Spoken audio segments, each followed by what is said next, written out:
Hello, hello, hello. Mic check. Hello, mic check. Check 1 2.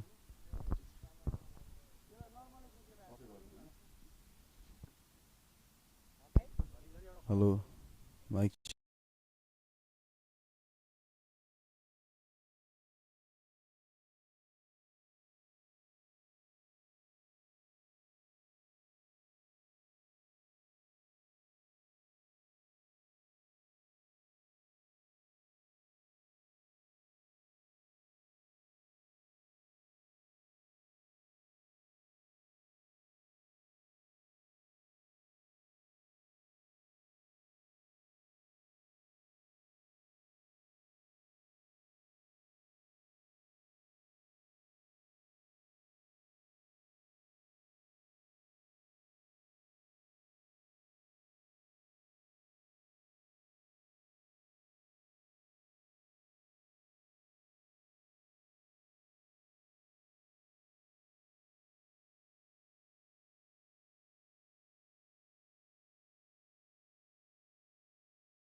Hello.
Hello.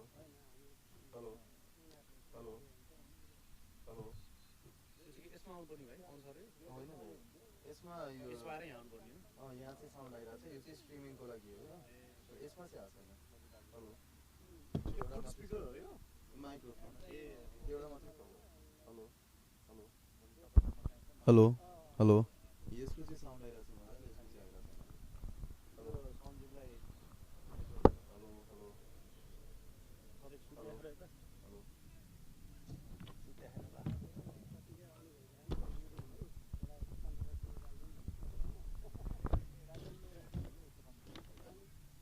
यो चाहिँ direct connection भयो यसको plug चाहिँ मिलिरहेको होइन कि एउटा मात्रै माइक्रोफोन सपोर्टेड रहेछ जस्तो लाग्यो इनपुट 1 को लागि इनपुट 2 मात्रै सपोर्टेड रहेछ यो चाहिँ यसमा कनेक्टेड छ तर यसको चाहिँ आइरहेको छैन आउँछ पहिला हेलो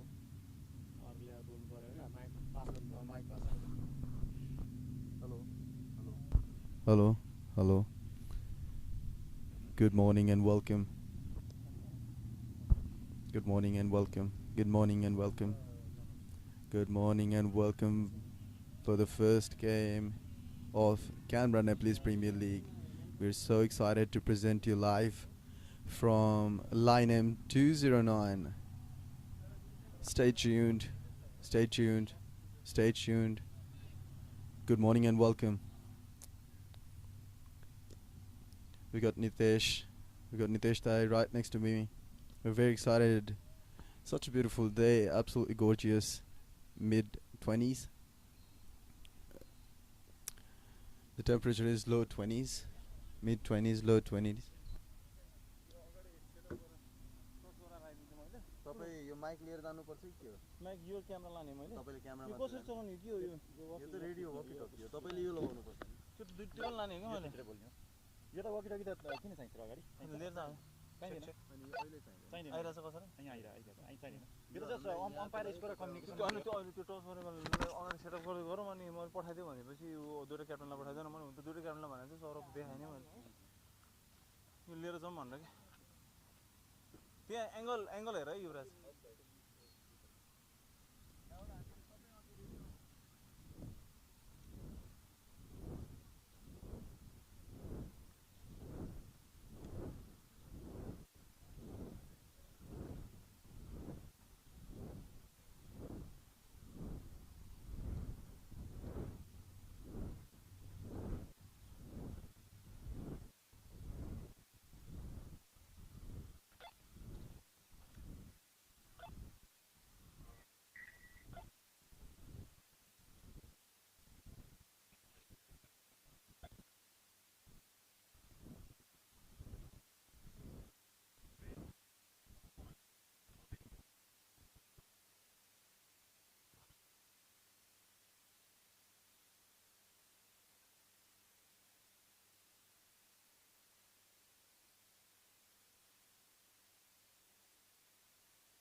Sba Cnpl 2 होइन त दिमागमा मनी कस्तै छ क्या दिमागमा मनीको यस्तै छ क्या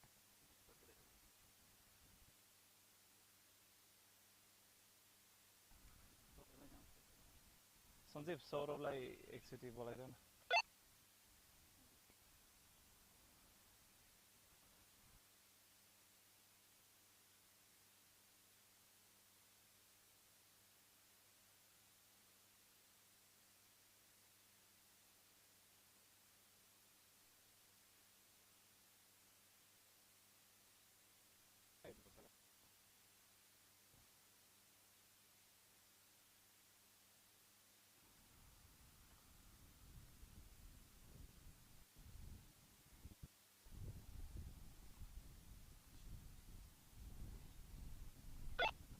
त सुमित यतै पछाडि छ सोध न दिशा हो लेखेर गयो बोल्ने दाजुभाइमा सौरभ 3 सिट दिइसक्यो हो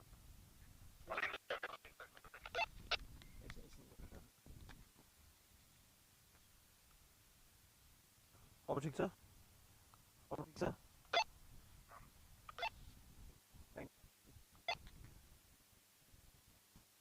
तपाईँ तपाईँ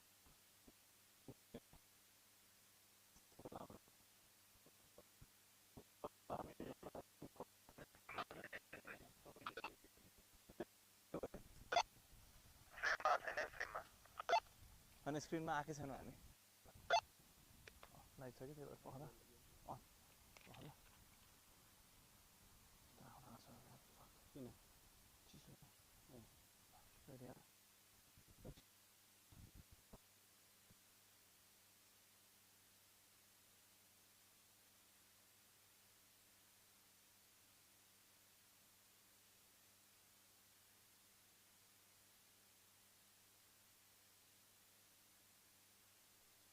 Perfect.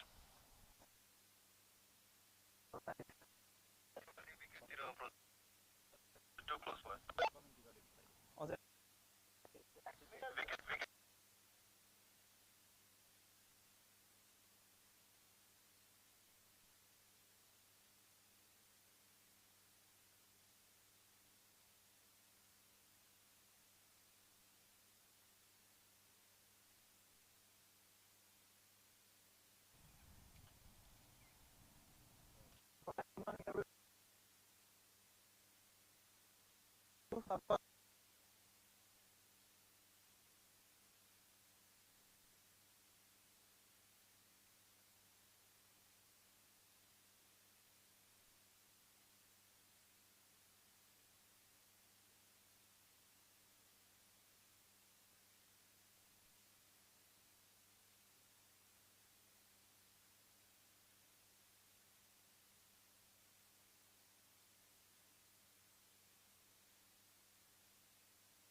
दुइटै चला हेर्न सौरवले बोल्दा छ आशा हो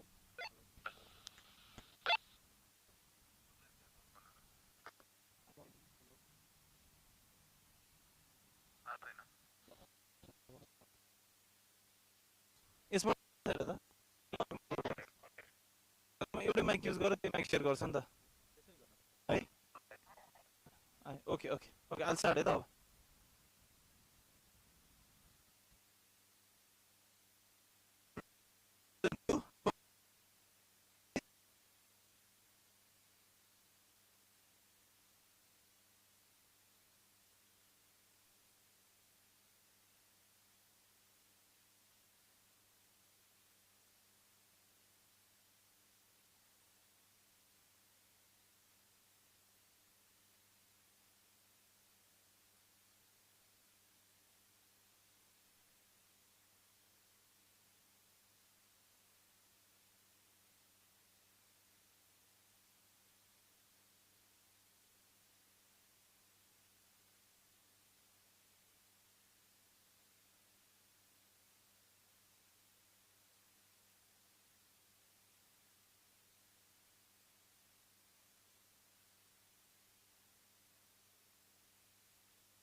उताबाट मिल्छ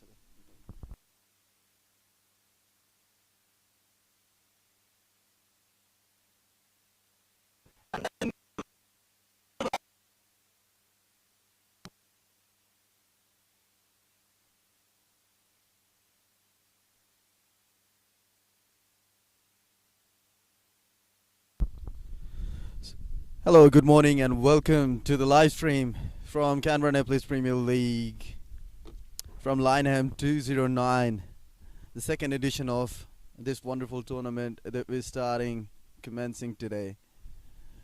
The news from the center is Dajubhai Warriors have won the toss and have decided to bowl first. Keeping in mind the weather as beautiful as today, there was a bit of rain yesterday which could have impacted the outfield. So much so that Dajubhai have now decided to capitalize on the initial dew or the moisture that would still be present on the ground. Sorry about the interruptions during toss. There was some technical error.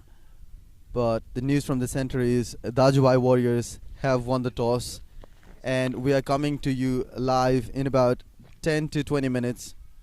The game starts at 9:30. In about 5 minutes, we'll have our national anthem ceremony, and then we'll come live from an exciting game between GM Royals and Dajubhai Warriors, which we are so eagerly waiting for. Stay tuned, and we'll come to you soon.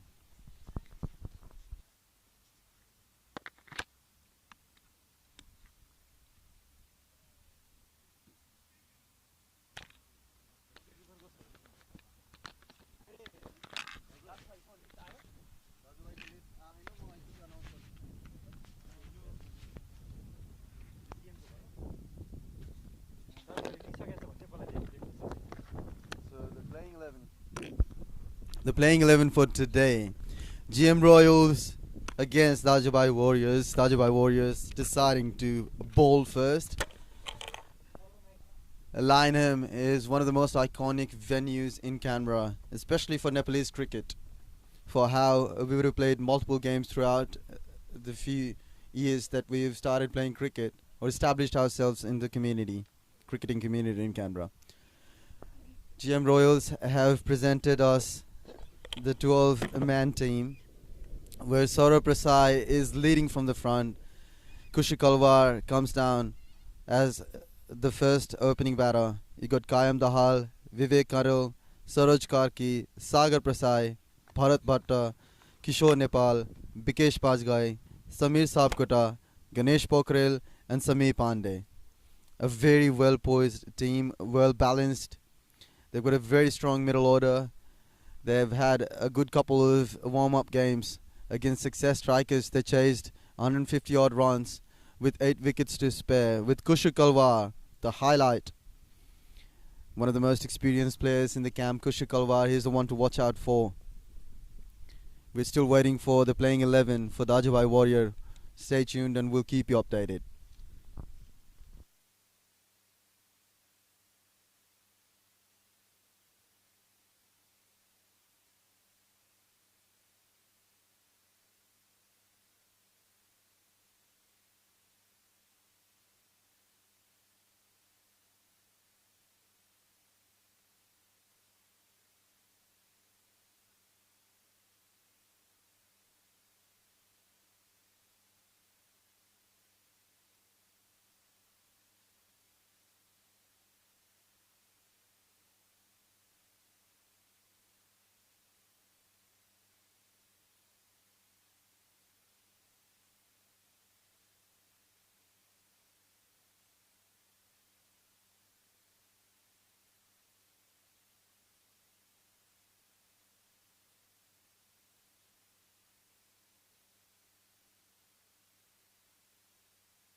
Hello. Welcome to the live streaming from the first game. We welcome you again. After a beautiful national anthem ceremony, we are bringing you live coverage from the clash between these two teams, GM Royals and Dajubhai Warriors. The news again is Dajubhai Warriors are on the field and are anticipating two batsmen from GM Royals to show up, and they will be showcasing their fury against these two players. Kushu Kalwar opening the batting, and we're still to confirm who is to open with him. Kushu and Vivek, and the two opening pair for GM Royals starting this season would be hoping to start in a flash. The playing 11 for Dajubhai Warriors, we have received Hemant Mandal is the captain for today. Anurag, Anil, Janak Pachai, Bikal, Raj, Timalsina, Nissan, Nilesh, Santosh, Amar Adhikari and Sumit Paral. 12th man is Mohan Regmi. Dajubhai have spread their field out, rightfully so, because they know how explosive both these batsmen can get. They'll always be looking forward to a dream start. GM Royals with Kushu and Vivek. Vivek is a wonderful all-rounder, and Kushu Kalwa has been in sublime touch for how he has performed in NCA tournament and how he has showcased his caliber. Thank you so much for joining with us. We are so grateful for all of our supporters, all of our sponsors, SBA, our title sponsor. We are very thankful to SBA Group, to GTM Facility, to Party Time Nepal, and all the sponsors that have proudly supported us and made sure that this wonderful tournament can run smoothly.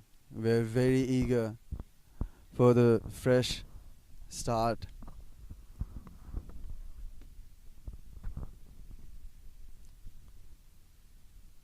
It was an expected team for Dajubhai Warriors for how they've retained key crucial elements supporting their baseline. All of these four teams, mind you, are well equipped with every bit of weapon in their arsenal for how they would have managed to have a successful auction, retaining key four players from all the four teams from previous season. The Dajubhai Warriors had a fresh start because of the amount of funds that they had, and they've utilized it wisely so far. But we'll still have to wait and see of how this is going to play out for them. Both the teams are looking fresh, they're looking in good form. It'll be very interesting. Last year it was a forgettable tournament for Dajubhai Warriors, and same for GM Royals for not having performed as well as people would have thought. Kathmandu Kings and Success Strikers were the clear favourites, but this time the battles have been yet more empowered by the addition. Okay, the first delivery, the bowler on strike. Oh, that's well played. Dodged down. Santosh Panta starting the proceeding for Dajubhai Warriors. Kushu on strike. Defended that ball. Respected the first delivery in the spirit of the game, making sure that the bowler and the batsman, they're setting themselves up for the first few overs. That's a short delivery, pulled magnificently towards long, deep mid-wicket area, and is the first boundary of Sba Cnpl 2.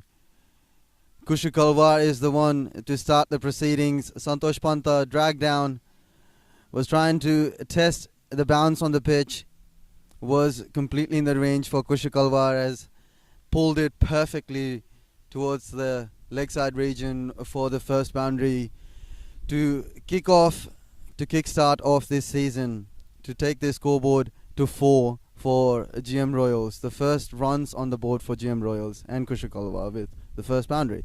Santosh Panta. Slow delivery, change of pace, a quick single. This is good batting. Tucked it nicely, respected the line of the delivery. Good change of pace from Santosh Panta. Very early in the over, very early in the game. Got defensive, but also anticipating the second shot from Kushikalva, knowing the player's caliber. He bowled perfectly. Now Vivek is on strike for the first time in the innings, for the first time in CNPL too. Santosh Panta to Vivek Karel. Flasher delivery on the line, on the money. Tackled it nicely. Blocked it perfectly for a dot delivery. First 4 deliveries right on the money, apart from the second delivery of the over, which was a drag down. Nicely negotiated by Kushikalva for a boundary. The score is now 5 for none. Slow delivery in the block hole. Was that a slight change in pace, but right in the block hole. Well played and well bowled. So this has been a decent first over from Santosh Panta. Would be very keen to take crucial wickets. It's very important for Dajubhai to have a dream start. That's a wide down the leg side. Was in the arc. Vivek Karel could have easily flicked for a boundary. Missed out on that opportunity. Was down the leg. Overcast conditions today would obviously support the bowlers a bit. They'd have to know how to utilize the swing properly. It's very important to know your areas. Santosh Panta with the last delivery of this over. Right on the money, negotiated. That's the end of the first over. Santosh Panta, a very decent start. The score is now 6 for the loss of no wicket. Kushikalva with a flashy boundary on the leg side. Pulled perfectly. Change in bowling for Dajubhai Warriors. Anil Sapkota bowling from the same end that Santosh Panta would have bowled, from the pavilion end. Anil Sapkota. Introduction of spin very early in the innings. It's a nice move, keeping in mind that Kushi is a very explosive batsman. They'd look forward to taking his wicket because his wicket is very crucial. That's a full delivery. Oh, that was edged. Went straight to the keeper, but was low on the angle.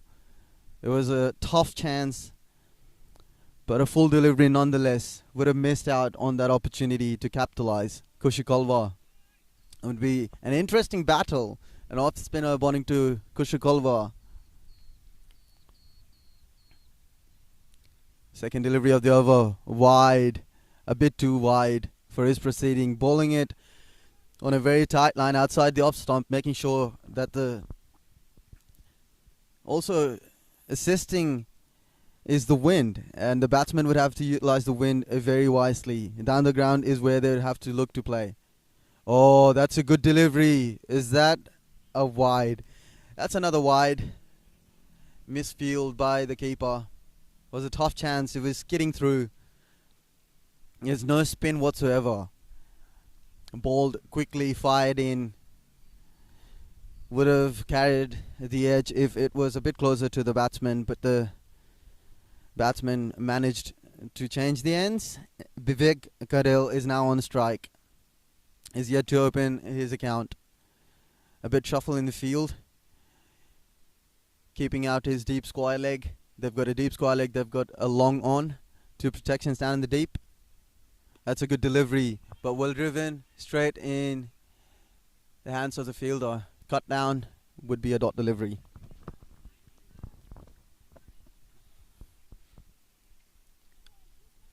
Anil Sapkota would have to utilize these first overs, would have to bowl a tight line. They can't be bowling loose deliveries. That's a flighted delivery, was played on the full, would be cut down by the short leg fielder just for a single. Has been a decent over so far, apart from the wides and a bit of a fumble from the keeper. has been a consistent over so far. Off spinner, a very smart candidate, always a very smart candidate. It looks apparent for a right-hander to strike the off spinner, but it is a tricky call for any batsman whatsoever. To Kushu, right in the block hole. That's a brilliant delivery, right in the arc, where it's particularly hard for the batsman to swing him arms. It was a good delivery. Kushu playing on 5 of 5 deliveries. Played on the full, down the ground for possibly a single. The score has now moved to 10 for none. 1.4 overs bowled. It's very important for GM Royals to have a good start. Boundaries here and there would also occasionally help. Last delivery of the over, driven straight towards the long off fielder, would be cut down in the 30-yard. That's the end of the second over. A decent over from Anil Sapkota. Apart from the wides, he's only conceded 6 runs. Their score is now 12 for none after the end of 2 overs. Kushu playing a runner ball 6. Vivek is yet to flourish.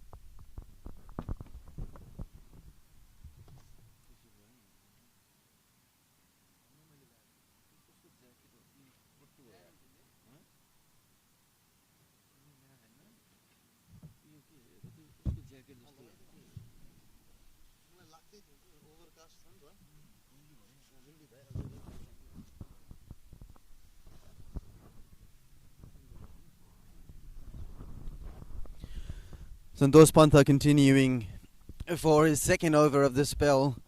Vivek is on strike. The second over for Santosh Pantha, right in the block hole. This is brilliant bowling. Oh, a tight call. Could be tight. He was short of the crease. If that was a direct hit, he would have been a goner. Miss out on this opportunity. Could have. Well, it was a tight call. They'd have to avoid taking these tight singles, considering the fact that they've got to play these first 6 overs very cautiously, especially the first game. You don't know what you're expecting from the other team. You can always capitalize on the middle overs from the opponents, but power play is one of those things. That's down the leg, missing out. Kushu was trying to flick it towards the deep square leg area, missing out completely. Santosh Pantha bowling down the legs. A good comeback in the last over from Santosh Pantha after bowling the wides. He bowled consistently right in the block hole. Would be interesting to see his tactic hereafter in this over. That's a slow delivery, flicked wonderfully towards, and that's the first maximum of CNPL2 inauguration. Kushu has showcased his caliber, and this is what he's known for. A dream start for Kushu now, with the first maximum recorded under his name. Kushu moves to 12, then the score now moves to 20 for none. A brilliant shot flicked off the leg. And this is what Santosh Pantha is consistently doing, trying to block the ball in those areas, on a very tight line. But it is a risky gamble nonetheless. If the batsman is to hoik or pull, that's where he gets the shot. But when he bowls on the pads, he could easily flick that. And that's what he's done wonderfully on this delivery. This is a good comeback. That's the line. That's the area that he should look forward to. The first few overs, as a fast bowler, you should always look forward to the right areas where you can generate edges and whatnot. For the batsman trying to play flashy drives and make him drive, make him play. Do not give him easy opportunity to easily flick those balls on the pads. Slow delivery, played on the full, would be cut off by the fielder at point. A very good comeback from Santosh Pantha.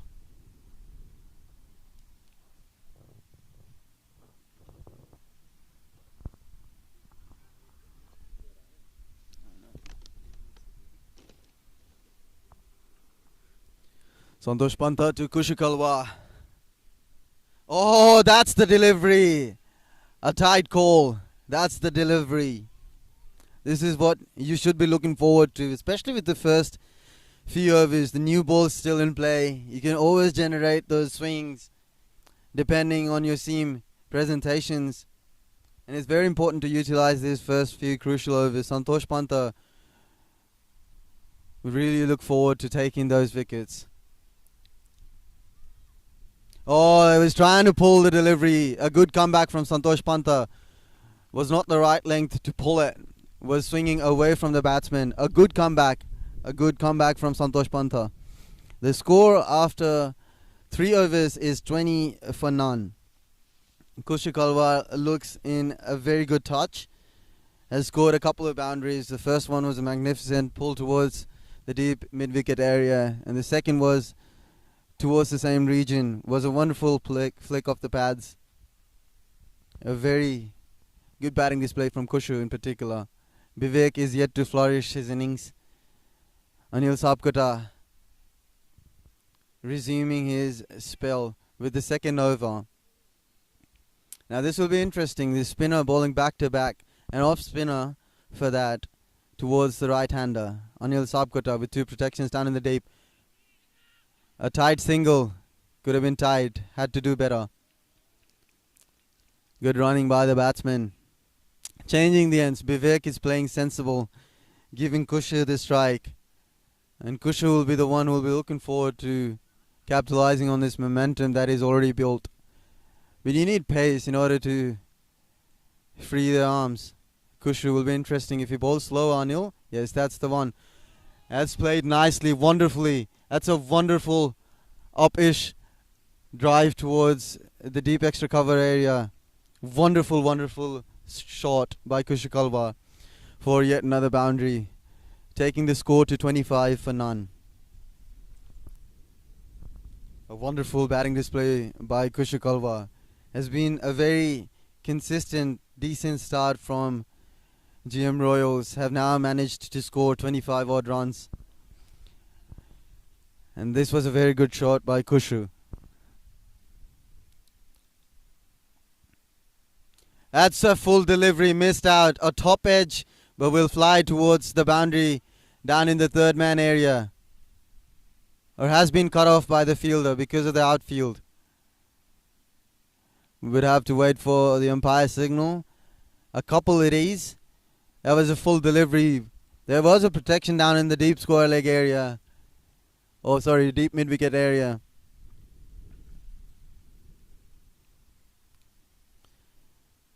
This is what happens. This is a risky gamble when it comes to an off-spinner bowling with a new ball. If you can't. That's a good delivery, but straight down the ground. Is that a chance? Is that an opportunity? A smaller boundary and has managed to get 6 more runs for the team. GM Royals, the score now moves to 33 and Kushu has showcased and continued his golden form. This is what Kushu is all about, making sure that he's capitalizing on the first few overs. And this was a risky gamble indeed from Dajubhai Warriors for how they would have gone with the off-spinner. Anil Sapkota again bowling it short, pitching it short, was up in the air for a fair bit of time, but will be cut off by the long on fielder just for another single. But Kushu is now charging up front, making sure he's not letting the bowlers settle. And this is now a very good start from GM Royals, 33 with the loss of none. Last delivery of the over, that's swept down towards the deep fine leg area. Would go for an inevitable boundary. It was nicely played off the pads down towards the deep fine leg area by Vivek Karil.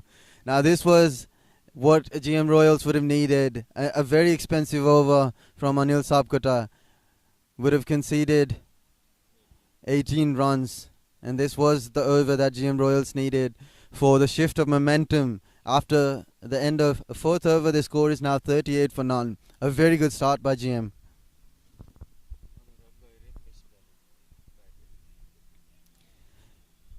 Change of bowling after Santosh Panta. The second pace bowler for Dajubhai Warriors is Anurag Gaire, bowling from the same end.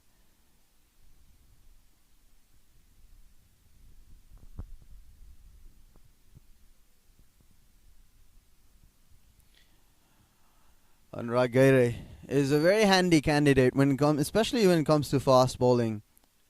A wonderful, wonderful player indeed. Now this will be interesting from Kushikalwa, a new bowler. Would he let him settle down, or would he like to continue with the momentum that is already created with those flourishing boundaries? Anurag Gaire. That's right in the block hole, played on the full, down the leg, down the ground for a single. A single of the first ball from Anurag Gaire by Kushu Kalwar.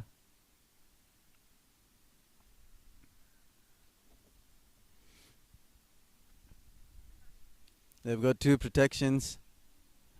One on the deep backward point area has been now called inside the 30-yard for Vivek Kadil.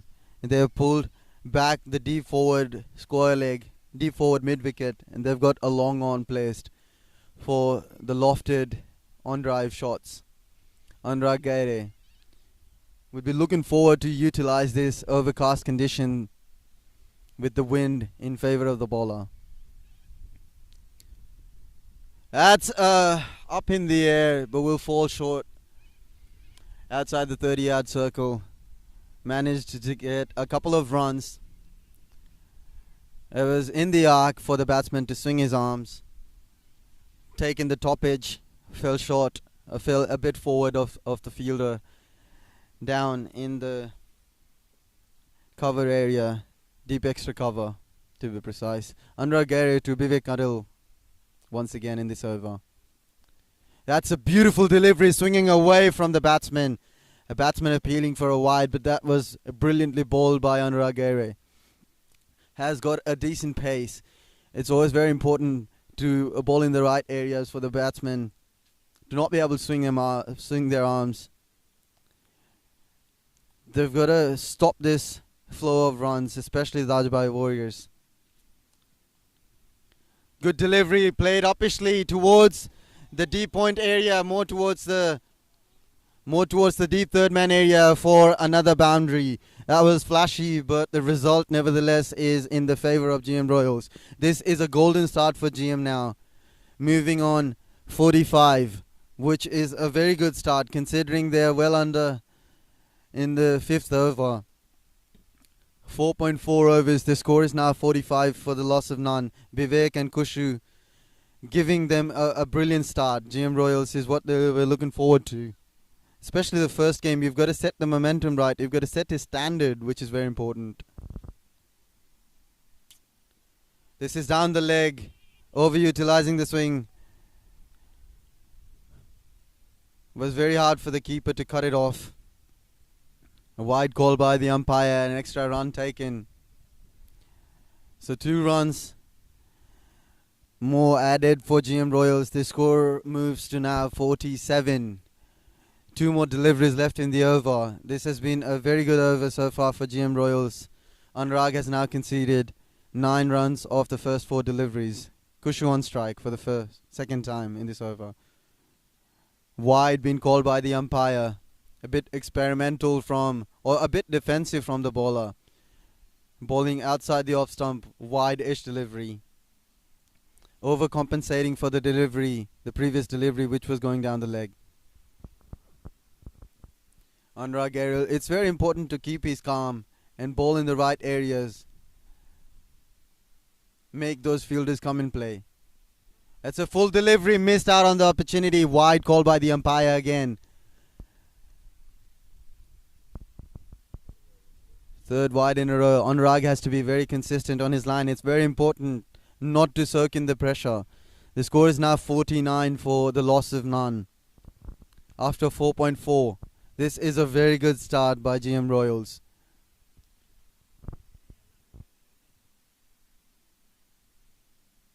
Short delivery, that's well directed bouncer. This is what's needed. This is what fast bowling is all about. Change your lengths, vary your line. Do not let the batsman over predict your line and length. It's very important to mix it up. Without the protection, but still it surprises the batsman. It's very important when you switch from one line to the other. Anurag with the last delivery of the over.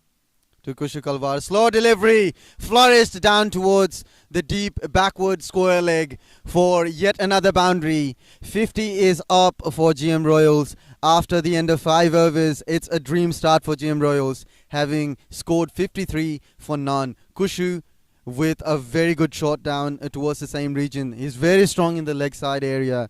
Has now moved to 30 of 18 with an impressive strike rate. It's wonderful to see him play.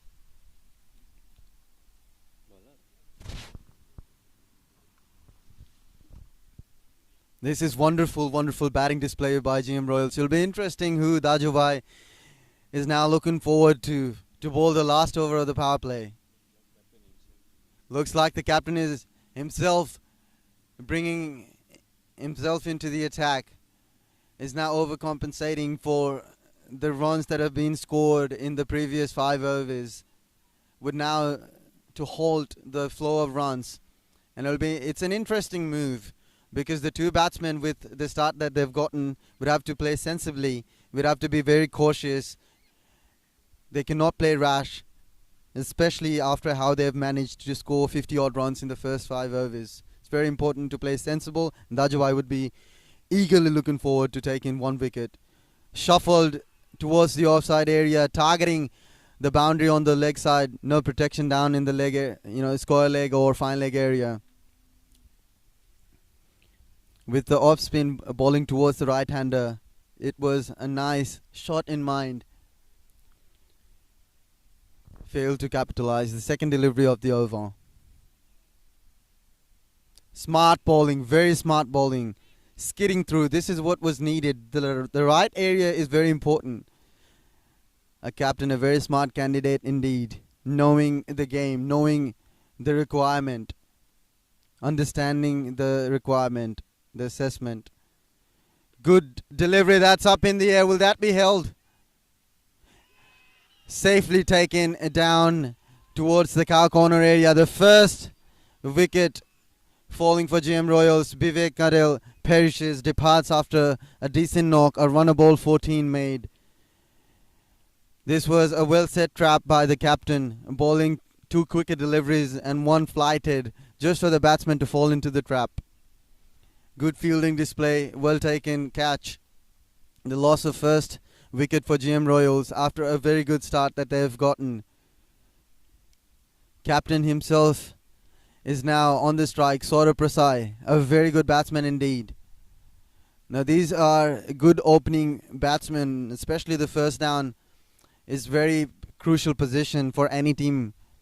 On a given day, if the first down manages to stay on the crease for a longer period of time, that team always manages to capitalize on the start that they've gotten. And this is a very crucial role for Saurabh Prasai to now manage from here onwards. The first power play, the launch area, the launch overs from 1 to 6, looking in the favour of GM Royals for how they've managed to score 50 odd runs, but has been pulled back by Dajubhai Warriors with the loss of first wicket. Sba Cnpl, a much needed wicket for Dajubhai Warriors, with Kathmandu striking in the first over. We're coming to you live from Lynham 209. A wonderful venue indeed. The outfield has not looked sluggish. We were expecting the moisture to still play a part, but not so much so. The outfield is still decent. The batsmen are still getting the value for the shots that they've played. That's wide. A tough call from the umpire, was swinging away, skidding more. Kathmandu bowling it nice and tight. The first 3 deliveries have been wonderful. Would be interesting to see Saurabh's approach of how he's going to tackle. Oh, that was well bowled. This is what Hemant is capable of. Spinning it both ways. That's very important, especially in the first power play. Brilliantly bowled, an appeal, a soft-hearted appeal. Leg umpire nods his head in the favour of the batsman. This has been a brilliant over so far.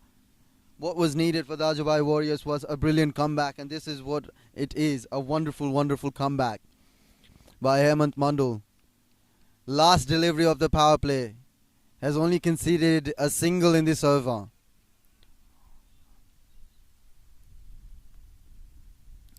And that too was a wide. Dodged nicely. That's the end of Hemant's over. Just a wide, so that would still be conceded a maiden over for Hemant Mandal. No. Conceded a single, but this was what was needed. End of first 6 overs, end of the first power play. The score is now 54 for 1. The summary so far, Kushakalwa is still playing, still on the crease, has scored 30 odd runs in 18 deliveries. Vivek Kadel is the only one to depart. Did score 14 runner ball. Was taken nicely held by Anurag down in the car corner area. And this is interesting because Raj Timal Sinha is usually known for bowling in the power plays, but he's more of an all-round performer when it comes to bowling in particular, because he can bowl anywhere needed. Be it death overs, he's a wonderful death over bowler. So Raj Timal Sinha is now brought into the attack from the pavilion end for the first time in CNPL 2. Is a very handy candidate, whatsoever team he plays for. Ample of experience, vastly experienced throughout the different sectors of cricket.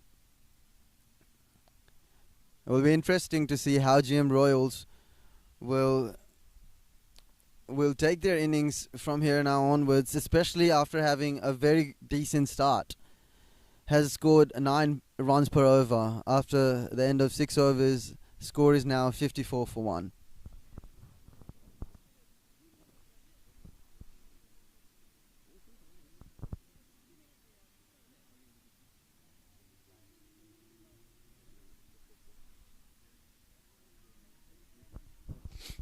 Raj Timal Sinha for the first time in the over. Didn't bounce as much as anticipated. Well kept by Janak. But Raj Timal Sinha is a very tricky candidate. You know, he bowls those swinging deliveries, especially these outswingers, with decent pace. It's very important for Raj Timal Sinha. Has played nicely down towards the deep point area just for a single. The field is now spread out. There's 4 protections. Down in the 5 protections, down in the deep. You've got a deep square, a deep backward point. You've got a deep cover point. You've got a long off, a long on, and a deep forward mid wicket. You've got 5 protections all up front for the bowler. Change of field by Raj Timal Sinha, considering that Saurav is still to open his account. He's still to get off the mark. Has brought 1 more protection down. A short pitch delivery maybe? It's very interesting. A slower delivery. A single towards the gully area. Just a couple of runs so far in this over. This does definitely get slow, especially after a good flashy start. If you are to lose a wicket, it does. The momentum is broken, and it does definitely get slower during the middle overs, especially. Raj Timal Sinha, oh, that was swinging away. A very half-hearted appeal from both the bowler and the keeper. A loud one from the keeper, indeed. A keeper is always interested. Keeping it short, a very well taken delivery by Janak Pachai.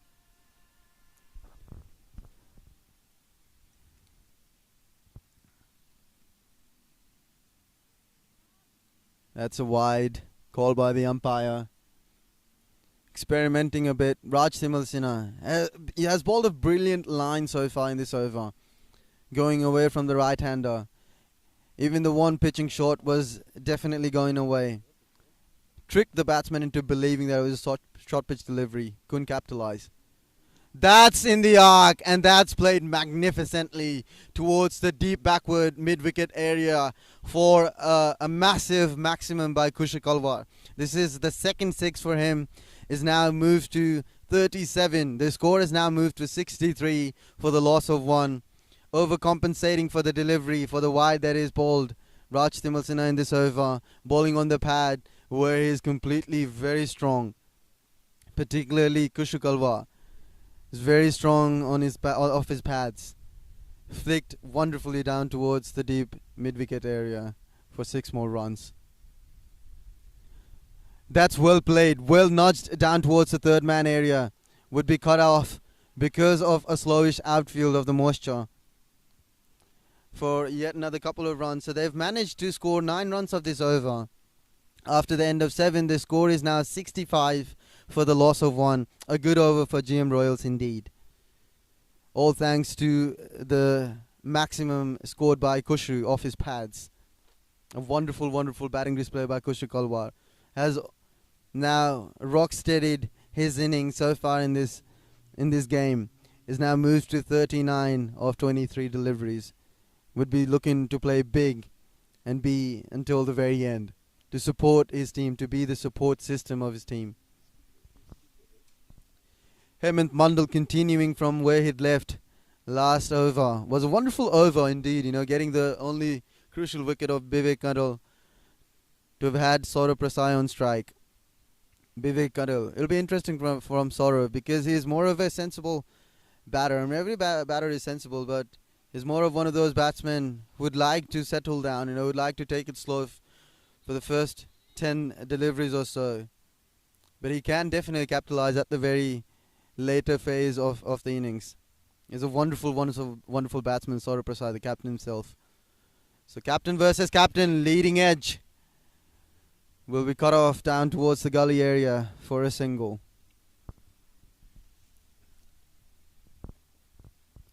Hemant Mandal bowling wonderfully.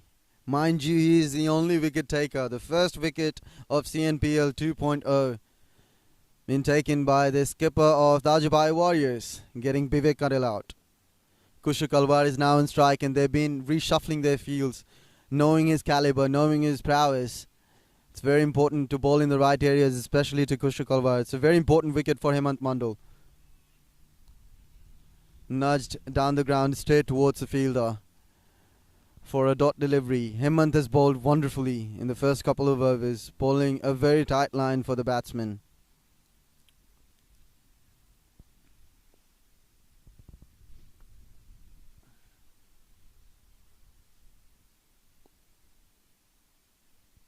Shuffled and swept wonderfully. Brilliant shot by Kushu Kalwar towards the deep square leg area for yet another boundary. Kushu has now moved to 43 in the 40s. All of a sudden, you start to picture, you start to imagine. He regenerated this shot from nothing. He's shuffled down towards the offside area and has swept brilliantly towards the deep square leg. This is Kushu. Innovative Kushu. A very handy opener. A very, very, mastered the art of opening batting. Would obviously see off the first couple of overs, but once he's set, he's the one to watch out for. A very important wicket for the Dajubhai Warriors. Would have to get him out if they are to be back in the game, because the run rate is wonderful for them. 9.13 is what they're looking at. 183 is projected. Slower delivery. A dot delivery because of how he would have shuffled towards the offside. Well bowled by Hemant. A good comeback nevertheless. Kushu still looking to capitalize in this over. Last delivery of the over. That's up in the air. Would that be taken? That cleared the boundary by some distance. Was a half-hearted shot, but went through it. This is what happens when you go through a shot. Play it through. Do not doubt yourself. It's very important to play it through, and this is what Kushu did. A good example of a good shot down the ground. Has now moved to 49. Would be the end of the over. After 8, the score is now 76 for 1. Kushu still on crease with 49 under his belt. Score is 76 for the loss of 1. Saurav still very watchful, still very cautious. But this was a good over for GM Royals, conceding or scoring 11 runs. Sumit Paral has now been brought into the attack for the first time in CNPL 2.0. Spin from both ends, seemingly for Dajubhai Warriors. A left armour, bowling against the tide, bowling against the right-handers. Would have to now block the flow of runs, especially for GM Royals. It's a very good start from GM indeed. From the first 8 overs, they've managed to score 76 odd runs, playing very safe shots. All of the shots that they've played have been wonderfully poised, well calculated. Short delivery, Sumit Paral. It's played wonderfully towards the deep extra cover area for a boundary, driven nicely by Saurav Prasai. Moves to 6 of 7.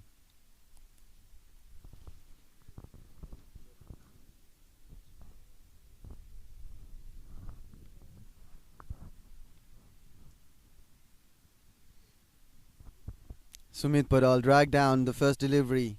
The second delivery comes back nicely. Was spinning away. The batsman waiting for it to bounce back.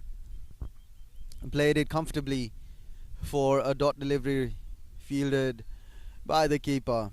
The first delivery was a drag down, which was well played by Saurav, driven it nicely towards the deep extra cover area. Good delivery, flighted, cut nicely towards point area, will be cut off by the point fielder. Kushu is eager to get on strike. Kushu is very much anticipating all the deliveries from all his bowlers. He's fearless, and this is what's important. The mindset is very important, especially from an opening batter. Ball slower towards the point area. A bit of a fumble.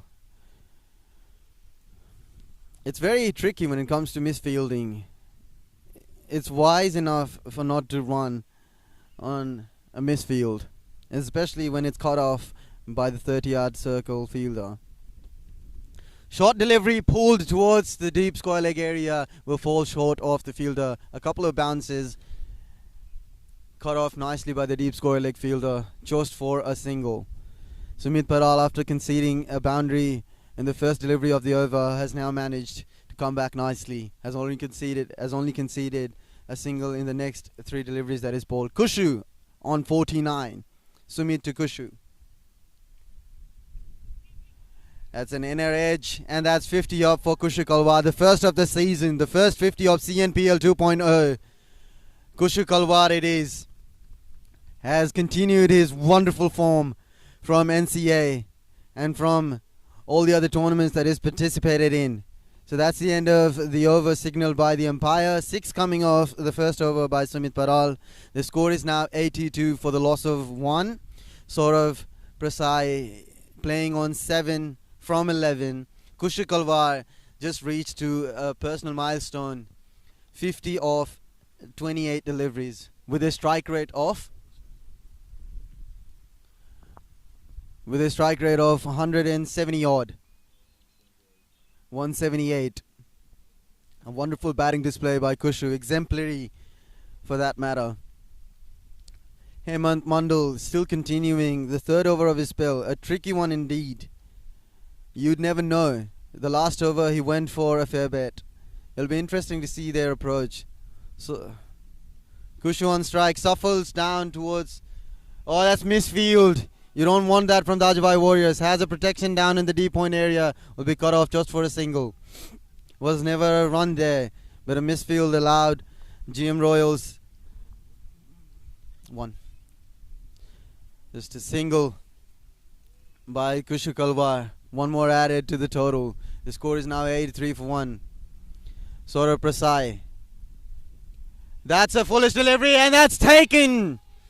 That was bowled brilliantly by Hemant Mandal, bowling it outside the offside. That was a brilliant delivery and taken nicely by Sumit Paral. Now the drinks have been called. I suppose, yes, the drinks have been called. We'll see shortly the second wicket taken by Hemant Mandal. Saurabh departs after scoring 7 runs. The score is now 83 for the loss of 2.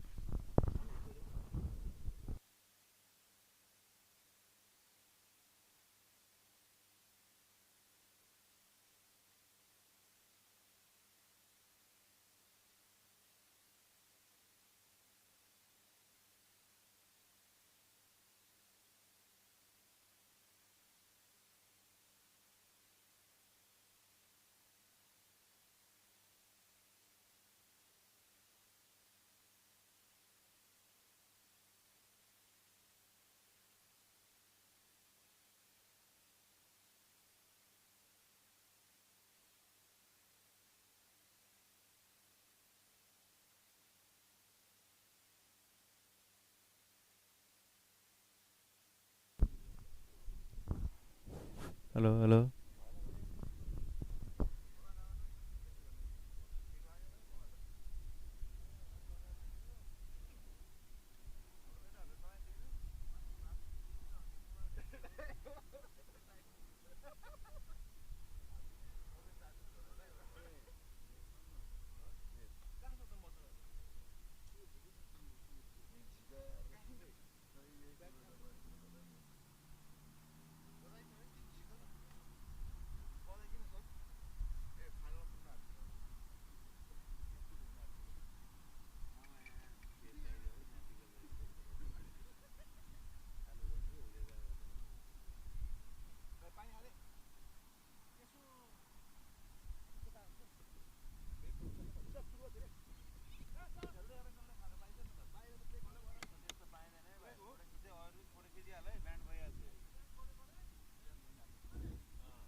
बोलिदिनु न please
बानी छ अस्ति न लास्टै थाकेको थियो त्यही भएर slow slow हुँदै गइरहेको थियो क्या मान्छे थाकिसक्यो उसले चाँडो गर भन्छ आफू थाकिसकेको छ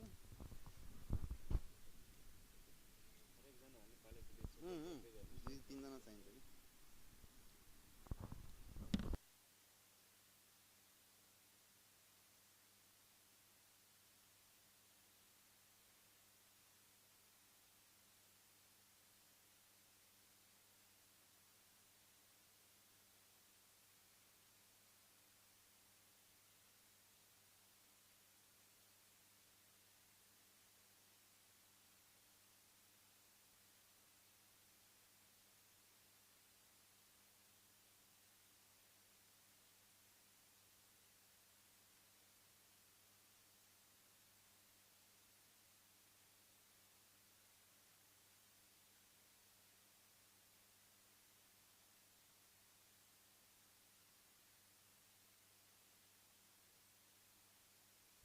very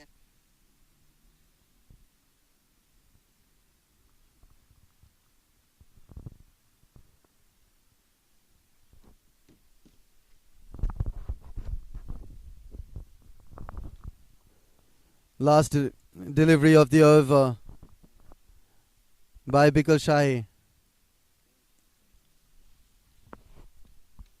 That's the over, pardon me. After the end of 14 over, the score is now 112 for 4.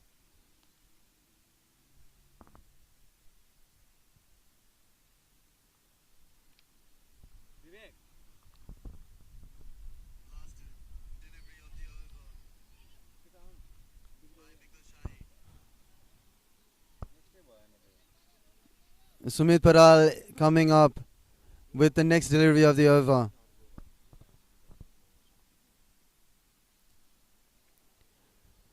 Bowling to Kayam. Bowled it wide. Now this is what they'd have to control. You know, the extras that they've given so far. They've conceded so many extras, which is problematic, especially when you're playing against a tough opponent.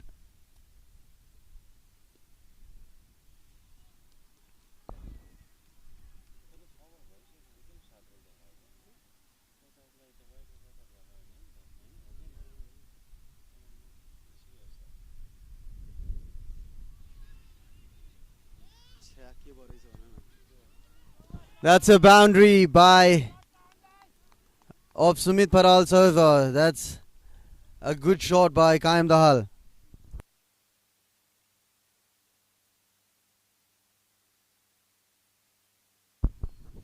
That's a good shot by Kayam Dahal, capitalizing.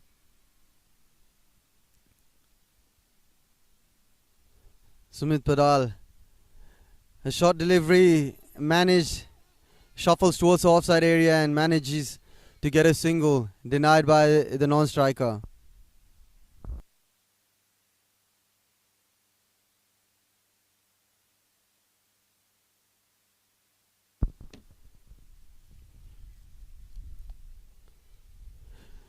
It was a technical error for the first few overs, really apologetic. That's a short pitch delivery. Saroj Karki was looking forward to striking it. Gets a comfortable couple of runs. Bye called by the umpire. Sumit Paral has conceded 26 runs in the first 3 overs that he's bowled. Into his fourth over, the last over of his spell. Flighted delivery, that's up in the air. Would that be taken? That's right in the gap. Well fielded by the fielder, has been cut off for just a couple of runs. That's well fielded by the fielder towards the deep long on area, or deep backward cow corner area more. So after the end of 15 overs, the score is now 122 for 4.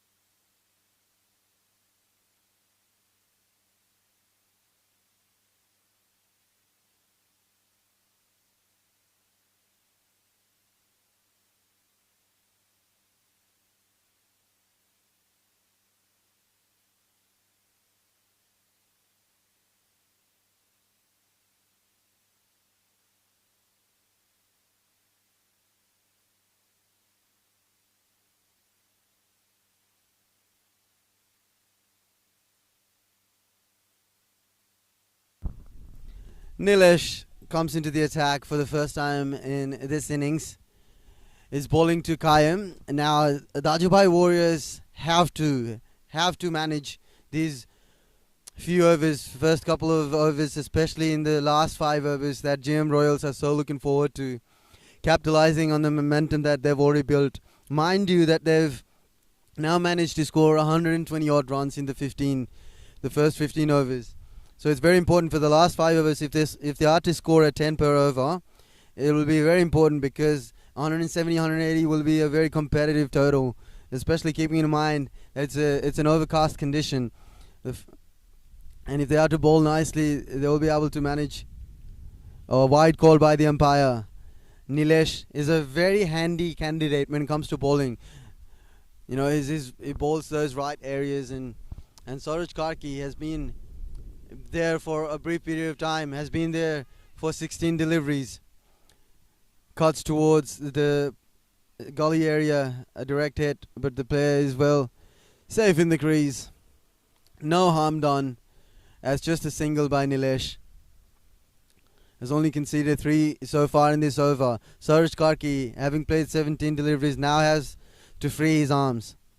Kayam is playing less than a runner ball, so the momentum has now shifted back towards Dajubhai Warriors with how they could have capitalized on a very brilliant start that Kushu gave to them. Nilesh Khadka waited and cut nicely towards the deep extra cover area just for a single.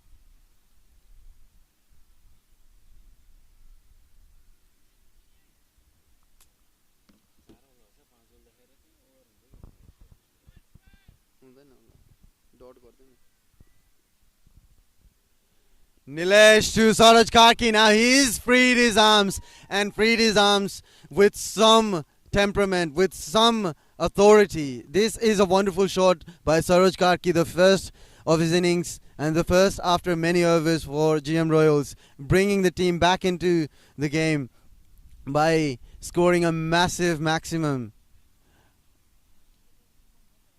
After the end of 16 overs, the score is now 132 for 4. Pardon, there's one more delivery left.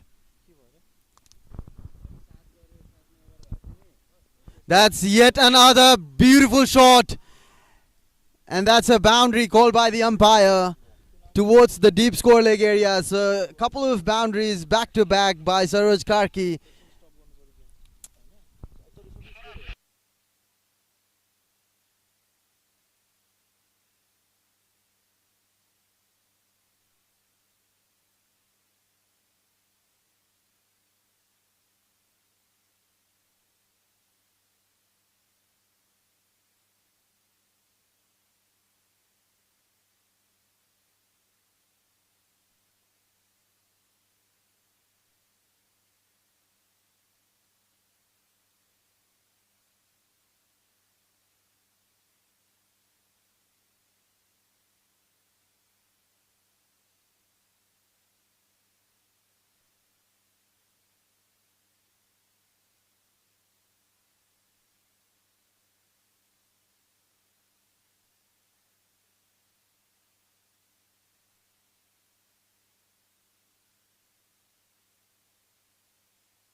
Apologies, viewers, for a technical error. The scoring error has now forced for a delay and pause in the game. We're still looking forward to fixing it, so please stay tuned with us. We're still to update you once the scoring error has now been fixed. After the scoring error would be fixed. If we'd like to update you so far, after the end of 16 over, the score is now 136 for the loss of 4. Saroj Karki and Kayam Dahal are on the crease. Saroj Karki with a back-to-back, a couple of boundaries in the last over. They have now managed to score 136 with 4 overs to spare. 24 deliveries left in the innings for GM Royals to capitalize on this wonderful total that they've now managed. 40, 50 odd runs from here would see through to a very good total by GM Royals. 170, 180 to chase down that total would be very interesting from Dajubhai Warriors. Keeping in mind, CNPL last season, it was a high scoring tournament. We've had totals chased down. We've had flourishing start from openers. We've experienced a bit of everything in the last season. That's why it was so successful, especially with how the Nepalese diaspora and the Nepalese community cricket in Canberra have now participated, with kids coming through with in the later stage of the game.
Welcome back to the live stream. Sorry about the interruptions that was caused because of scoring error. We are back, smooth and running.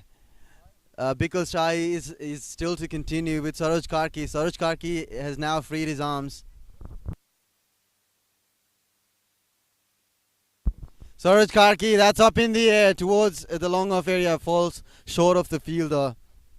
Score is now moved to 138. The first couple of deliveries that Bikal Shai has bowled. Apologies, the score is now 141 for 4. The partnership. Apologies again, 139 for 4. Bikal Shai bowling slower through the air. With a slowish outfield, they've got to run harder. Converting those singles into doubles and occasional boundaries would obviously help the cause for them to reach to a very competitive total, a very good total indeed. 170 to 180 would be a very nice total for GM Royals, putting Dajubhai Warriors on the back foot from the very first over is what they would be looking forward to. Dajubhai Warriors, on the other hand, would look to finish strong. That's a wide call by the umpire, overcompensating for the slower delivery on the pad. Under pressure, Dajubhai Warriors. Qaim Dahal playing nicely, 17 of 8. That's a short delivery. Would be cut off by the fielder towards the deep score leg area just for a single. Has been a decent over so far by Bikal Shai. GM Royals, the score now moves to 143 for the loss of 4 wickets. 10 fours and 5 sixes. With... Oh, that's pulled towards the... long on area, cow corner more so often for yet another maximum by Saroj Karki. Negotiated the first 15 deliveries and now is bouncing back. Mind you, Saroj Karki with 7 of the first 15 deliveries has now moved to 26 runs of 24 deliveries. The score is now 149 for 4. That's up in the air.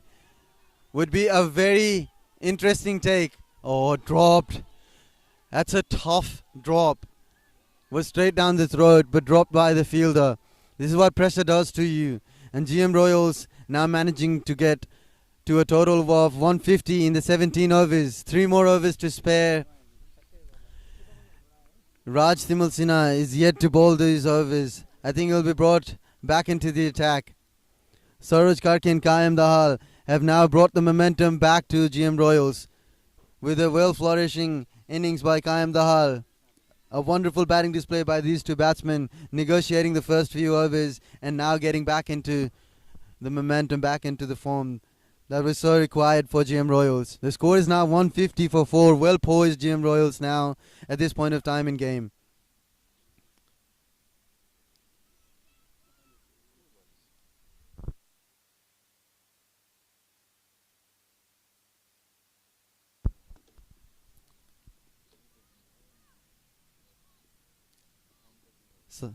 Santosh Panta back into the attack. That's a short delivery. Pulled brilliantly down towards the deep score leg area for yet another boundary. Now has all the leases opened.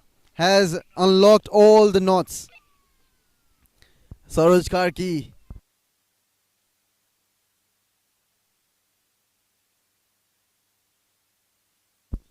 Saroj Karki is now showcasing his caliber. Is now capitalizing on every loose deliveries that Dajubhai Warriors is presenting them with.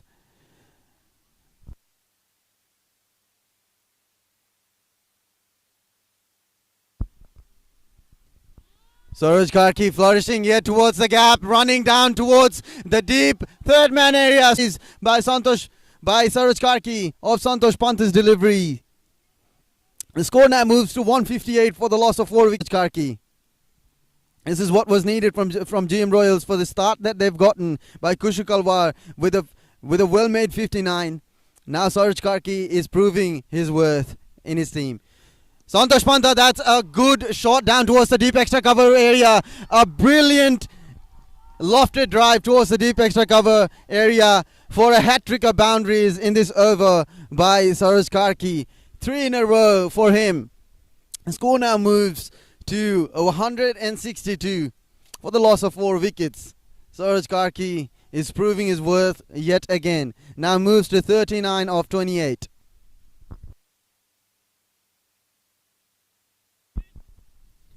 Suraj Karki, that's a farted appeal going down the leg possibly. Umpire not giving it out.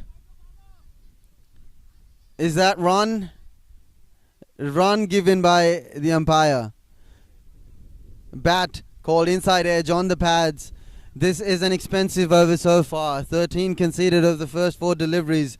Saroj truly in charge of this over.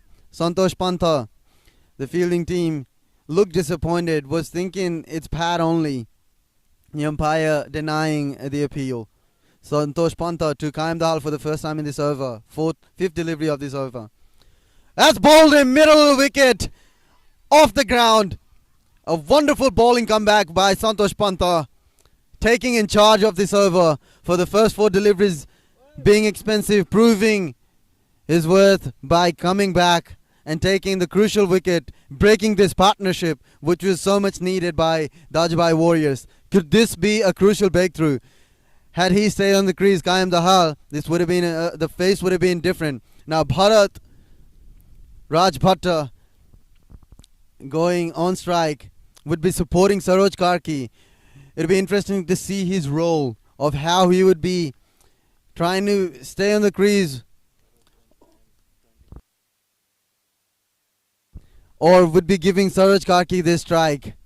It would be interesting to see. Has yet one more delivery to face from Santosh Pantha. Santosh Pantha would have to finish strong for how this has proven to be an expensive over from him. The partnership between Saroj and Kaim was 52 of 24 deliveries. A much needed partnership by GM Royals after the cluster of wickets that they lost.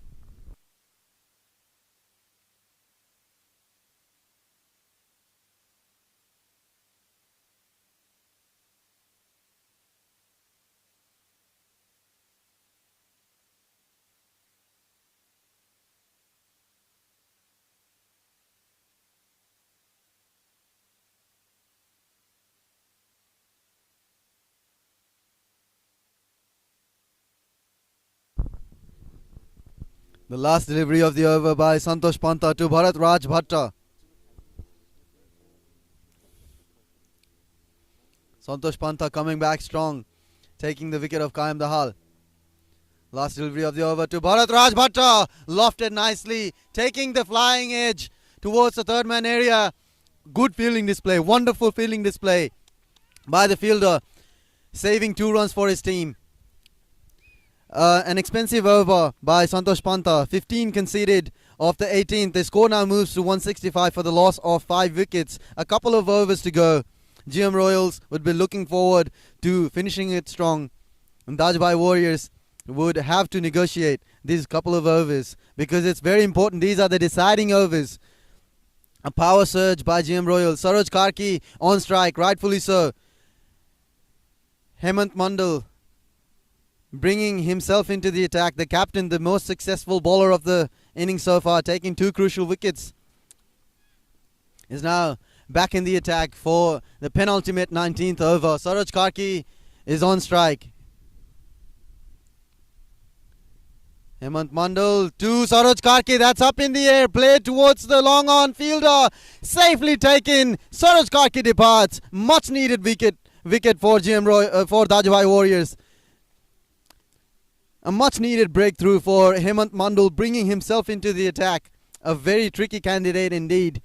Getting the much important wicket of Saroj Karki, sending him back in the pavilion. The score is now 165 for 6. GM Royals 165 for 6.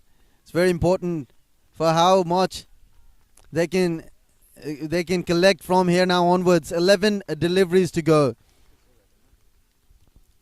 The next batsman on crease is Bikesh Bazgai. GM Royals would have to play sensibly from here now onwards. They've still got 11 more deliveries. 180 is well and truly inside for GM Royals. It'll be a very competitive total indeed. A good support from the crowd for the captain Hemant Mandal. 3 scalps on his name. That's lofted down towards the long off area just for a single. Bharat looking forward to a couple of misfield An overthrow. And 2 runs given. This is poor fielding display by Dajubhai Warriors, giving extra couple of runs to add the total. The total now moves to 167 for the loss of 6 wickets by GM Royals. Smart running from these 2 batsmen, very aware of the game, very aware of where the ball is. Hemant Mandal for the first time to Bharat Raj Bhatta. He's a very explosive batsman, Bharat Raj. That's up in the air, ball slower in the air. Flighted delivery and taken, held nicely. 4th scalp for Hemant Mandal.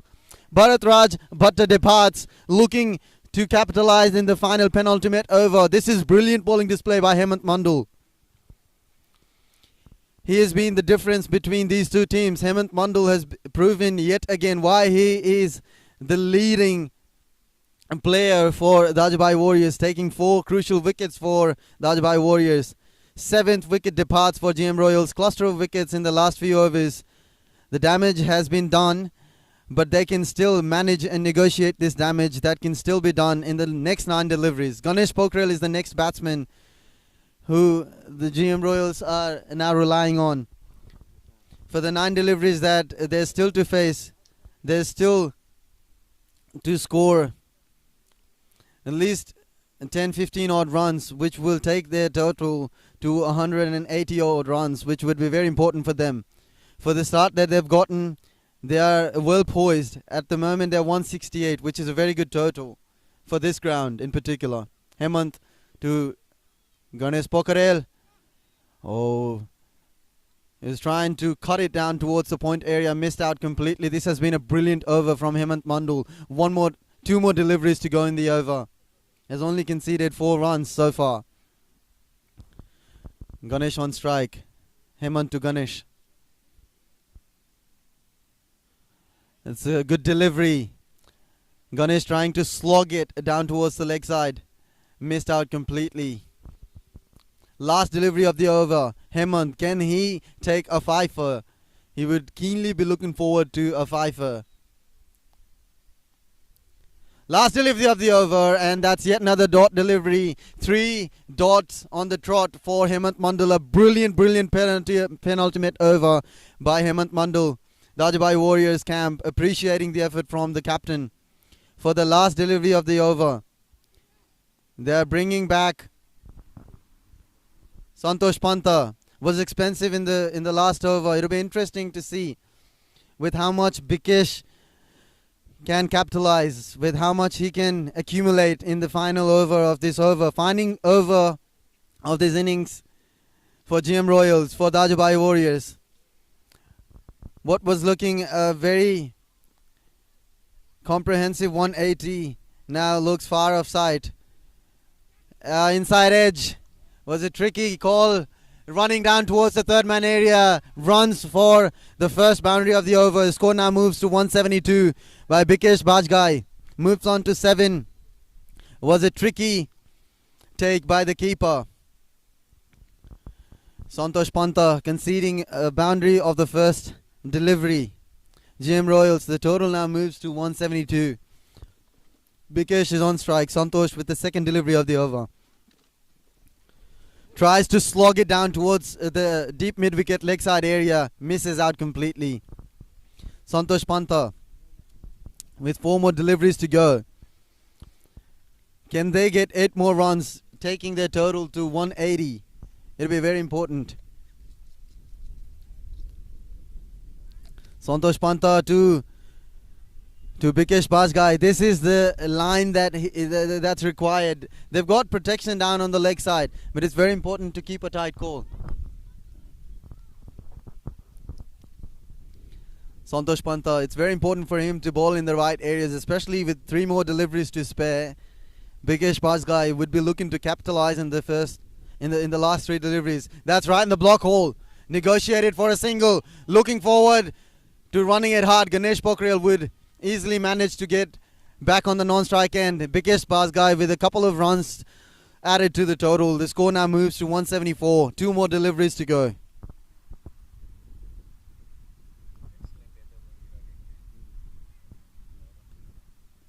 Decent over so far. Only conceded 6 runs. Keeping in mind the intensity of the final over. Santosh Panta, that's on the pads, going down the leg by the umpire. Would only be a single. Now Ganesh Pokharel, a leg by called by the umpire. The total now moves to 175. The last delivery of the over. Ganesh Pokharel is yet to get off the mark. 3 dot deliveries on the trot for him from the previous over. Santosh Panta shuffling his field. Deep square leg. Bringing back the deep square leg. Pulling back the deep point fielder. Has got 2 protections, long off. You've got a deep point. You've got long on, a deep mid wicket, and a deep square leg. A full delivery would be blocked. Would just be a single, and that is it, ladies and gentlemen, from the first innings. GM Royals, after a very good start, have managed to score 176. The target now is set for Dajubhai Warriors. 177 is what is required for them to get over the line. After a very explosive start from GM Royals, Kushik Alwar, the highest run getter from GM Royals, is scoring 59 odd runs, and a late flurry of runs from Saroj Karki and Kayam Dahal takes them to a very good total, a comprehensive total 176 for the loss of 7 wickets after the first 20 overs, the first innings of Dajubhai Warriors and GM Royals.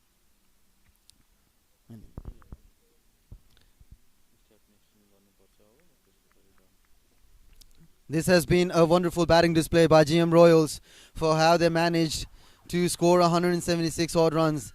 Mind you that this is wonderful. This is a wonderful total considering this ground. A slowish, sluggish outfield and overcast condition. It'll be a tricky chase, but don't go anywhere. We'll be back to you live from Line M209 in about 5 to 10 minutes for the second innings of the first clash between GM Royals and Dajubhai Warriors from Line M209. First game of CNPL 2.0, proudly sponsored by SBA Group. Dajubhai Warriors are to bat next. 177 is what they require.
Welcome back, ladies and gentlemen.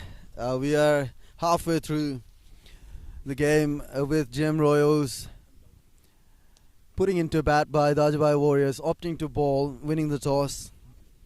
GM Royals have scored 176 for the loss of 7 wickets in the first 20 overs, with a run rate of 8.8, closer to 9.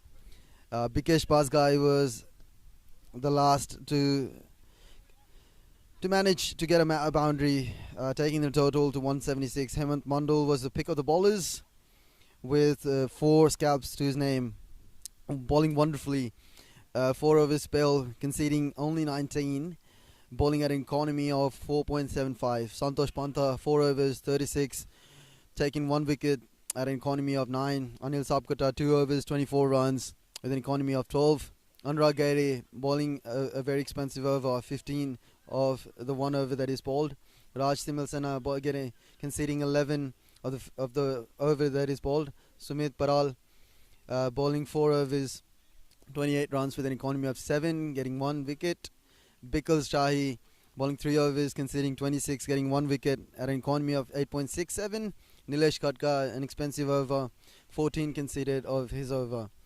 Batting cards when it comes to GM Royals, Kushu Kalwa was the pick of the batters, getting 59 of 40 balls, 4 fours and 4 towering sixes with a strike rate of 147.5. Was there for an hour for the first hour of play. Vivek Kadil supporting Kushu Kalwar in the first 6 overs, 14 of 15 deliveries, 2 boundaries at a strike rate of 93.3. Saurabh Prasai was there, couldn't capitalize on the start that he did get. 7 of 12 with 1 boundary, 58.3 strike. Suraj Karki was the second best batsman from GM Royals, managing to get 36 odd runs of 30 deliveries with 4 boundaries and 1 6. Sagar Prasai came in, did manage to get a boundary of 4 deliveries, striking at 150. Kayam Dahal, the wicket keeper batsman, came in and managed to get 18 with 1 boundary and 1 6, striking at 180. Bharat Bhatta departs cheaply, only managing to get a couple of runs. Bikesh Basgai was there, not out, and Ganesh Pokhrel was there, not out. Extras was troublesome, extras was worrisome, was a bit a worrying factor for Dajubhai Warriors, having conceded 18 wides and 3 no balls, taking their extras total to 24, adding freebies to GM Royals. Kishore Nepal and Sami Sapkota were the ones to not bat. Follow wickets, 53 for 1, 83 for 2, 101 for 3, 111 for 4, 163 for 5, 165 for 6, 168 for 7. Dajubhai Warriors yet to bat. With the batting power that they've gotten, they need a very good start.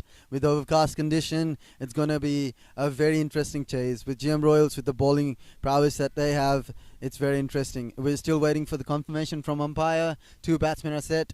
GM Royals are out on the field with their gameplay. We're doing their initial hurdle.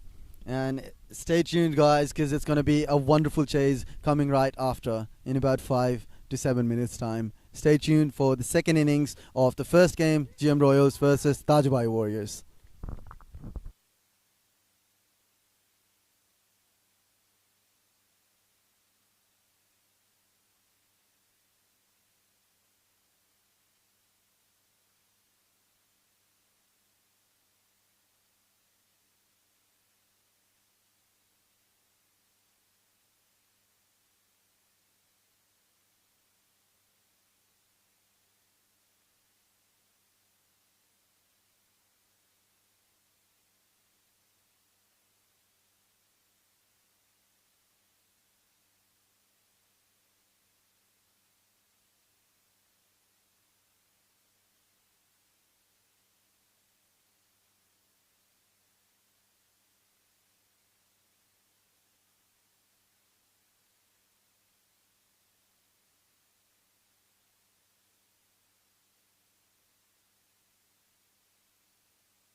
Welcome, ladies and gentlemen, to the second innings of the first game of Sba Cnpl 2.0, streaming live from Line M 209.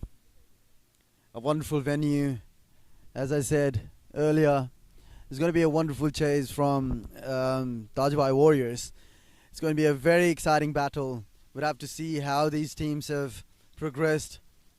Especially the first couple of games is very crucial for how they've managed to have a successful auction.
Welcome, ladies and gentlemen, for the second innings.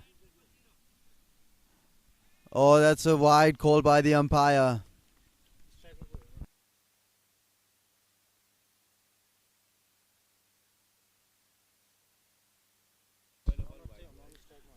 First ball by Kushikalwa. Kushikalwa, a great all-rounder for GM Royals, has brought himself into the attack, bowling to the skipper of Dajubhai Warriors, Hemant Mandal. Oh, that's good pace. That's furious from Kushikalwa. Is now bowling after a very successful batting venture that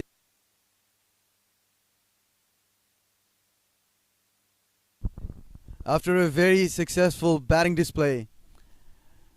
Kushikalwa bowls with a very nice pace, bowling to Hemant Mandal. First delivery, that's full delivery. Was there an edge? May have fallen short of the keeper or would have bounced on the pitch itself. To Hemant Mandal, a couple of dot deliveries on the trot. It's going to be an interesting take by Dajubhai Warriors of how their mindset is going to lead them, especially in the first six overs. The power play is crucial. It's quintessential, for that matter. For them to utilize and for them to capitalize in the first six overs is very, very important. Kushikalwa, a very good delivery. Missed the outside edge by a flicker. Kushikalwa bowling around the wicket, taking it away from the right-hander. His bowling has been a wonderful player. Established himself in the Nepalese community for the last few years, for the previous 5 to 6 years that he's played for the Nepalese diaspora. He's proving yet and again for why he's so dangerous. Kushikalwa, for delivery of the over, slashed outside the offside towards the deep extra cover area. Would be cut down by the fielder Saroj Karki just for a single. It's a good start from Kushikalwa. Good pace. This is what fast bowling is all about. Making sure that you're not letting the batsmen free their arms. Janak Pachai will be on strike for the first time in this over. For the first time in CNPL 2.0. A very handy player indeed, Janak. Is very tactical with how he positions himself. He's a 360 player, Janak Pachai.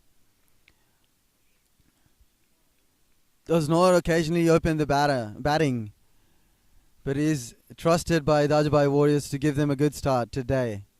Kushal Kalwar to Janak Pachai, slashed outside the off stump. A flashy edge for the first boundary of the innings by Dajubhai Warriors. The pace has been nicely utilised and has been capitalised by Janak Pachai for the first boundary of his innings, taking him off the mark, taking the total to 6 runs for Dajubhai Warriors. This is what's needed from Dajubhai. Willing to stay at the crease is what's needed. The intent is very important. Kushal Kalwar with the final delivery of this over. Janak Pichai looking to play a flashy drive. Missed out completely. This is good bowling from Kushal Kalwar. After the end of 1, the score is now 6 for the loss of none. Janak with the first boundary of the innings. They now require 171 from 114 deliveries. Dajubhai Warriors have a very good batting lineup, and they have to stay on the crease if they are to chase this massive total of 177. It's not going to be comprehensive, but we'll have to wait and see for how GM Royals are to perform on the field.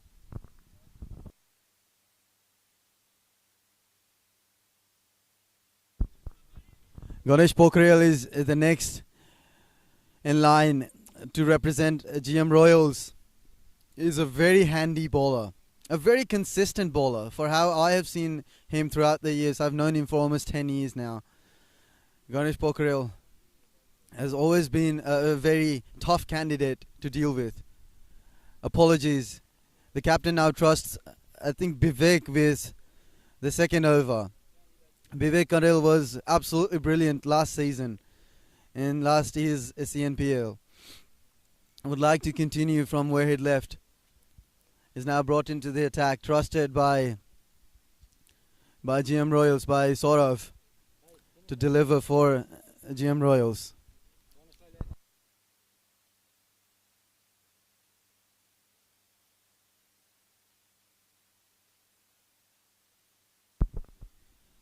Ganesh Pokhriyal, no ball. The first no ball signal by the umpire. Vivek Karel bowling with some pace, but overcompensating for the pace that he was about to deliver. A free hit for Hemant Mandal. We'll have to see how he's going to utilize on this. Shuffles across, bowls a slow delivery. Vivek Karel was the right mindset, but bowls a slow delivery, changes his pace at the very last moment. Good adaptation from Vivek.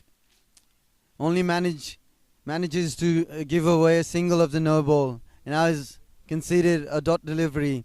Hemant Mandal. The score is now 7 for the loss of none. Slow delivery right in the block hole, straight down the ground. There is a protection down the ground. Would just be a single. Vivek Karel is very smart. He's a very smart candidate when it comes to bowling, especially in the first few overs. He would mix those lengths. He would not give you, he'd always keep you guessing. He'd not let you get over him with how he's always varying his length. Vivek Karel to Janak Pichai for the first time in this over. Janak to face Vivek for the first time. Flicked nicely down towards the deep mid-wicket area, more towards cow corner. Will be cut off by the fielder just for a single.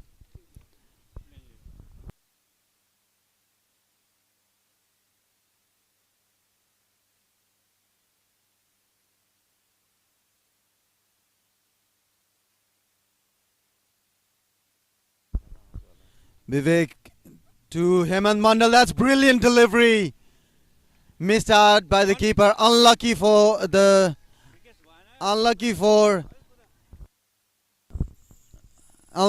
bowler for how good a delivery it was. It should have definitely been stopped by the keeper, giving away extra 4 runs in form of byes. Vivek Karel is a very smart bowler. Like I said, bowled well in the block hole, well and truly missed by the batsman, only to realize Vivek was unlucky in this occasion. Vivek to Hemant. Once again, that's up in the air. Will that be held? 30, that's the first breakthrough for GM Royals. That's a massive, massive blow for the Dajubhai Warriors. Overcompensating for the dot deliveries and the pressure that was building for Hemanta, having had only managed to get 2 runs of the 8 deliveries that he'd faced. Could not manage to get past the fielder on the long off area. Was held by Saurabh Prasad, the captain himself, in the 30-yard circle. The first breakthrough by Vivek Karel. For the momentum that he was getting with the deliveries that he was bowling, he has now managed to break the backbone of the Dajubhai Warriors with the first breakthrough in the second over of the innings. The score is now 13 for 1 in 1.4.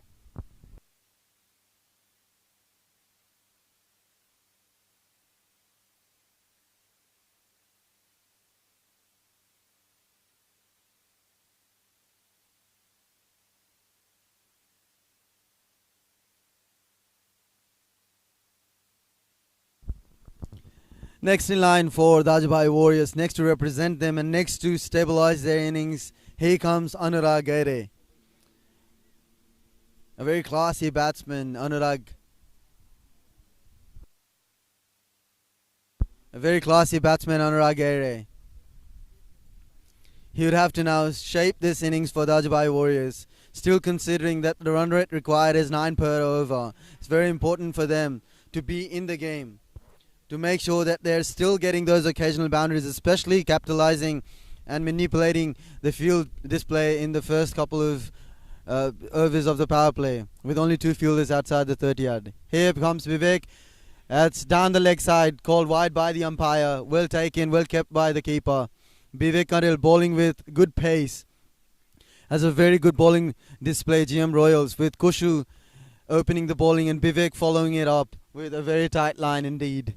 Anurag Gaire. Will be interesting to see Dajubhai's approach of how they're going to initiate and now build the momentum shifted back to their camp afterwards, after the first breakthrough.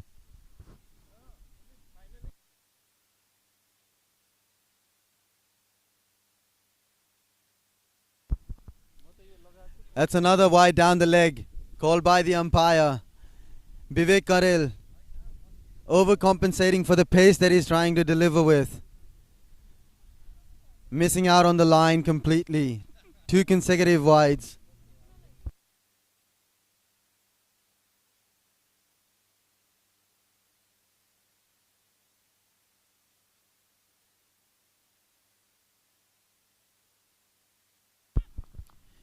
Vivek Karel bowling in block holes.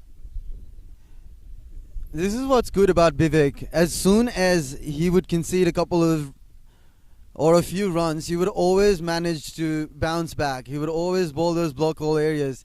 Getting defensive is one of those approaches which a fast bowler should always realize. As soon as you're drifting away from the batsman, if you're bowling on the wrong line, you can always bring yourself back by bowling block hole, because that boosts your confidence in the long run. This is what fast bowling is all about, getting back on track as soon as you've conceded. Now Kushu will, I suppose, bring himself in the attack after a successful bowling display in the first over. Was very... Apologies, Saroj has now been trusted by Saurav. Good change of bowling from Saurav. Seeing of how the batsmen are well and truly under pressure after the first breakthrough, trusting one of his most experienced spinners, Saroj Karki, a very tactical individual. Saroj Karki is one of the best spinners in the community cricket, the Nepalese community diaspora in Canberra. I've seen his games in Sydney when he was representing one of the teams in Nepalese Premier League in Sydney, and he was well and truly established himself. Saroj Karki for the first time to Janak Pachai. Janak negotiating it down the ground towards Vivek, being cut off just for a single.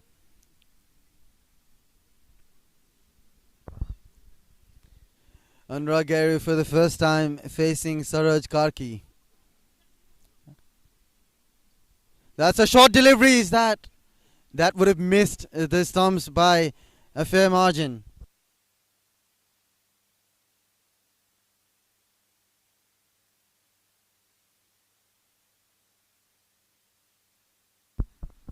Saroj Karki to Anurag Gere. Full-ish delivery in the gap, but would only manage to get a single. This has been a brilliant start for GM Royals for how they've managed to not concede boundaries. For the total that they have, the required run rate would always mount up as soon as the game progresses. Saroj Karki, full-ish delivery, played on the full ribbon down the ground towards the deep extra cover area just for a single. This is good bowling display. Bowling according to the field. And this is what Saroj Karki is so known for.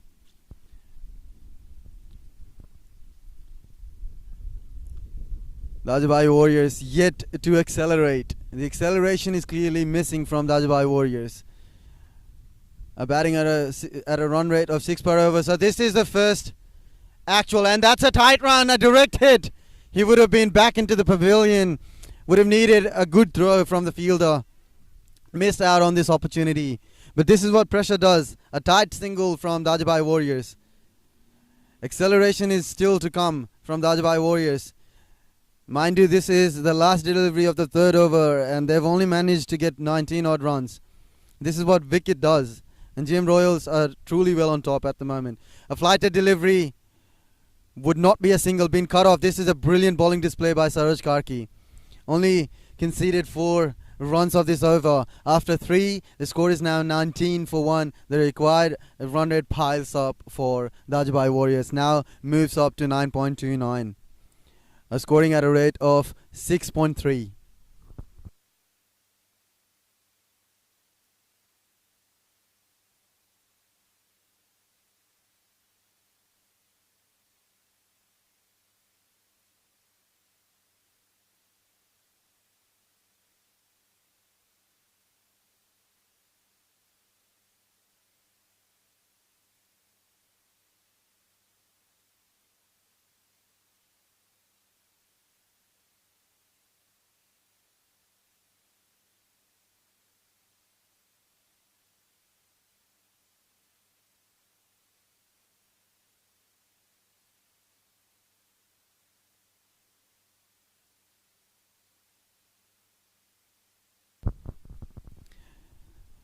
Bikesh is now introduced for the first time in this innings by Saurav. Mixing his bowlers quite nicely, Saurav. A very smart leader. This is what a smart leader does. Does not let the batsman settle for one bowler. This was played on the full, missed out on the opportunity. So the full delivery was trying to slog it or may pull it towards the leg side area. The field is quite open. They have to pierce the gaps. Dajubhai Warriors, they have to be, they're on the back foot, so they have to manage to get on the front display, where they're the one negotiating the runs, not the other way around.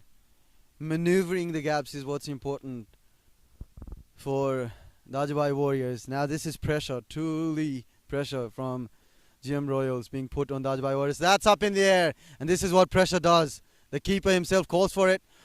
That's a drop. That's dropped him. Is that gonna be a massive, massive drop? Because the team was truly under pressure. Anurag was not managing to take boundaries or even to rotate the strike. This is what pressure did to him. The ball was well up in the air for a brief period of time. Missed a regulation catch, the keeper. Disappointing end to the result. Well swept down towards the deep cow corner area by Janak. Been a brilliant over so far by Bikesh. One more delivery to spare. Anurag gets a golden chance. Would have to now play sensibly for how he would have gotten this opportunity to re-establish himself. Brilliant over by Bikesh. Only two of the over. 4 overs done. The score is now 21 for the loss of 1. Could have easily been 2 had it not been for the missed catching opportunity by the keeper. You would imagine the keeper with the gloves is the safest hands in the house. The bowler would be kicking himself. The keeper would definitely be kicking himself for having missed out on this golden opportunity. Dajubhai Warriors clearly on the back foot after the end of fourth over. The score is now 21 for 1. Saroj Karki is now continuing. Second over of the first spell for him. Bowling it slower. Oh, half-hearted chance. Driven down the ground by the batsman Janak.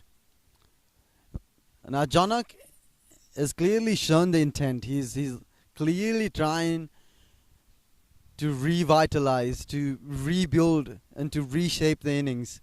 He's not getting the support from Anurag. Anurag under pressure. 9 deliveries that he's faced, only managed to get 3 runs. Janak the aggressor.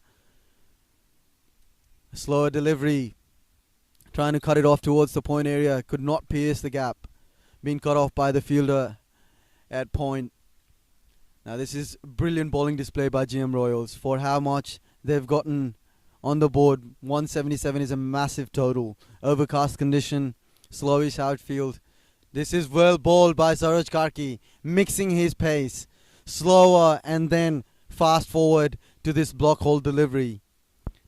GM Royals bowling it to the throat of Dajubhai Warriors. Clearly under back foot. Saurav having a quick chat with Saroj Karki. They know that the batsmen are under pressure. They'd have to now be sensible. If they manage to get a couple of quick breakthroughs within these overs, they'll truly be well on top of the game. Misfield would allow Dajubhai Warriors to get a reliever, to get a breather. Been a very shaky, very slow-ish start from Dajubhai Warriors. Would now have to rebuild this innings. It's very important for one batsman to be the aggressor now. Otherwise, the mountain of run will just pile up and it'll be very hard for them to bounce back. It'd take them a miracle for them to get over the line if they are to still continue with this momentum and this run rate.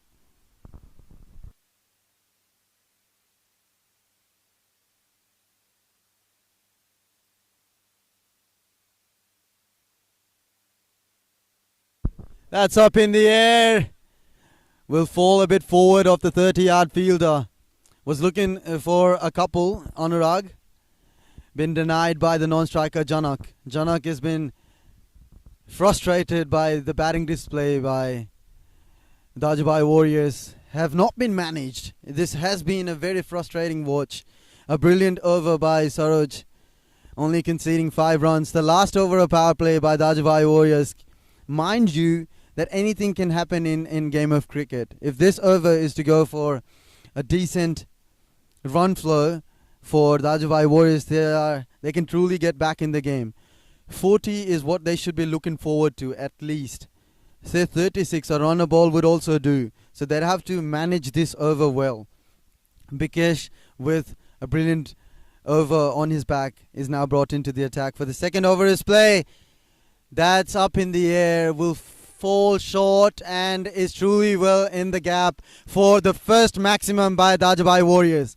Janak has now freed his arms, has now broken the shackles for Dajubhai Warriors. For Bikesh, with his second over on trot of his spell, a brilliant lofted extra cover drive from Janak. A 360 player indeed, showcasing why he's called so. Janak is the only player who's been established in this innings so far. Short delivery, pull towards, in the gap, piercing it. Would be a couple of runs if he's to run hard. This is good from Dajubhai Warriors. The first couple of deliveries, having managed to get 8 runs of the first couple of deliveries. Now the score is moved to 32 for the loss of 1. 5.2 is what they've faced. 4 more deliveries in power play left for Dajubhai Warriors. 34. Apologies. That's a good flashed drive towards the deep third man area. Is running down towards the fine deep third man area. Cut off by the fielder. Would only be a couple of runs. But this is good from Dajubhai Warriors, managing to get 10 runs of the first 3 deliveries. Have now managed to get that runner ball total that we were looking forward to. A couple of boundaries in this over would help the cause for a good power play surge.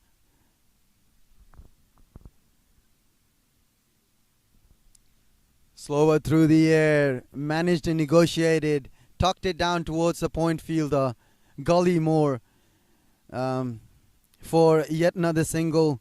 2 more deliveries left in the over, left in the power play. The score has now moved to 37. Now this is Anurag's opportunity to free his arms, to reutilize on the power restrictions. With only a couple of fielders on the boundary, you've got a deep extra cover and you've got a cow corner more towards long on. Anurag to face a couple of deliveries. Oh, that's up in the air. Is that going to be a soft dismissal? Oh my God. That's Anurag Gare throwing his wicket, giving it to GM Royals. More like donating it to GM Royals for the opportunity that he had gotten. The keeper would be relieved for how Anurag Gare has thrown his wicket away. Was trying to nudge it down, looking forward to nudge it down towards the leg side area. Has softly been dismissed by Bikesh, managing to get 1 more wicket for the team. GM Royals now back in the game. The score is now 37 for the loss of 2. Scoring at 6 and a bit. The run rate required is now inching closer to 10.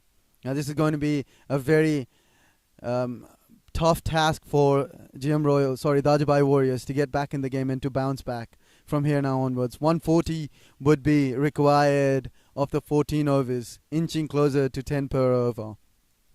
A brilliant power play display by GM Royals, not conceding many boundaries is what they had initially hoped for, and now they've managed to pull it off.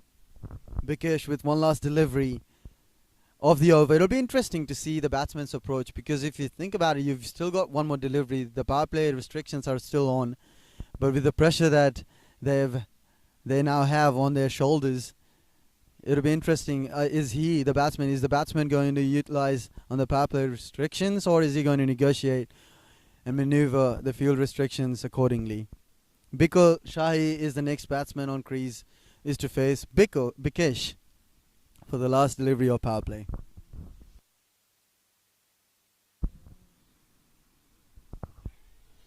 That was going in. The bowler with a somersault was in the game. It's a good bowling display by GM Royals. Brilliant bowling display, I would say, keeping that they've managed to score 176 odd runs. Restricting the opponent for 37 odd runs is a massive feat that they have achieved. Bikesh, the second over of his spell, managed to give away 10 odd runs. Was a bit expensive. 11 odd runs was a bit expensive, but a brilliant comeback by him in the last 3 deliveries, getting a wicket of Anurag Gare. Now the equation is quite clear. It's very apparent for everyone to see. Dajubhai Warriors have a mountain to climb. 140 required in 14 overs. It's going to take a couple of players to stay on the crease, and then they can capitalize. But minding you that GM Royals, they've still got plenty of bowlers in their arsenal. They can still look forward to Vivek, Kushu. They've got Ganesh still to come. They've got a couple of brilliant spinners in form of Bikesh and Saroj. So they've got a very good bowling lineup. With Dajubhai Warriors, they've still got Raj to come. They've got Nissan. He's a decent batsman himself. Amar is also a very good batsman. Anil is one of the best in the camp. So it's going to be an interesting chase. Mind you, cricket's a funny game, so please stay tuned. And we'll hope to see some fireworks from Dajubhai Warriors now onwards. Ganesh Pokharel has been brought into the attack for the first time in this innings. Would be bowling. Oh, that's right in the block hole. That's a Yorker. That's a brilliant Yorker to Janak Pachai. Ganesh Pokharel bowling with decent pace. Bowled right in the zone. On the money. So this is what momentum does to you. had Dajubhai Warriors scored 50 or 60 in a flurry without the loss of any wickets, the pressure would have shifted back to GM Royals. But this is what pressure does to you. A couple of quick wickets, not many runs in power play, and every bowler is in the game now. That's up in the air. Oh, drop. This is the second drop by GM Royals. Was a straightforward opportunity. Now this is what they'd have to improve. Catches win matches, and this was a straightforward opportunity. But missed out on this golden opportunity. Ganesh bowling in the right areas, having the field restrictions out. Bowling this hard length. He would more remind you of Hardik Pandya, bowling those hard length.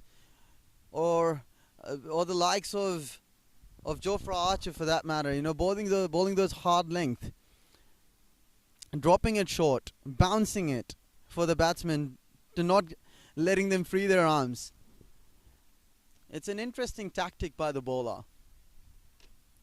That's up in the air again. They're not learning from their mistakes, and that's dropped again. This is a very poor fielding display by GM Royals. This is very, very poor fielding display.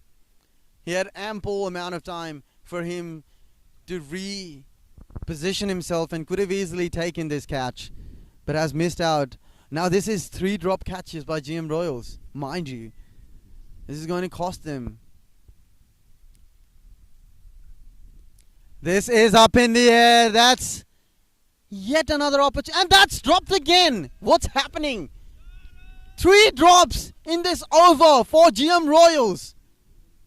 This is 3 drops. We're talking about franchise cricket. This is unacceptable by GM Royals. They'll have to clearly regroup themselves. Maybe the captain can have a few words with his teammates. The group hurdles. They'll have to keep it out there. Now, this is unacceptable. The standard of the game will require you to take these catches. And Dajubhai Warriors, they're not learning from their mistakes. For the number of drops that they've gotten, they'd have to now capitalize. They'd have to now reshape themselves. They've got 5 fielders out in the deep. They've got a deep extra cover. They've got a long off, a long on. They've got a cow corner. They've got a deep backward mid-wicket. That's up in the air again. Flashed hard. Will fall forward off the gully fielder, Bharat Raj Bhatta. This has been a frustrating over for Ganesh Pokharel. Doing everything he can to get those crucial wickets, only to realize going empty-handed is equally and truly disappointing. GM Royals dropping 3 important catches in this over. Score is now 44 for the loss of a couple of wickets. Could have easily been 3 or 4. But nonetheless, the score is now Dajubhai Warriors 44 for 2 after 7. The required rate is 10.23, 133 of 78 deliveries. Piling up.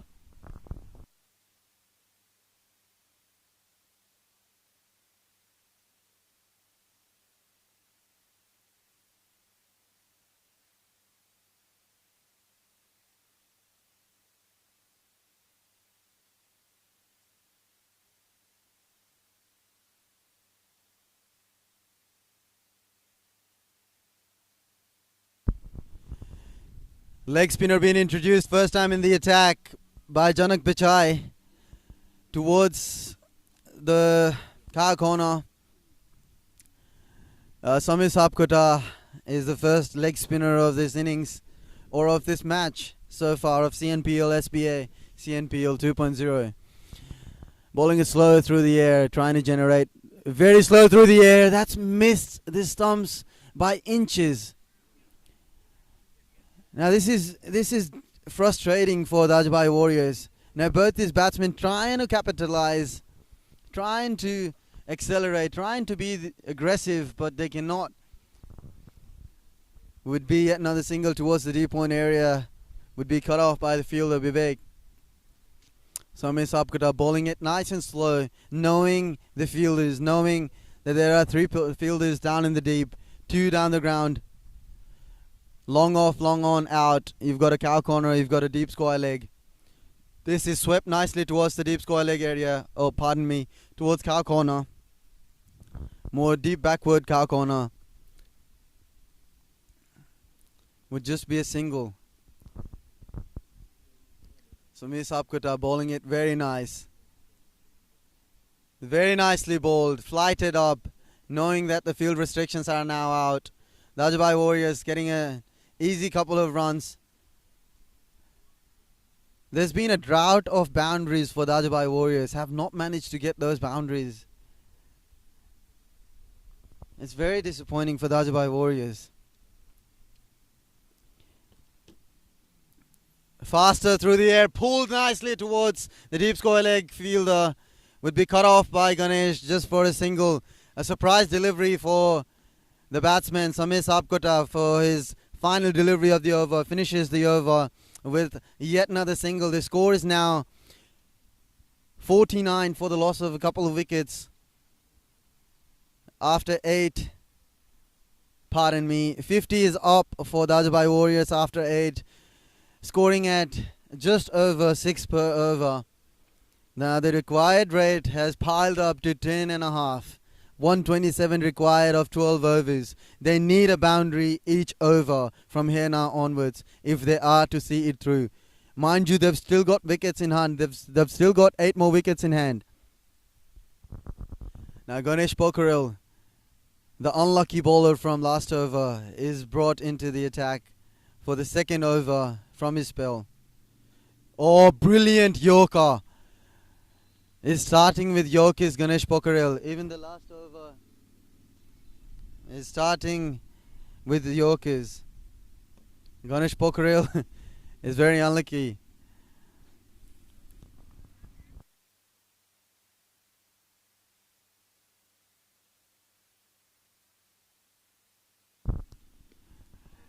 That's cut down towards the deep extra cover area for a much required boundary. Was ball short towards the off stumps, and ample amount of time for the batsman to free his arms. That's what he did. Managed to get a boundary. A welcome boundary for Dajubhai Warriors, taking the score to 55.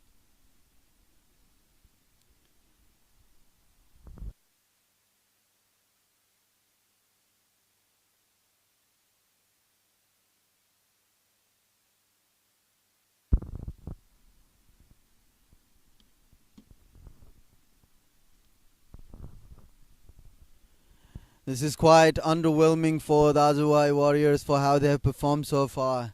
It's discouraging the next batsman on cards. That's up in the air, but that has gotten the connection from Anurag Gaire. From Bikal Sahi. And this is what Ganesh Pokharel has conceded, of a maximum from Bikal Shahi. Now takes the total to 60, which is now, hopefully this is what they're looking forward to.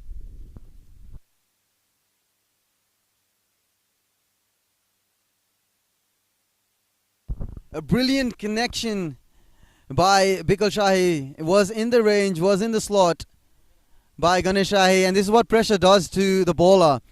A wide conceded, wide signal by the umpire. The run rate will go down as soon as you start to get those boundaries. Boundaries are quite important, especially in this phase of the game. In the middle overs, it's very important for the batsman to keep, to rotate the strike and to get those occasional boundaries. That's a brilliant Yorker. This is a very nice comeback by Ganesh Pokharel. Overthrow and denying the double. Now this is what's gratifying, the shot that Bikal Shahi played, it was outstanding. It was very inspiring for now Janak Pachai to come back, for him to now showcase his caliber, to showcase his prowess. It was quite impressive, the shot, and rewarding indeed. Now that's a block hole delivery driven down the ground towards a long off for yet another single. This has been a very good over for Dajubhai Warriors, where they have now managed to get 12 odd runs in the first 4 deliveries. Now Ganesh Pokarel has been expensive, especially in this over after conceding a couple of boundaries. But good comeback, especially these two block hole deliveries. Very nice comeback by Ganesh Pokarel. Played on the full, driven down the ground towards deep extra cover by a bit of fumble would allow them to easily get a couple of runs. Misfield denied by the striker. Now the crowd's cheering up for each and every run. This is what they require. This is the 9th over running halfway through, almost halfway through. End of 9 overs. The score is now 65. Apologies for the loss of 2 wickets. They require 112 runs of 66 deliveries. The required run rate has come down to 10, but that still is a lot for the Dajubhai Warriors.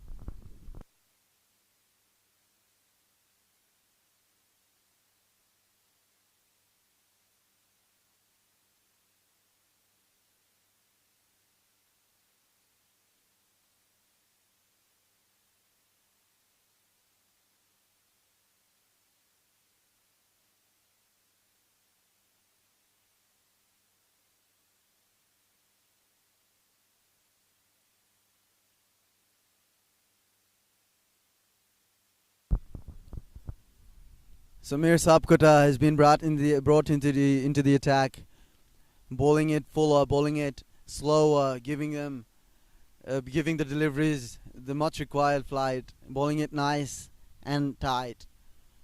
Janak, and considering how Bikul Shahi is now accelerated, rotating this try, giving it to him. This is nicely played, nicely managed, nicely nudged it down towards the point. Would be cut off by the fielder, but this is what's important. Trusting the delivery, trusting the bounce, because, mat, when you're playing on the mat, it's very important to trust the bounce. You can always shuffle a bit, you can always recapitalize on the length and how it's being bowled. A tough appeal from the bowler to the umpire. May have pitched outside leg. Umpire denies this appeal. But he's bowling nicely. Samir Sapkota is mixing it quite well.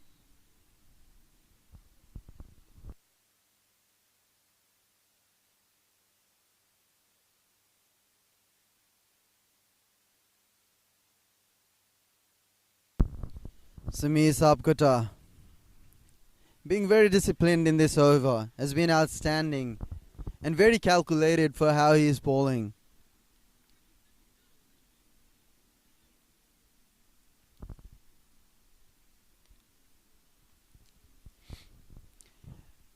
Janak Pachai is a very dynamic batsman. He's very commanding, especially with his 360 zone, like I rightly mentioned. Shuffles down. He's a leg spinner himself, so he does definitely know where the bowler is going to pitch, and he can clearly, read the mind of the bowler.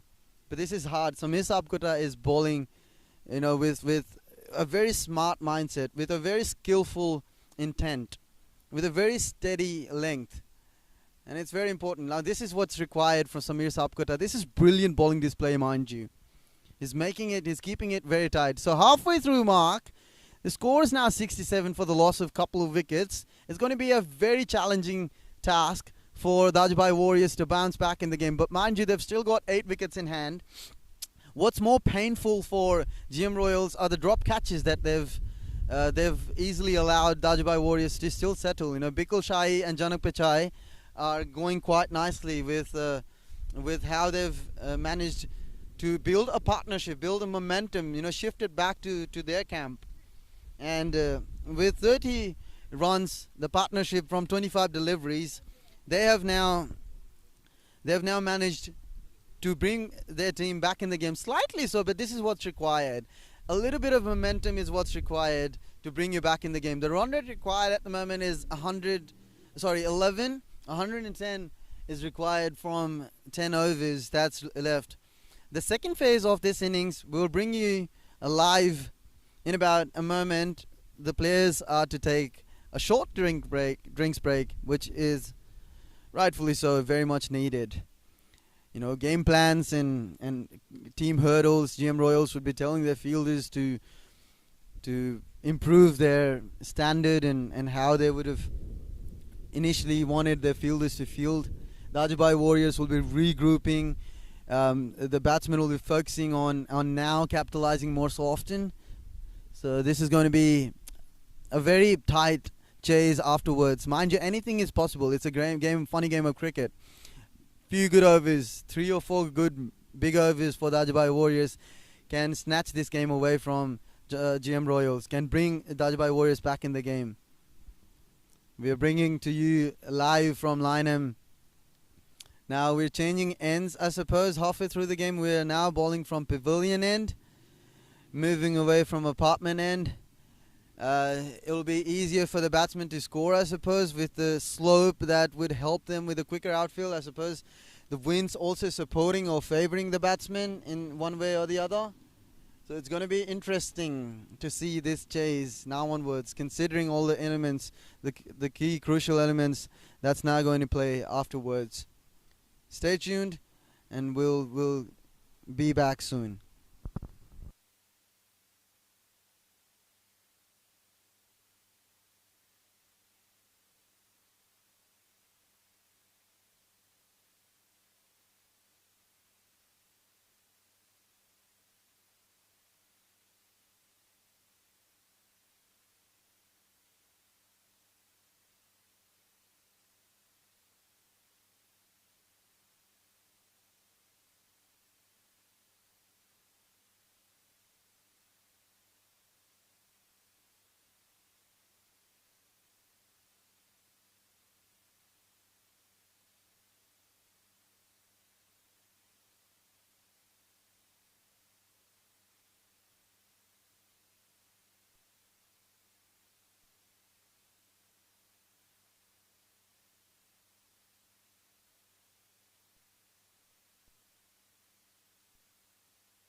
After the change of ends, the bowlers will now be bowling from pavilion end. This will now support the need of the batsmen to regroup, reshape, and come back into the game. It's very important for the batting team to now revitalize.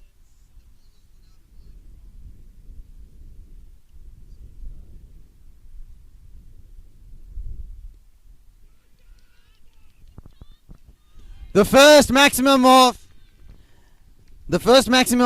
power surge by Dajubhai Warriors, getting back from the break. Much required break for them, I think, breaking the shackles completely. Bikul Shahi is now conceded yet another boundary. Bikesh is the bowler. And this is what's needed. The score is now moved to 73 for the loss of a couple of wickets. The first maximum after. Now that's edged, and will that be taken? That's easily taken. A great comeback for the bowler. A great comeback. Well placed fielder. The field set is what's important. Bowled it outside, fired it actually outside the offside, off stump, and the player, for how they would have managed to get a maximum of the first delivery, was looking to overcompensate, was looking to reutilize the opportunity of scoring more boundaries, has now perished. And this was smart bowling display by Bikesh. Dajubhai Warriors, now the loss of 3 wickets, have 73 on the board. They've still got batting to come, but this is now going to be a tough chase.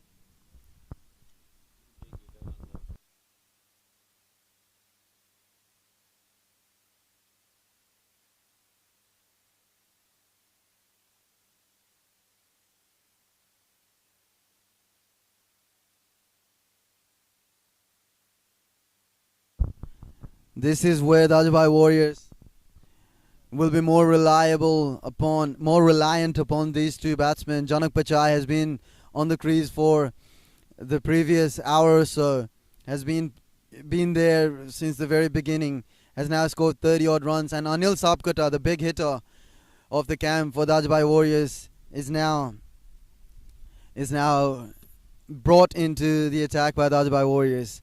He's a massive player, massive wicket for GM Royals. But they cannot be, exceeding in correction when it comes to losing wickets and everything. It's a wide call by the umpire. Over adjusting his line, slightly so. Vikesh trying to free his arms, Anil Sapkar, on this occasion. Will be cut off by the fielder at point. Good over. Good comeback so far by Vikesh. That's up in the air. And well taken down the throat by Saroj Karki. Anil Sapkota is the one to depart.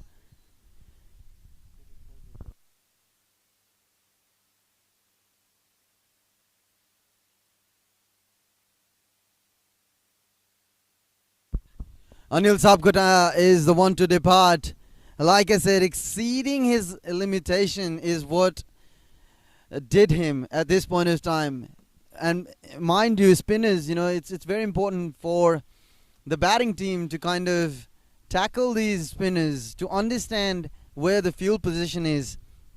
Was in the slot, but he could not get the maximum because he would have lost the sight of the ball. He would have lost the momentum which was clearly required, the distance that was clearly required, the height that was clearly required, and only manages to shove it down the throat of Saroj Karki, who is the safest fielders in the house. A very experienced batsman comes into the middle, Raj Timilsina. Two CNCC players on the crease, Janak Pichai and Raj Timilsina, have played together for a brief period of time. They know and this partnership is quite crucial for the Dajubhai Warriors. But the pressure is clearly on the Dajubhai Warriors. They're clearly on the back foot. It'll be very interesting to see how they're going to regroup and reshape. Bikesh, having 3 wickets under his name, would look forward to, that's brilliantly bowled. You miss and I hit type of bowling from Bikesh. Very skillful bowling. Very confident. Brutal for Bikesh.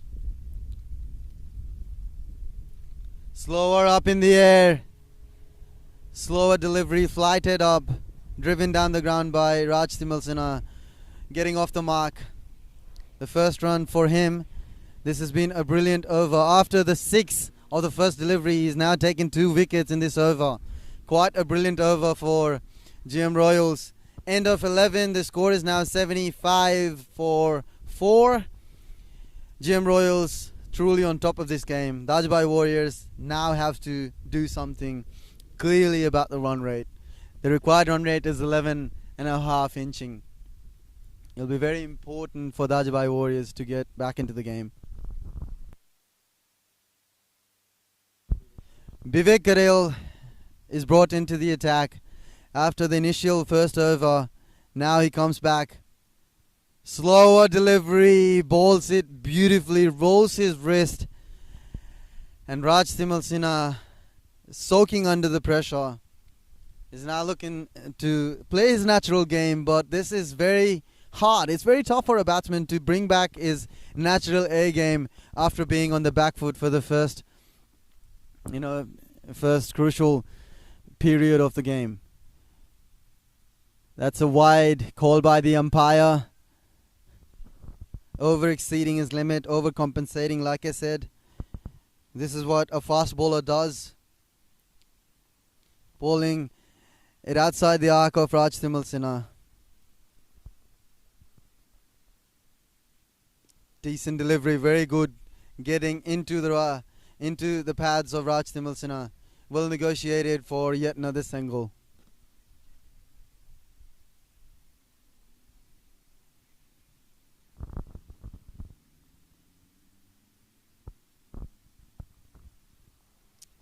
Saurav having a quick chat with Vivek Karel, with Janak back on attack. They know that Janak is very nice, is very confident, is very aggressive towards back of the wicket, more towards the back of the wicket. And that's driven down the ground. Do have protection down in the deep. Fielded nicely, cut off by Bikesh down towards the long on, just for a single.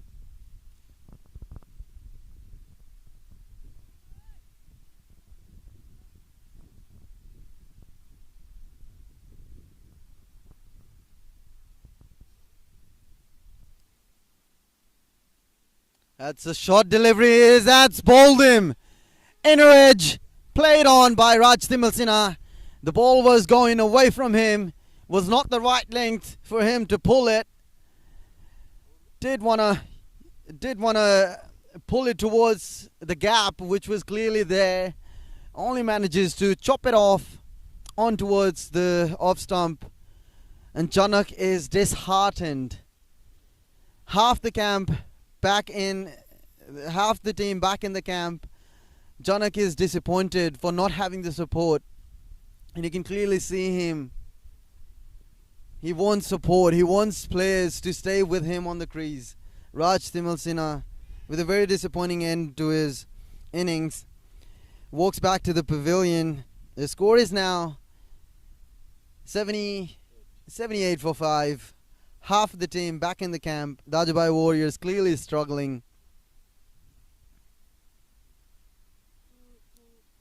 That's very, very, very discouraging. It's very underwhelming by Dajubhai Warriors.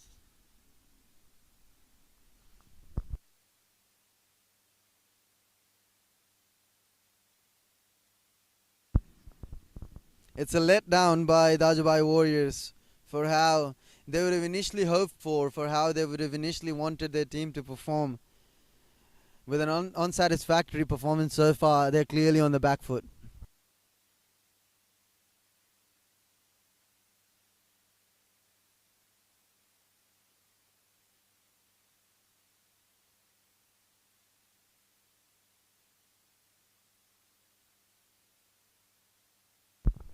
Vivek Karel has managed to get a couple of wickets now. Oh, that's a hard appeal. That's given out. That was plump. That was right in the block hole by Vivek Karel. A brilliant delivery. Death bowling display from Vivek Karel. A Yorker nonetheless gets him his third wicket. 2 on the trot, is on the hat-trick now. Nissan is the one to fall now. Now this is just like a house of cards. A deck of cards being perished and being shackled by this bowling display by GM Royals. And this is what pressure does to you. This is clearly pressure.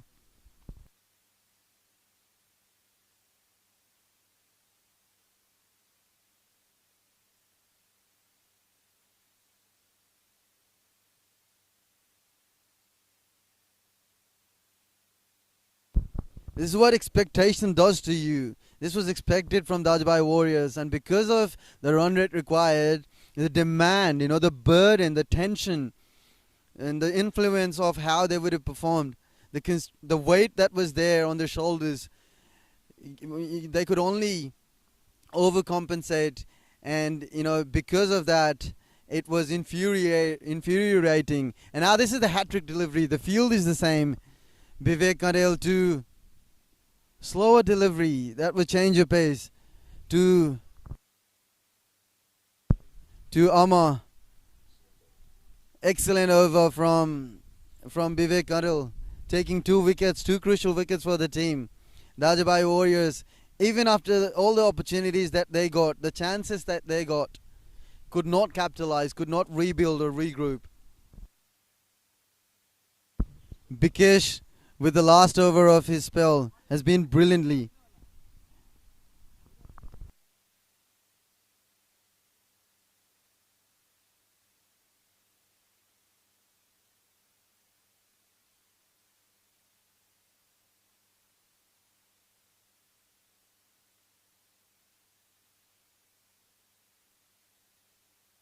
This is Bikesh into the attack, and that Janak Pachai, the one-man warrior for the Dajubhai Warriors, has been stationary at the crease, has been rock solid at the crease, and is now showing that he is still there. But is it tad too late? Is it a bit too much for him to ask, being the sole performer. Oh, that's up in the air again. And that's 2 back-to-back sixes from Janak Pichai for a brilliant batting display. Janak Pichai moves on to 43 now for a brilliant batting display that is showcased, has been rock solid at the crease for the last hour or so. Is now trying to at least get to somewhere respectable. This is what's required for the Dajubhai Warriors, because a game is not finished until it's finished, until the last ball has been delivered, until the last wicket has fallen. And Janak Pichai, that's swept again, that's up in the air, fall short. That falls short from the cow corner fielder, but Janak Pichai, he is enjoying himself. He is more towards understanding that this is the first game. He's got to bring back his form, showcasing his caliber. And the batsman Amar Adhikari clearly giving the strike to Janak Pichai. And truly so, because he's well set. He's seeing it nice. And it's important for Janak Pichai to continue this momentum, to continue what he is now looking forward to. A full delivery wide called, overcompensating, like I said. The bowler bowling it outside the arc of the batter.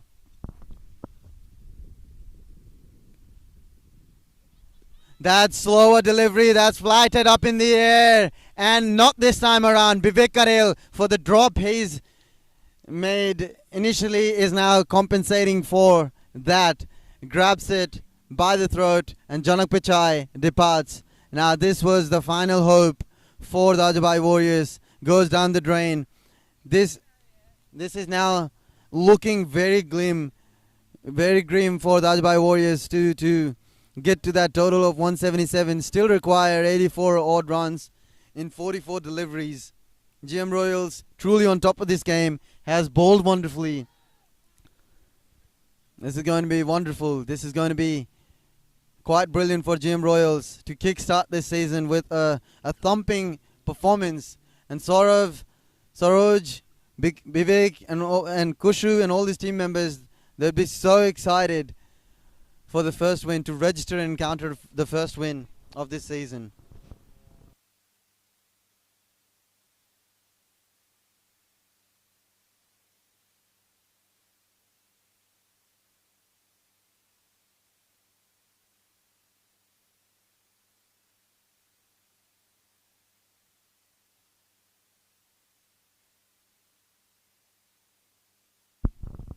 Vivek, the fourth scalp for him. Can he take a fifer?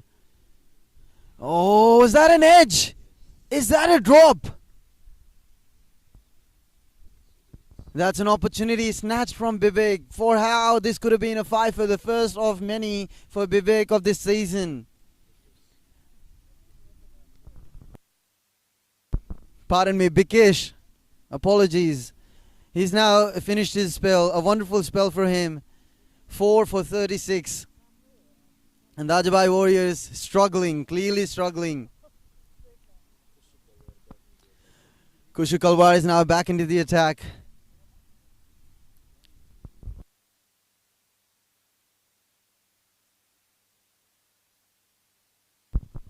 Now can they exploit this late tail end of the Dajubhai Warriors? Can Kushu Kalwar profit from what GM Royals have already established to themselves? Make use of, take the leverage to the next step. This is what Kushu Kalwar would come into display, bowling round the wicket, down the leg, wide been called by the umpire. Kushu Kalwar now has to harness and profit from what the GM Royals have now provided to them.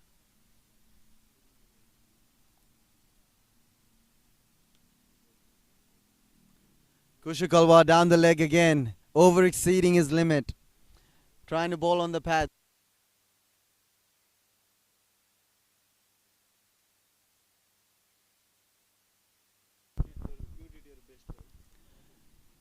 Kushu Kalwar is still to ball a fair delivery, still to ball a legal delivery. Coming over the wicket now. That's up in the air.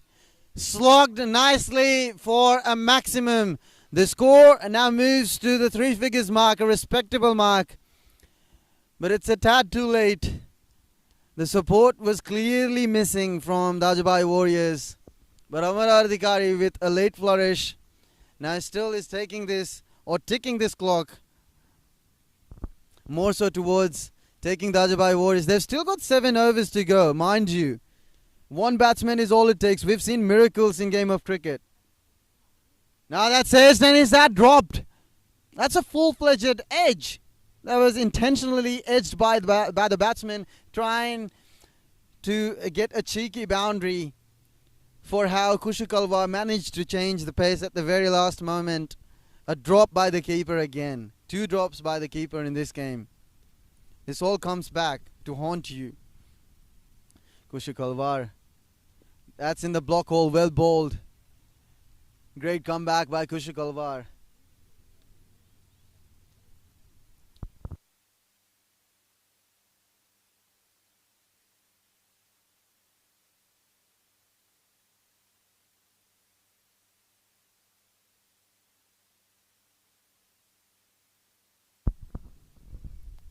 Kushakalwar with the 4th delivery of this over. A wide call by the umpire.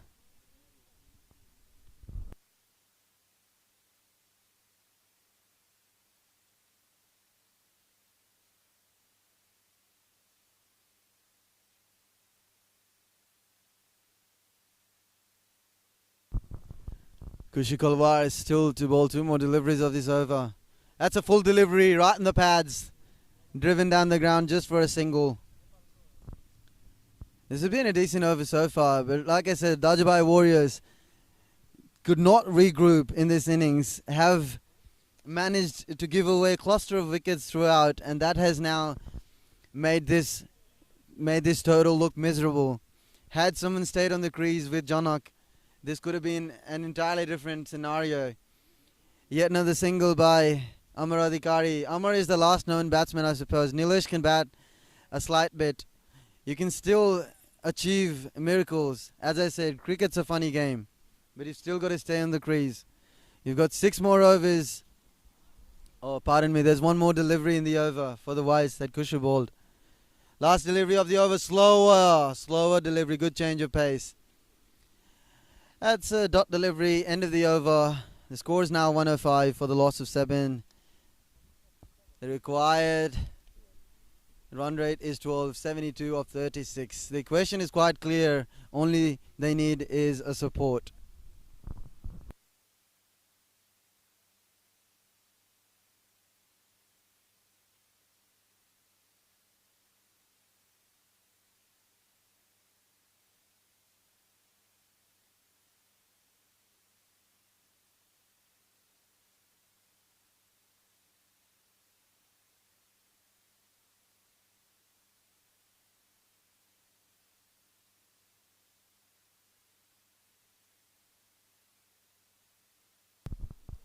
Spinner now being introduced in the late phase of the innings. 6 overs to go. Saroj Karki is now brought into the attack.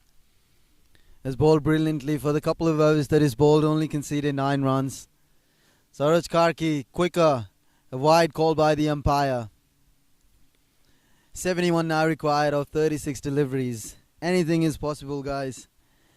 It's just a moment of faith. It's just a moment of hope. Saroj bowling it slower. Nilesh wanting to give Amar the strike. Apologies, Amar trying to notch it down.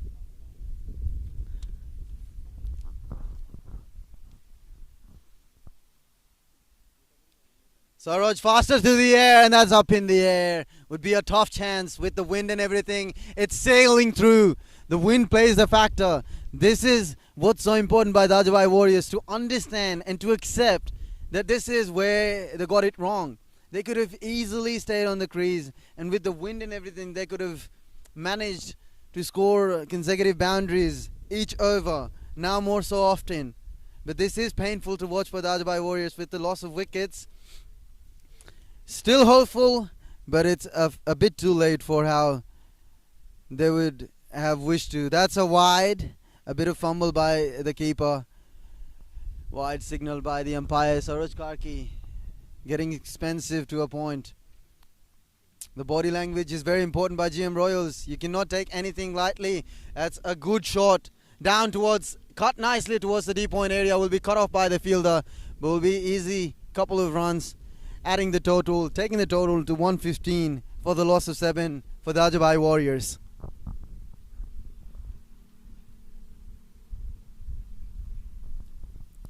Saroj Karki to Amar Adhikari.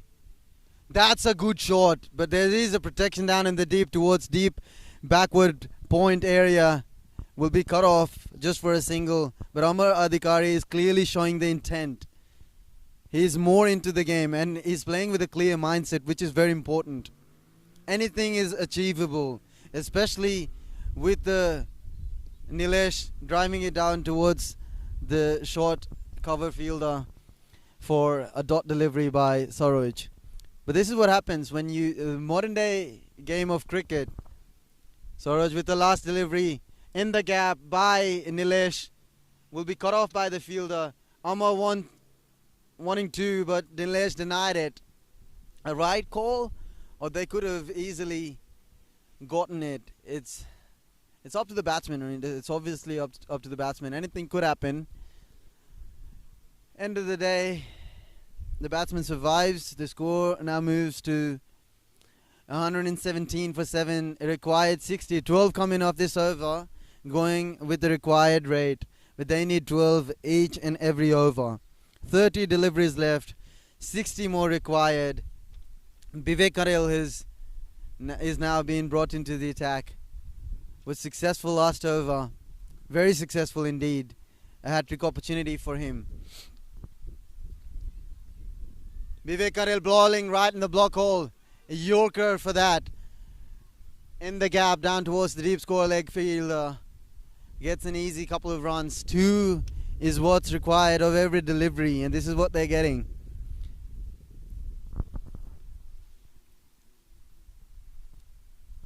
But this is clear. It's a discipline that we all need to acquire. The discipline of taking catches. If GM Royals are to fumble at this point of time in the game, it will be the catches that they will be cursing upon. For the Dajubhai Warriors, it's the missed opportunity, the discipline that they didn't show.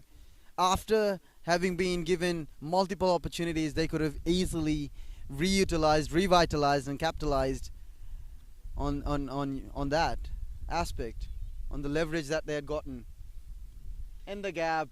But there is a fielder down in the deep extra cover region. Would be cut off just for a single. Good bowling display by Sba Cnpl. Score is now 120 for 7. Hello. That's a good shot. That's a full flourishing deep extra cover drive, but that's a well fielding.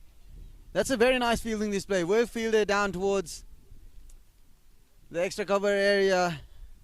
A good dive showcased by the fielder, saving at least 3 runs. By Vikesh, saving at least 3 runs for the team. 56 required of 26 deliveries. A tough task. Required rate is now 13.5. Has driven down the ground towards the deep extra cover area. Will be cut off by the 30-yard field circle. 30-yard circle fielder just for a single. Been a good over so far. Only 4 conceded of the 4 deliveries that is bowled. 2 more to go. Can they manage to get a boundary? Dajubhai Warriors. That's a great bowling display. A Yorker at this point of time in game. A crunch delivery. Well blocked. Good bit of footwork by the bowler. There is no protection down in the deep. Covering it up or backing it up for the overthrow.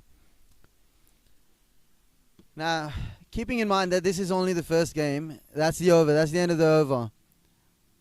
The required run rate is now 13.5. 54 now required of 24 deliveries. But like I said, it's a modern day game of cricket with the T20 World Cup and everything. We've seen And we've now, with IPL, with NPL, we've seen all over the world how players do manage to get massive amount of runs in the last few overs. And this is what's required for Dajubhai Warriors to not still lose the hope. Saroj Karki would be bowling again, slower through the air, was trying for a square cut, missed out completely.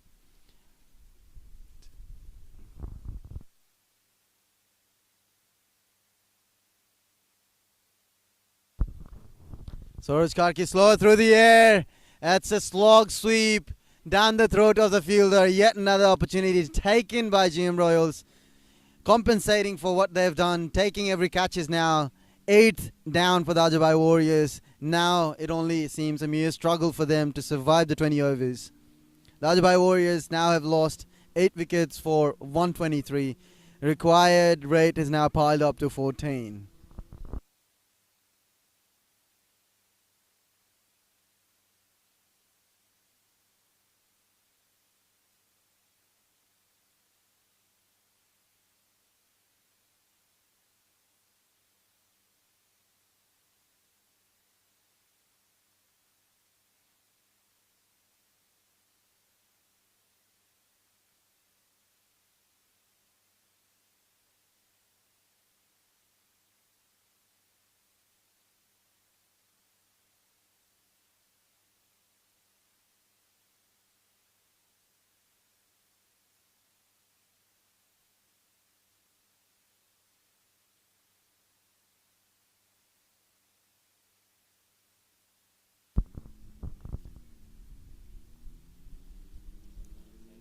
Santosh Pantha has now come up on crease.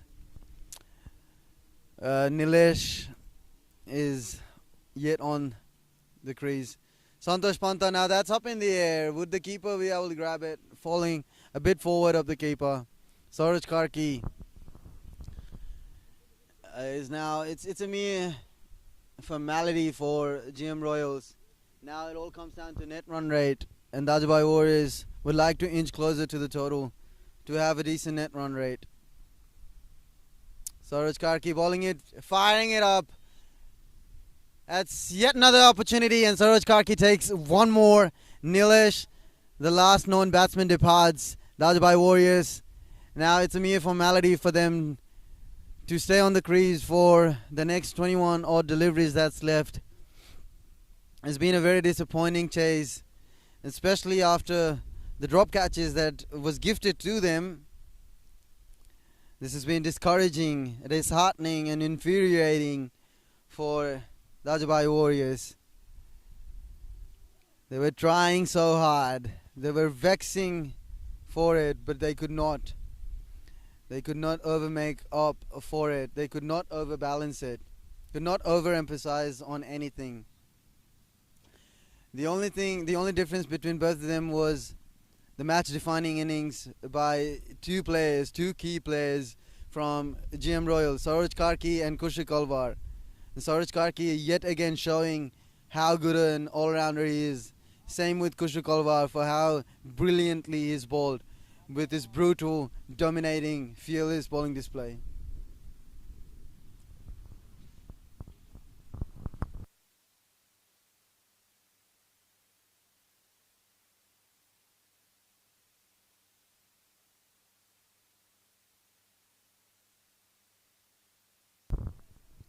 It's a mere conventional ritual, officiality for Dajubhai Warriors to stay on the crease for the next 20 odd deliveries.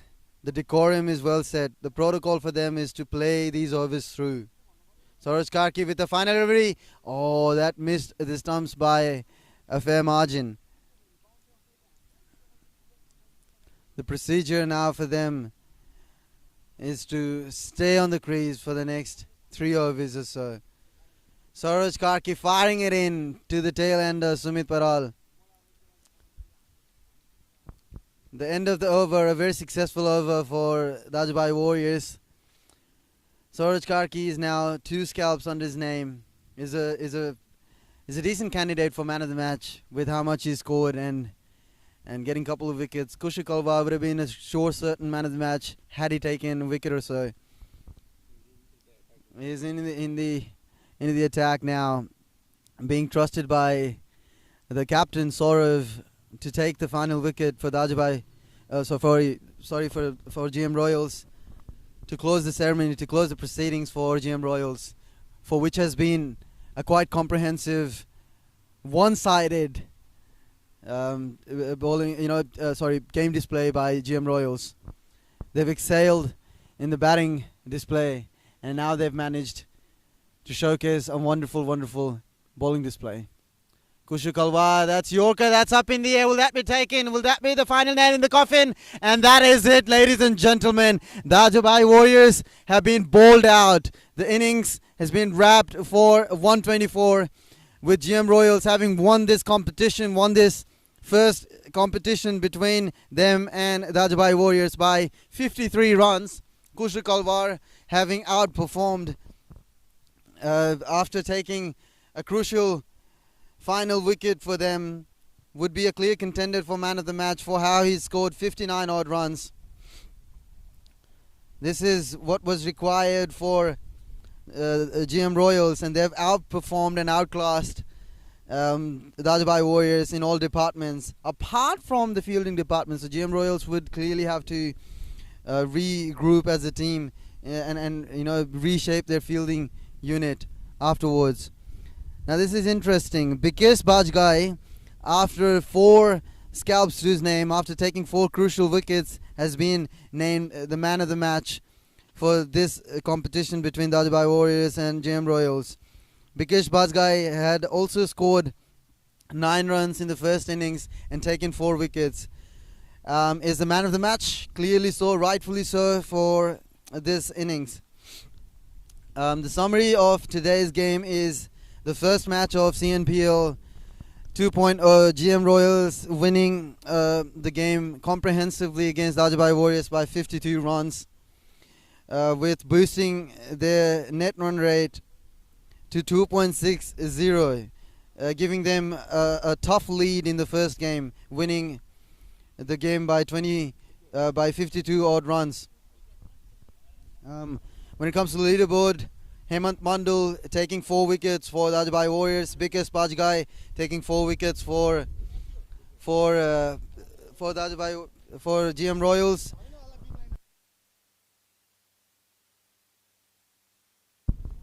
Suraj Karki 2 wickets to his name, Vivek Karil 3 wickets to his name, Sumit Paral 1, Kushu Kalwar 1, and Santosh Panta with 1 wicket. Today's match was proudly sponsored by SBA Group, and we've got one more game coming live in about half an hour or so, which is between the finalists from last year. We've got Success Strikers and Kathmandu Kings coming right up in about half an hour. We'll pass this mic. We'll pass this, and we'll move ahead to the next presentation ceremony in about a bit. But before that, the summary of the game is GM Royals won the game by 52 runs. Bikesh Bajgai is the man of the match. Kushu Kalwar is a key performer for GM Royals. Janak Pichai is the key performer for Dajubhai Warriors, having scored 44 odd runs. Bikal Shai being the second leading scorer for Dajubhai Warriors. That's it from the commentary from the first game of this innings. We'll come to you live from the next from the presentation ceremony and the next game that's coming right after between Success Strikers and Kathmandu Kings, which will start and commence at 1:30. Stay tuned and keep watching.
आवाज आयो कि नै भन्नु न के दाइ यो टस गराइन्छ अनि ल युवराज भोला भनेर थाहा हुँदैछ त्यही थियो अघि त्यो उसको त यतै गरौँ दुईटा खै त दुईटा क्याप्टेन सक्सेसको होम हो है त्यो एङ्गल ठिक छ भन्नु है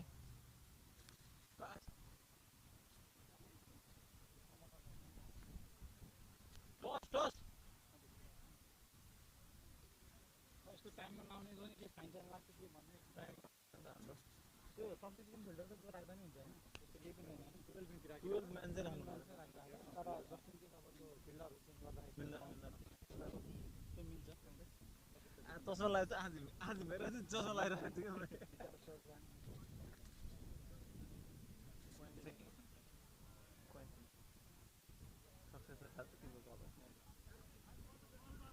रेडी भन्नु है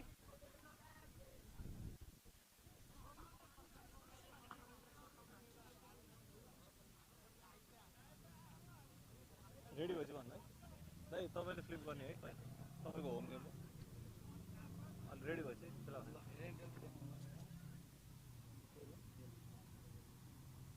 है बेला रेडी हुँदैन ओन्ली पनि हो अनि बोल्नु पऱ्यो नि पुरै पुरै इन्टरनेसनल रेडी हो ready Dai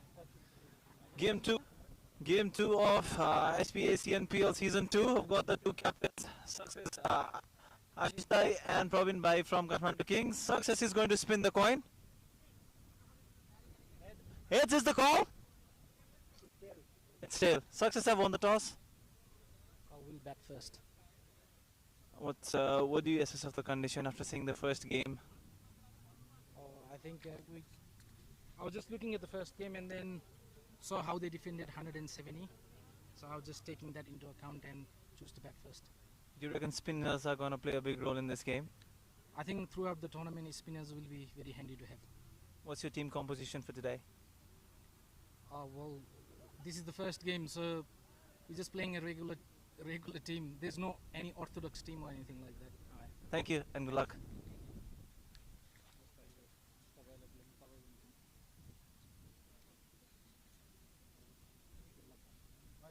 I've got the Kings captain here. What do you assess of the condition, Praveen? I think we are looking to bat as well if we won the toss, but nevertheless we back our players. We have got the potential to chase the target. Whatever the success strikers will be providing us the target, we'll be eager to chase the target. We got the firepower, we got everything, and I think our plan is to just restrict them as you can. Not looking to give them a score like what happened in the first game, like the Dajubhai gave almost like 176 to the GM gave like 176 target to the Dajubhai. We'll try to restrict them under the 160, something like that. High intensity last year finalists. What is your team composition for this game? So we've got a completely new team compared to the last season, but we've got some experienced team as well. We have included some of the renowned players of the Nepalese community cricket, and also looking forward to play with them. Not looking too much, just trying to enjoy the first game of the season. Good luck and have a good game. So news from the center is successful on the toss and they've decided to bat first.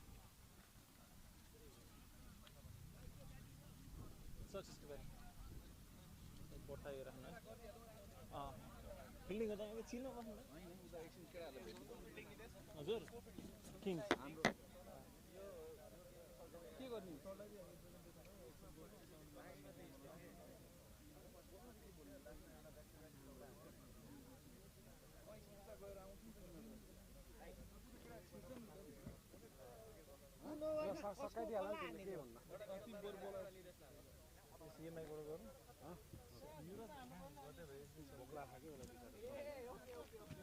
कति रनले के जितेको यार यसरी भन्दैन मलाई summary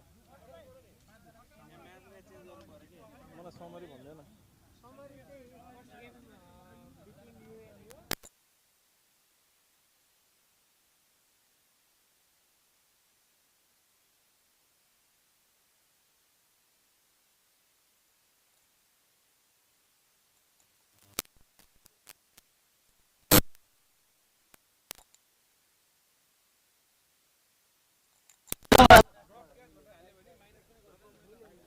Guys, just सीधै दिइहालौँ है. Quick post match presentation. We had a good game here with GM Royals winning by 52 runs. I would like to just quickly call the captain who can second Hemant to have few quick words on how the game went.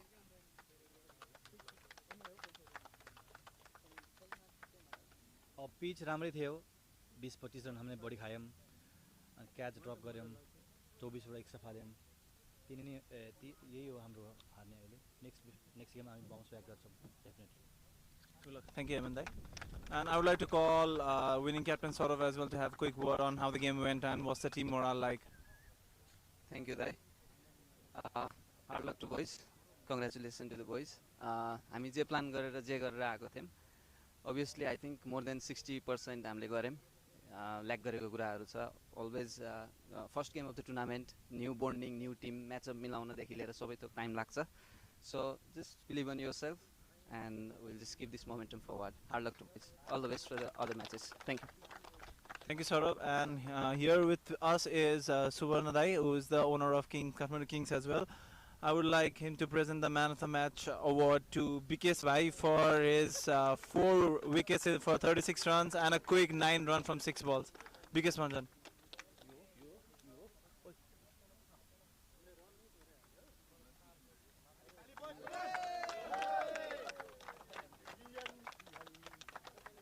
Like quick words. By bowling on, I think you've been attacked as well. But what was your game plan when you went to ball?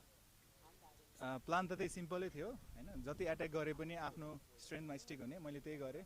छक्का खाए पनि wicket आइराख्यो important विकेट्सहरू त्यही त हो. एउटा गुलाब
Good afternoon, ladies and gentlemen.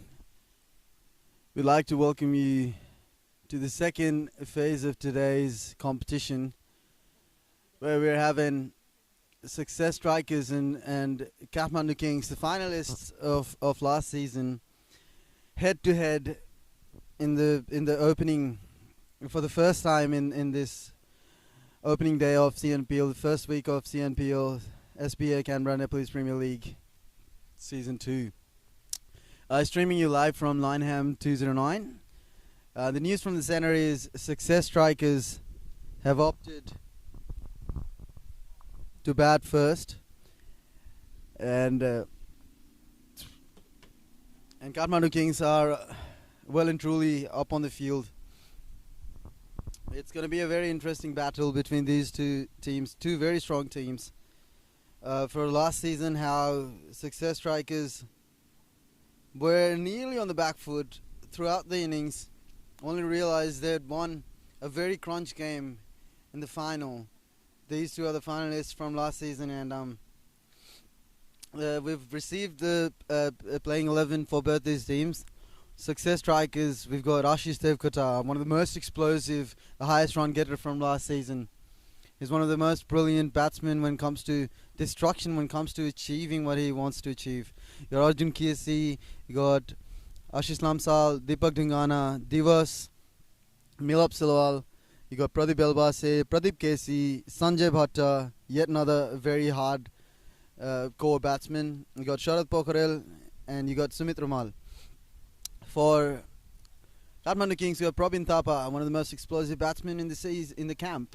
The captain of Kathmandu Kings. You have Ashok Chand, Basant Bhatta, you have Bikash Kesi, Vishal Pradhan, Divesh Sapkota, Prashant Bista, Rajat Singh, Sandeep Dhakal, Santosh Nami, yet another very explosive batsman. You got Subodh Sapkota.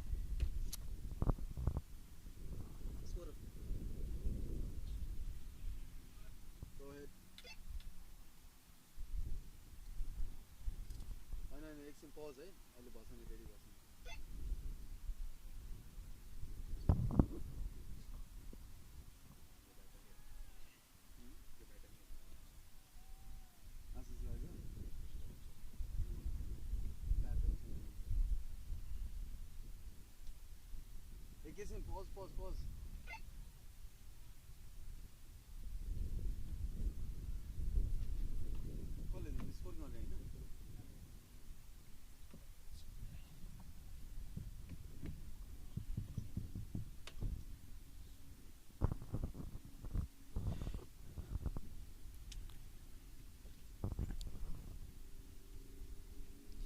Prashant Bista is coming on strike for Kathmandu Kings against Ashish Devkota, who's on strike. Facing Prashant Bista, they played together with each other for a brief period of time, for almost 5 to 6 years. They both play for CNCC. They both well and truly know their game, know what they're capable of. And it's going to be a very interesting battle between these two.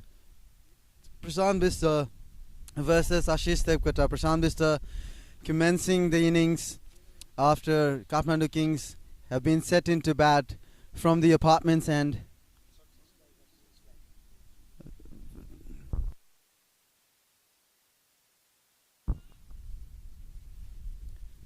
We will commence the game. Here we begin. Let us play. The umpires have now signalled, and we are good to go for this wonderful clash between these two teams, Kathmandu Kings and Success Strikers. Success Strikers yet again winning the toss and opting to bat. And this is the wicket for Kathmandu Kings. Prashant Bista to Ashish Devkota. That's up in the air, the first delivery of the over. And that's massively halted down towards the deep extra cover area for the first maximum. He has continued where he's left from the previous season. Ashish Devkota has announced his initiation. He's welcomed Prashant Bista yet again this season. Mind you, these two players, Prashant Bista and Ashish Devkota, both of them, they're known for the explosive batting display. Ashish Devkota last year got a century, the fastest century of CNPL history. That's up in the air. Is that an opportunity? That's going to be a tough chance. Falls right in between the two fielders down towards the long off and deep extra cover area. You've got two protections down in the deep. You've got a long on and a long off. Prashant Bista is a very smart candidate when it comes to operating from towards both left and right-handers. But it's going to be, like I said, it's going to be he's well and truly under pressure because of how explosive Ashish Devkara can get. That's a slower delivery. Would have missed the stump by a fair inch. This is a good comeback by Prashant Bista. But spoken too soon because he's still got 3 more deliveries to go. And Ashish Devkara, the more deliveries he faced, the more Success Strikers would have runs on the board. So this is a very clear equation for both of these teams, Success Strikers and Kathmandu Kings. One of the most... Is that edged? Would have been an edge, but would have fell short. Dropped on the ground first. We heard something. Well, this is good delivery. Good comeback from Prashant Bista. Coming back right in time, right in the block hole. To a batsman like Ashish Devkara, it's very important that you change your lengths. Line is not very important because he will just slog you wherever. When it comes to length, it's very important. You can ball short pitch deliveries to him because he's not a fluent puller. He's more of a slog sweeper. Is that? And that's taken! Ashish Devkara departs. The first blood is being drawn by Prashant Bista. First ball commencing with a massive 6 over deep extra cover has now taken the revenge. Prashant Bista getting the biggest scalp of today. I hope. The biggest scalp of the tournament, for that matter. Ashish Devkara, a very explosive batsman, now departs. Success Strikers now will have to be very cautious with their approach afterwards. Sanjay Bhatta, one is replaced by the other. But Sanjay Bhatta is one of those classical players. You know, he's truly in a golden form. Obviously, the amount of runs that he scored in the last few years is magnificent. And the stats do definitely suggest that he's one of the best batsmen in NCA, in all of Canberra Nepalese community, the diaspora that we represent. But having said that, this was the most important wicket for Kathmandu Kings, and they look ecstatic. They are truly excited with how they have managed to get Ashish Devkara out. So the first nail in the coffin is now hammered by Prashant Bista. Ashish departs. Now comes Sanjay Bhatta supporting Milap Silwal, who is yet to face a single delivery in this over.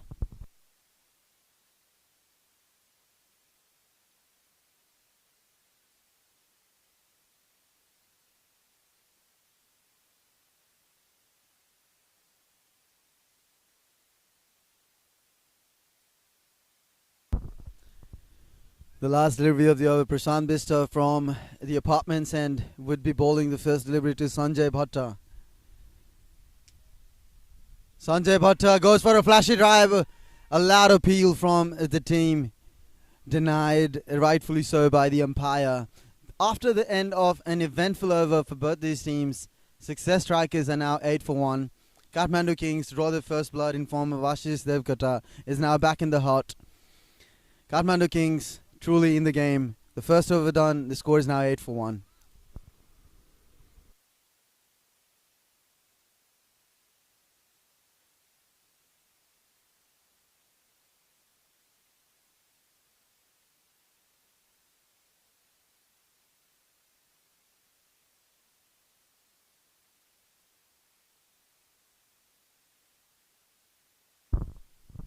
It's a beautiful day at Lynham Oval in Canberra.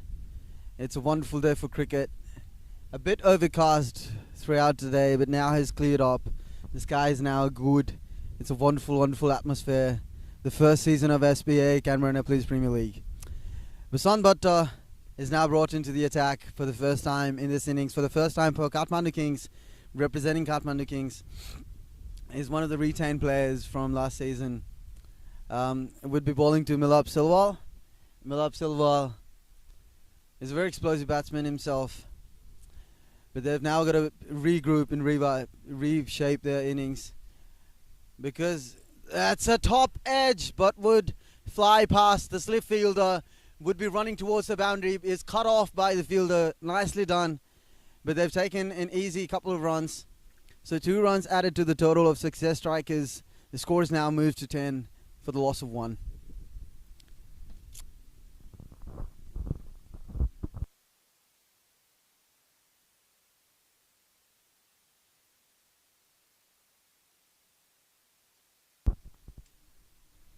It's the attitude which is very important, especially the mindset of the players. Had Ashish still been on the crease, the scorecard would have looked entirely different. And this is what it does. A player like Ashish, when they depart, the team clearly gets under the back foot because they rely so much so on the explosive nature of these batsmen. And this is what happens when players like Ashish or Prashant but they've still got. This is what T20 cricket is all about. It's all of these players, forming a single team, making sure that these players group together to form a formidable team, to see through whatever the opponent has to offer. 2 protections down in the deep, which is deep backward, mid-wicket, and you've got a long on, protecting the slogs and hoiks and pulls.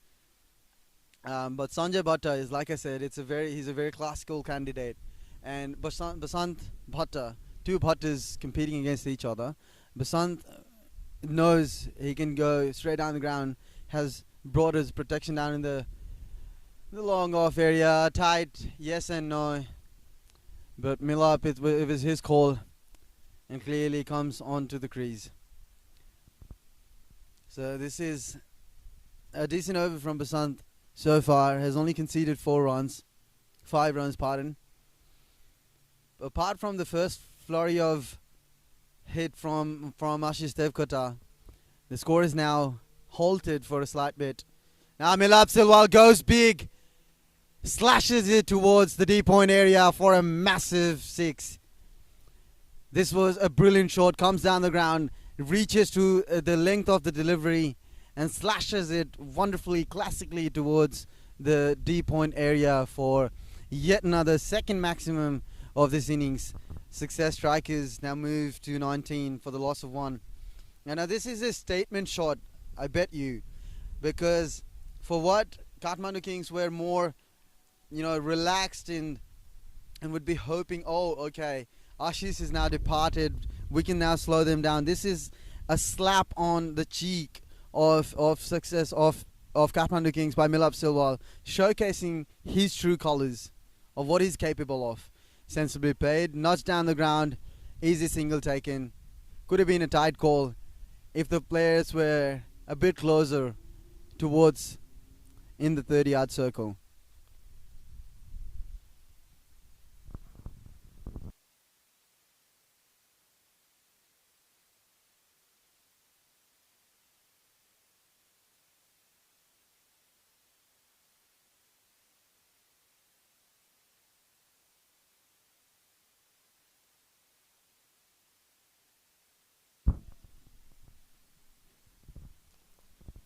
Now Prashant Bistar comes back into the attack for the second over of his spell. Was successful in the first over, getting a big scalp out.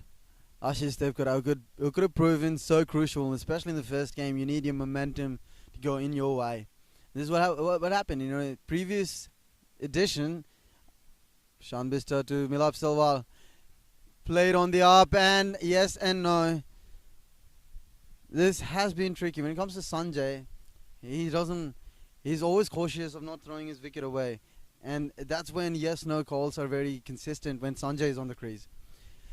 What I was getting back to was Ashish Devkota was very hard to get out last edition of CNPL, where he would score fast flurry 50, 60 odd runs. Oh, that's well fielded. Another yes and no, but well negotiated for another single. Scores now 22 for 1. Milap Silwal is right on crease. Yeah, last season of CNPL, Ashish Devkota would come and success strikers would go to a flurry of start. He would score, quick fired 50, 60 odd runs, and that will give them a wonderful, wonderful start. Down the block hole, negotiated, blocked for yet another dot delivery. Prashant Bistar, mind you, is vastly experienced beat any format. He's one of the most crucial players in the community. That's well bowled, but well played. On the up, rising through towards the deep extra cover area for yet another boundary. So Milap Silwal is now freeing his arms and now being or taking the role of the aggressor. This is what happens when Ashish is on the crease.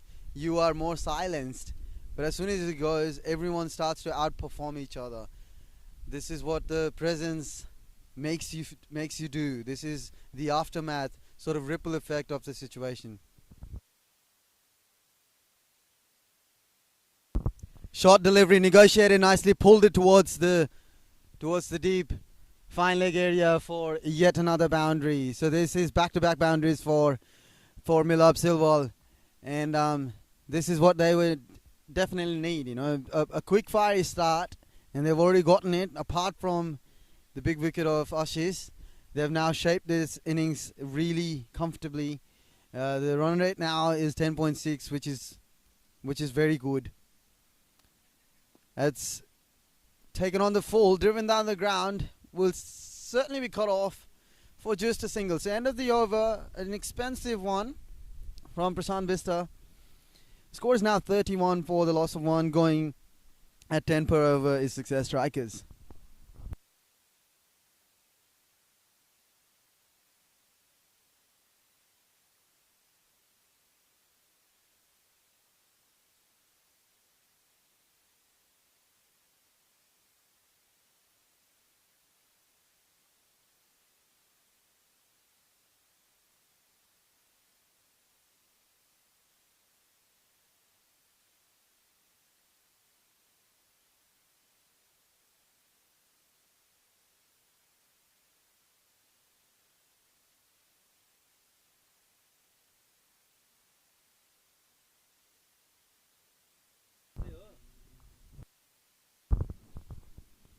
For the first time, Bikash KC is being introduced by Pravin Thapa, the captain of Kathmandu Kings.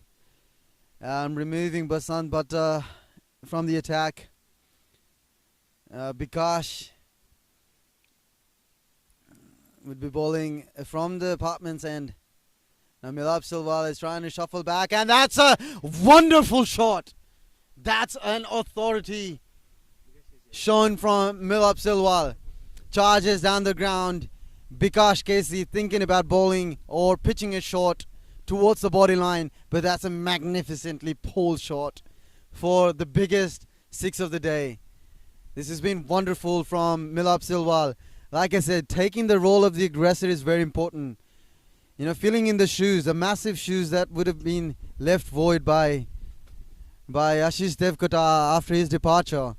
Milap Silwal is now showing his prowess and proving that he's one of the most crucial batter in success strikers. That's a good comeback, bowling it away from the batsman. It's very important to resurrect the line, to rectify the length that you've bowled. The initial ball, it was decent as well, but the batsman was well and truly in position to pull it nicely. That would have been almost 70 meters, that boundary. It could have been 6 on any ground whatsoever.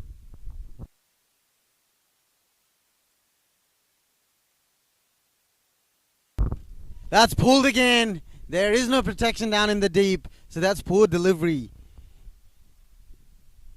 He knows that there is no protection, and he knows that Milap Silwal is known for his pull shots. That's a bad delivery. Keeping in context that you've only got a couple of fielders in front of the wickets. You've got long off and long on out, so you need to bowl according to the field. This is definitely not bowling according to the field. Short pitch deliveries, when you don't have protections down behind the wickets, it's a risky bargain. We'll have to interesting how he's going to negotiate. Oh, that's good delivery. That's right in the block hole. This is what's needed. From the very first go, this is what was needed. He did not have protections square of the wicket. He should have always bowled in front of the wicket. But it's also about the belief system, the way of thinking for a bowler. When he negotiates, when he overcompensates. Now this is a good delivery right in the block hole. but there is no protection down on the leg side. So you've got 6 fielders protecting your short 30-yard circle. You should definitely bowl towards the offside. This is poor bowling display, not bowling according to the field, and it's very important for the bowler to make sure that you've got 5-6 protections out on the short 30-yard circle. You cannot be bowling short pitch deliveries because the batsman is always going to revitalize or capitalize on the opportunity every now and then that's been provided to them. Sanjay Bhatta. That's a decent delivery going away from the batsman. You've got protection on the off. This is what was needed from Bikash in this over. Anyway, the score after 4 is now 42 for the loss of 1. The void that was left by Ashish Devkar has clearly been filled by Milap Sewal, taking the role of the aggressor, striking at 200 odd. And the score is now moved to 42 for the loss of 1 after 4 overs that were striking at 10 per over. I would very gladly would like to invite my co-commentator, Mr. Nitesh Dai. Thank you so much, Dai, for coming and relieving us. And thank you for giving me the opportunity for how you would have taken oh, that's a massive shot. A big blow. Against the wind, against the tide. Milap Silwal is showing and proving yet and again why he was not the one who was going to just wait and watch, even if Ashish had still been on the crease. So this is a massive blow for success strikers. But thank you so much, Nitesh Dai. What do you make of this situation? Ashish has departed, but Milap is taking the role and becoming the aggressor. Exactly, I think the need of an hour, especially when you are batting in power play, that's what you want. And he's charging down. That was a good delivery right on the block hole. And with the experience of Basantabat, probably you might see some slow ones coming in the power play as well. But I mean, we've seen in the first game as well how the runs in power play matters. So that's really important because that gives you an opportunity to score. And that's another one in the leg and 1 bounce for 4. He is opening up now, and this looks like a very, very big power play here. What do you think of it? Like, do you reckon success would go down up to 60, 70 odd in this power play? Yes, they absolutely. A brilliant batting display by Milap Sewal. I'm so impressed. Like, the more I can see, this is what reminds me of last year's edition when Ashish would have been one of those players to have scored 40 odd runs in 18 deliveries. This is massively impressive from Milap Sewal. But yeah, if he is to stay on the crease, 60 and 70 looks inevitable. But the thing is, I think Kathmandu Kings have to be a bit more smarter than this. Like, if the batsman's striking comfortably against the fast bowlers, you can definitely operate with some spinners, slowing the strike rate down. And that's a good delivery. And running down for a quick single. There are a chance. Oh, goodness gracious. That was a terrible mix-up there. It was a big no from Sanjay there. Milap kept running, but a fumble there from the wicket keeper. I reckon this is going to cost him big. This was a big wicket. A batsman batting on 41 off just 19 balls. But coming back to Yuvraj, what he said is absolutely correct. You know, when I even noticed in the first game how spinners, if they were bowling at the right channels and in a right way, they could impact. And probably this ground, it's got drier a bit with the sun up. Quicker delivery, but wide, called in wide by the umpire. But coming back to it, you know, like, it's got dried a bit. I think the outfield is going to be a bit faster as well. Keeping in mind, you know, I guess this is a surprise to me as well, seeing the way Milap has struck, and I'm not seeing him bat much. So this is coming out really well. Probably there would have been a sigh of relief getting Ashish really early in, but that gap or that void has been filled by Milap, and they've got a decent batting lineup. I wouldn't say the strongest like before, but I mean, they've got someone who can stable their middle order. Truly and absolutely. It'll be interesting to see if there will be more salt on the wounds by Milap Sewal. The aggressor is now being more and more aggressive. That's all slow delivery, driven down the ground comfortably, straight down the ground for yet another boundary. This is Milap Sewal.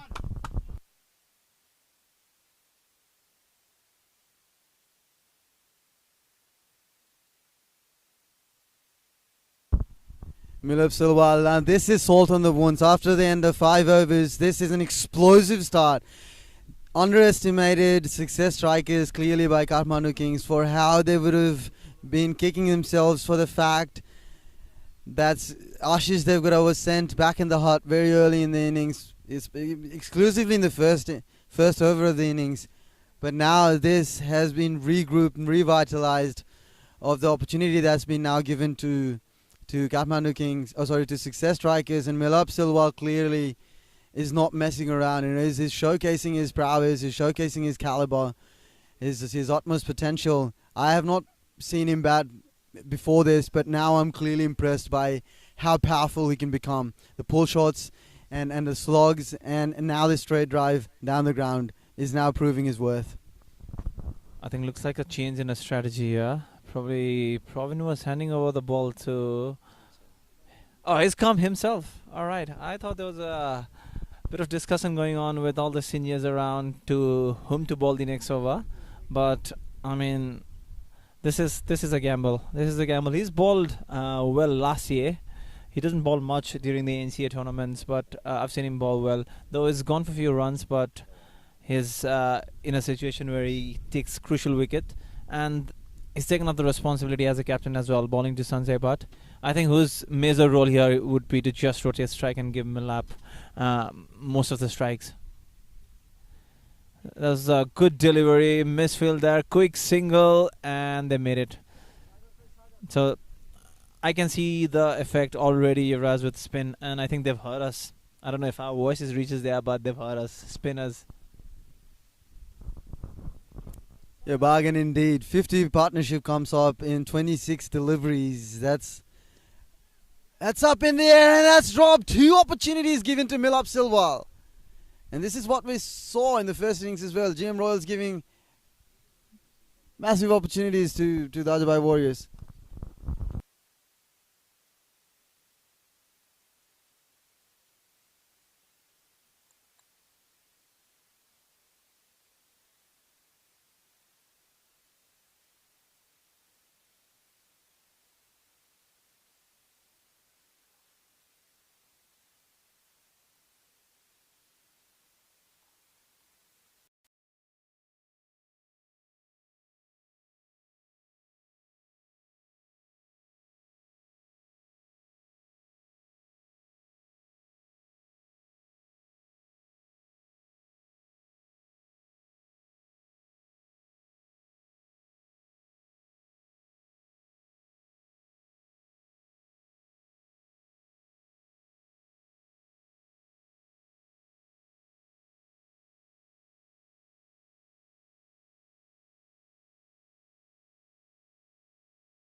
Kota coming in. He's been bowling really well, and the experience he brings in the team, that's really crucial.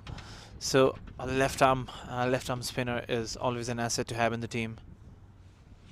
If they had the left arm spin power, they could have. I would have utilized him inside the 6 overs, especially against these two right-handers, trying to and would have taken two fielders out on the leg side, trying to make them play against the wind. This could have been crucial. Anyways, the field restrictions are now out. It's well fielded, blocked a certain boundary, would still be able to, the success strikers would manage to get a couple of runs. The field restrictions now out. You've got 3 protection down in the deep. You've got a deep mid wicket, cow corner, got long on, long off, and a deep extra cover, which is a pretty basic standard field for a spinner. Now it'll be interesting to see Millup's intent, or that's slogged down towards the field, but because of the protection down in the deep, you'll only be cut down for a single. Now Millup's intent and approach will be very interesting for how he will go from now onwards, especially the field restrictions on, and now he's managed to get half a decent run. I don't think he should change his approach, Yuvraj. He is doing absolutely fine. He can just go and slam this with the batting lineup which they have. And how Sanjay plays, though he looks a bit struggling at the moment with just 4 of 10 balls, but with someone of his caliber who can stay in the wicket and convert that dots into quick runs, Milap can just go. He can go all blaze. And I believe in this ground, probably it's more important how you run well between the wickets. Because if you're able to convert those single into twos and twos into threes, that makes a big difference. And that's another shot. Down, and taken. This is doubtful. Is that a wicket, or are we still checking with umpires? That's signalled out by the umpire. That's a big blow. Milap Sewal is the one to depart. That's well taken. Even after he fumbled down, he still managed to not or be aware of the boundary line. It's a very important breakthrough for Kathmandu Kings. Would be desperate to get this wicket, right, in this day? Yes, I think this is a much needed wicket for them, and that was a wonderful catch taken right at the edge of the boundary. I don't know if who is the fielder, but he deserves all the applause, with the way he composed himself in the boundary. But having said that, it's a big wicket. Who was striking really well, close to his 50, but he's done his job to the team. He's given the start, which probably they would have been feared if Ashish getting out early. But now it's on their middle order to keep the scoreboard ticking. They've got a very decent power play score. Now their job is to just slow down a bit and get settled, and then look for a good finish.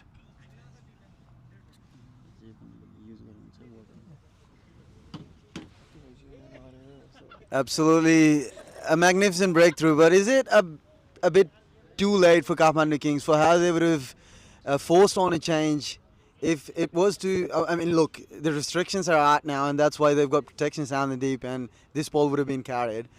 If it was within 6 overs, obviously it would have gone all the way, or maybe for a certain boundary.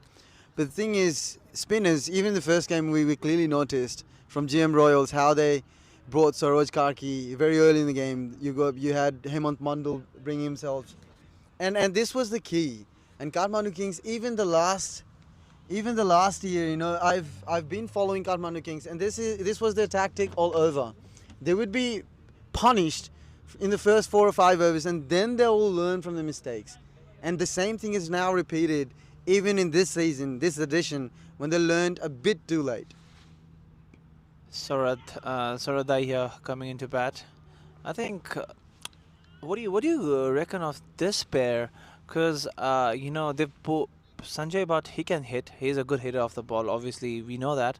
But it takes a bit of time to settle down, and he's been a prominent number 3 for success, and he's been delivering at any given situation.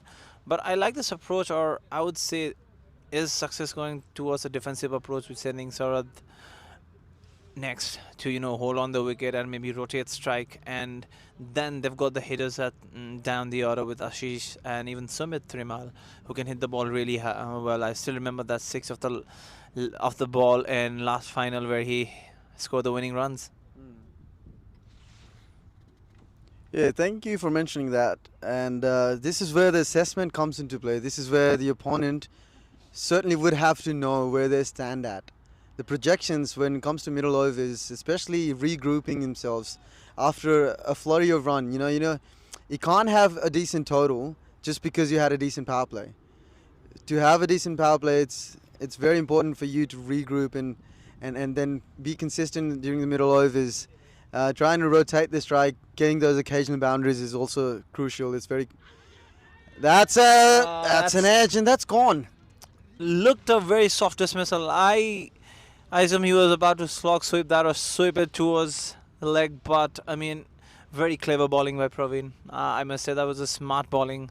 He lofted the ball, and it was, as I'll come back to what you said before. You're not bound to have a decent score even if you have a good power play. I think the pressure has already succumbed here because Sanjay here is batting on 5. He's played 11 deliveries, so probably their intention was just to tap in and get a single or hit the ball in the gap and take single, but that's what the pressure builds on. So we'll see what brings with the new tactic for success. Are they still gonna spend some time in the middle, or maybe they'll look to attack? The time will tell, but this is a very, very good bowling and a smart change by Pravin. He's bowled well even before, but he kept saying, every team scores more in power play. That was his statement last year. And we've seen, as you mentioned earlier, that we've seen their team gone for even 106 overs, but they pulled up and settled down the opponent for even 170. So they've got a good batting lineup to chase that, but I believe they should keep bowling this, and I still believe spinners are going to play a big role in this game. Absolutely. Without taking it out of the context,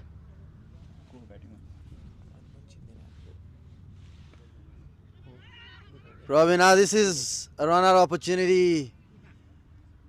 Throw was at the right end, but a direct hit could have been crucial. Deepak Dungana is the new batsman. He is a good player on the offside, but it's interesting times now. Probin bowling really well. He is tempting the batsman. He wants Sanjay to go over the top and hit him. But Sanjay is playing sensibly here, keeping in mind he's got 2 wickets down really quick.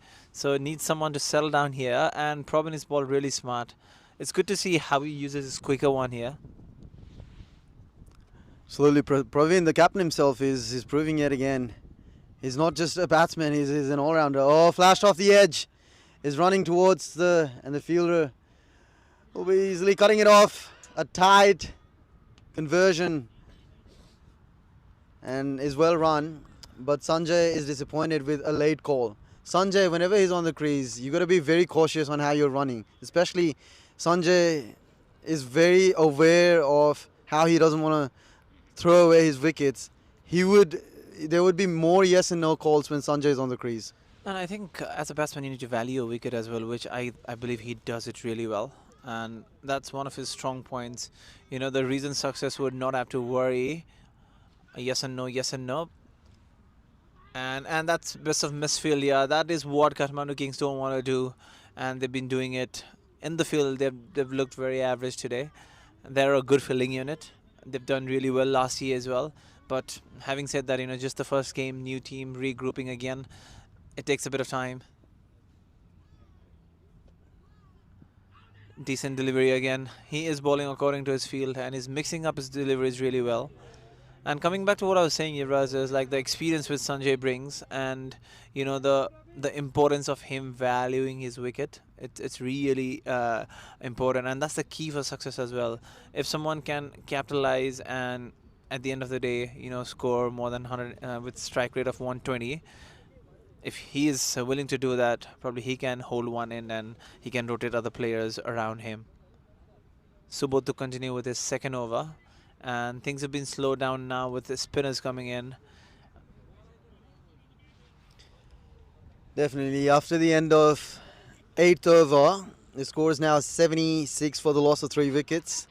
Praveen's ball decent. In the last couple of overs that his ball has only conceded 14 and taken a crucial wicket. Subodh Sapkota has been brought back into the attack. Apologies, the score is now 77 for 8. was shaky in running between the wicket by success strikers in the last over. That was up in the air, slashed towards the deep extra cover area, would just be a single. But this is what Kathmandu Kings have to know. They'd have to understand. They'd have to assess this situation where success strikers, they've lost the ability to power surge. And these two batsmen, as you clearly mentioned, middle overs is about regrouping, and they're going to play slow. So you've got to understand that you can't be giving away easy singles. If you are letting them rotate the strike, then you are just letting them fly away. And Sanjay is well aware of this. Sanjay will be converting those singles into doubles, calling it out loud. Yeah, occasional run-outs for him, but he's always into that area, into that zone where he's making sure he's converting singles into doubles, regrouping and rephasing. And I keep saying that, you don't want Sanjay to settle down. If he settles, he aims big, and he's done that. He's scored a couple of hundreds this season with the red ball.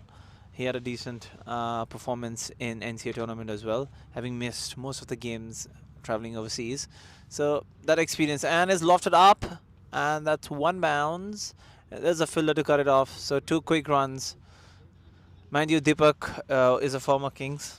Is now into success, so he knows how most of the players in Kings play, and he's played Subodh so many times, so you understand that he's played under Praveen as well. Definitely, this is what franchise league does. 1 year you're with someone and the next year you're with someone else, and you do know the ins and outs, the weaknesses, the shortcomings, the drawbacks, and the opportunities. They do definitely come from knowing each other, and this is a close-knit circle when it comes to Canberra Nepalese Premier League, where most of these players, they know each other. The community, the diaspora that the Nepalese players represent in Canberra, this is where they know their games. They know what they're capable of, and understanding and assessing those situations is crucial. Now, Praveen brings himself for the 3rd over in a row. Now, is this going to be a bargain? I think absolutely. If I was there, I would have done the same thing. Probably I would have bowled all my 4 if I'm Praveen, because to be honest, I would not be expecting him to, on a normal condition, to bowl 4 overs. But today he's bowled beautifully those 2 overs, and he's teasing the batsman. You see that he wants Sanjay to come up and attack him, and he's spread his field absolutely in a way that come attack me, and if you want to hit me, hit for runs. If not, I'm going to get you out. So this is a good approach, and I would say an aggressive captaincy by Praveen. Absolutely, that's a very good word there. Aggressive captaincy is what it is. Bowling himself. And bowling, and he's very smart when it comes to bowling both ways. A bit like Hemant Mandal, but where Hemant Mandal would just fire it in with his leg spinners, he's more slower through the air. With his off spinners, he's more, finding those right lengths with block holes and everything. Now this is up in the air, but will fall short of the fielder down in the deep extra cover area. Now pushing for a couple. Deepak Dingana denies it, but Sanjay is always looking forward to converting those singles.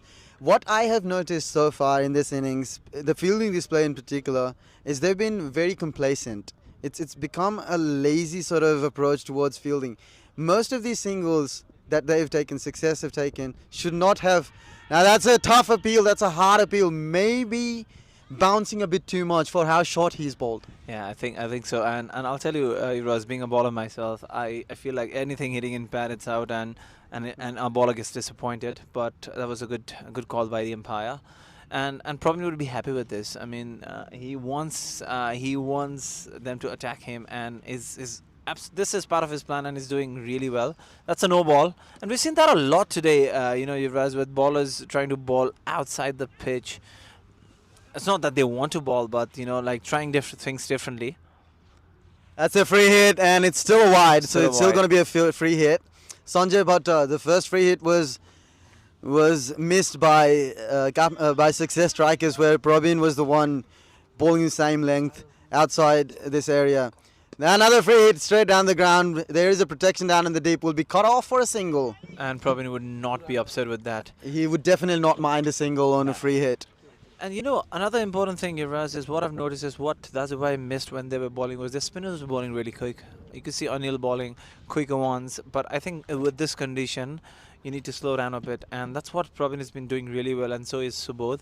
So I don't know if they have other spinner in armor, because we have one more over from Praveen, and then Subodh would ball again another one. That's a fly to delivery driven down the ground.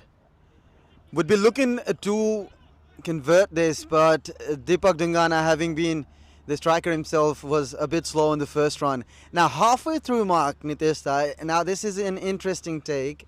After 10 overs, the scores now dropped down from where they started at 10 per over, has now come down to 8.8. But this is what was important. Spinners coming into the attack, making sure that they will slow the run rate down. The score is now 88 for the loss of 3 wickets. The regrouping phase for both of these teams are clearly, and no one's ahead of the game at this point of time. Do you think so? Yeah, 100%, absolutely. And I think this break would give time even to success to reassess, but more importantly for Praveen to see who is going to complete the next 10 over with. I still believe out of 10, 7 overs should be balled by spinners. Absolutely, guys. Sanjay Bhatta, now he's established himself. When you think about playing 18 odd deliveries, he's been there for 20 odd minutes. Thinking about scoring rate, he's scoring at 50. The strike rate of 50, Strike rate of 50, yeah, yes. which is quite low considering the caliber that he possesses. Anyway, Deepak Dingana is runnable, less than a runnable, striking at 90. But Praveen Thapa, how good has he been? 3 overs, 22 runs with an economy of 7. And Subodh Sapkota, absolutely brilliant. 2 overs, 8 runs given and 1 wicket. Now, I would like to shift this, and we've got a guest in amongst us, a wonderful name in the community, Mr. Subarna Dai. Dai, thank you so much. We welcome you. Nitesh Dai. Thank you so much, guys. Lovely match going on. Ke assess गर्नुहुन्छ the situation? Are you happy? You're doubtful? What do you assess of the first 10 overs? Look, I would say it's too early to decide, but guys have been doing pretty good job. Some big hitters, the wickets have been down.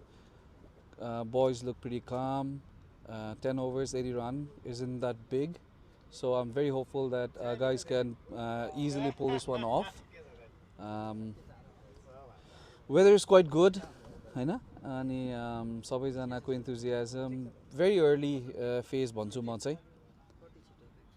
Wicket first game follow गर्नु भएको थियो दाइले हैन? Yes, I did. First game was, I think they posted a decent score, and since the start of the inning you could have seen the impact how spinners played in. As a के छ batting lineup, because यो नयाँ reform भएको छ team and it's just first match.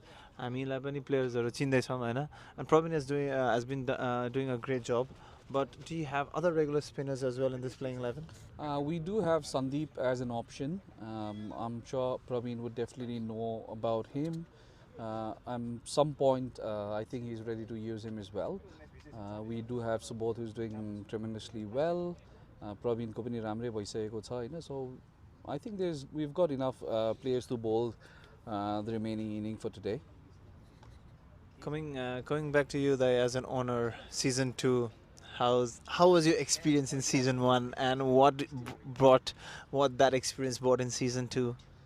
Season 1 was really good, from where we started in auction till how we ended in the finals. Finals was pretty challenging as well. We had moments where we were up, and then end of the day success strikers were really good, so they could pull them off. And a very good engagement within the community, very good bonding within Kathmandu Kings, but I mean, we could only retain 4 players, which we did. We're really happy with our boys performing. We've got Subodh, whom we got back as well.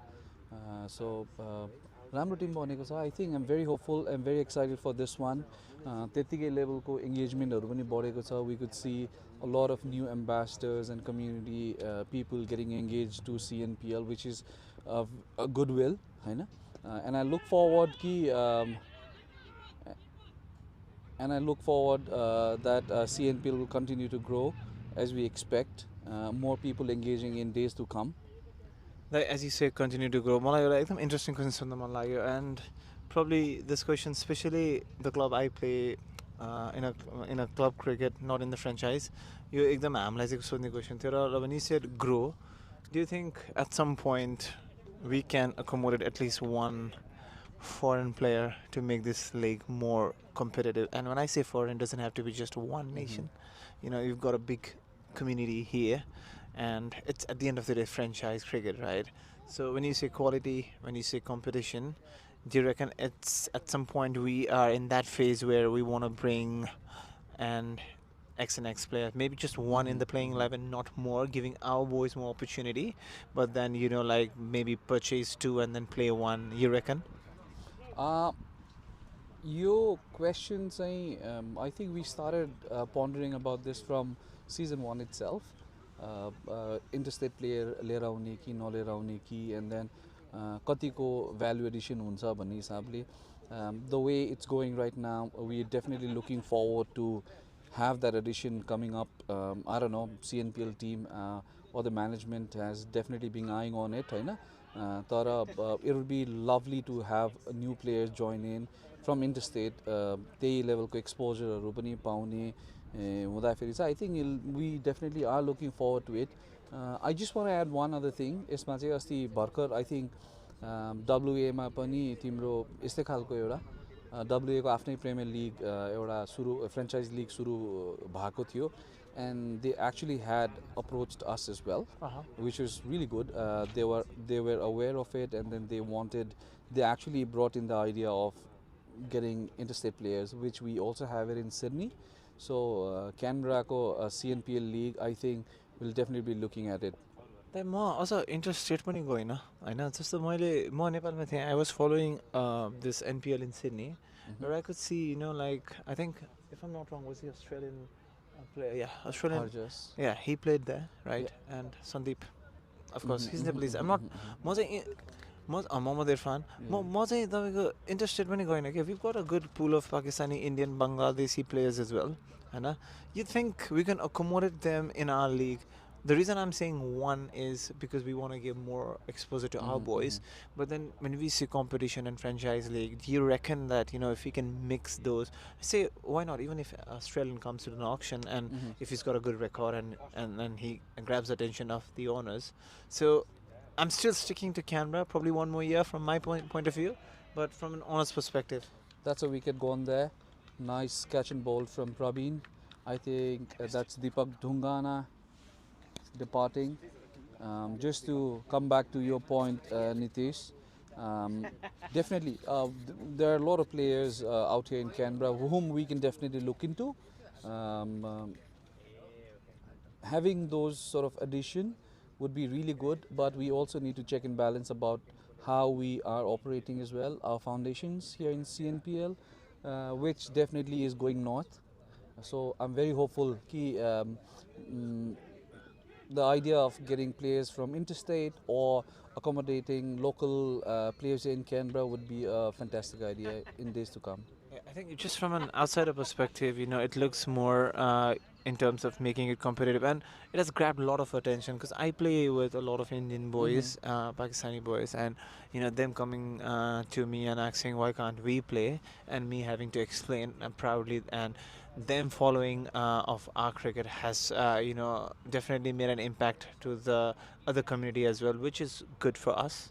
Absolutely. For the growth of Nepalese cricket in Canberra. But look, thank you so much for your time here. We'll wish you all the best for the game, and if you have any message to the viewers supporting Kings, stage is all yours. Kathmandu Kings ko community engagement राम्रो छ, हैन? There's a lot going on within this last weekend, so everyone must be busy. But in days to come, we would like to request everyone to come down, support the community sports that we are organizing. It's a lovely event. It's a nice day as well, so you can just come here, support your local teams, and then support the entire CNPL. That's all. Thank you so much. I wish good luck to you guys. You both, Yuvraj and yourself, have been doing a phenomenal job. A great fan. So continue doing this great job, Yuvraj and Nitish. Thank you, Dai. Subhana Dai, one last question before you leave, please. With Kathmandu Kings, this atmosphere, and I'm truly thankful, Nitish, I would like to bring this up. I'm truly thankful to you for inviting me the other day in meet and greet, which was which was absolutely amazing to see of how we've come so far, especially in Canberra Nepalese community. Of a few years ago, we wouldn't even thought of something of this scale. Absolutely. Whereas not just one, not just two, but all the teams associated, they're this community events, they're growing day by day.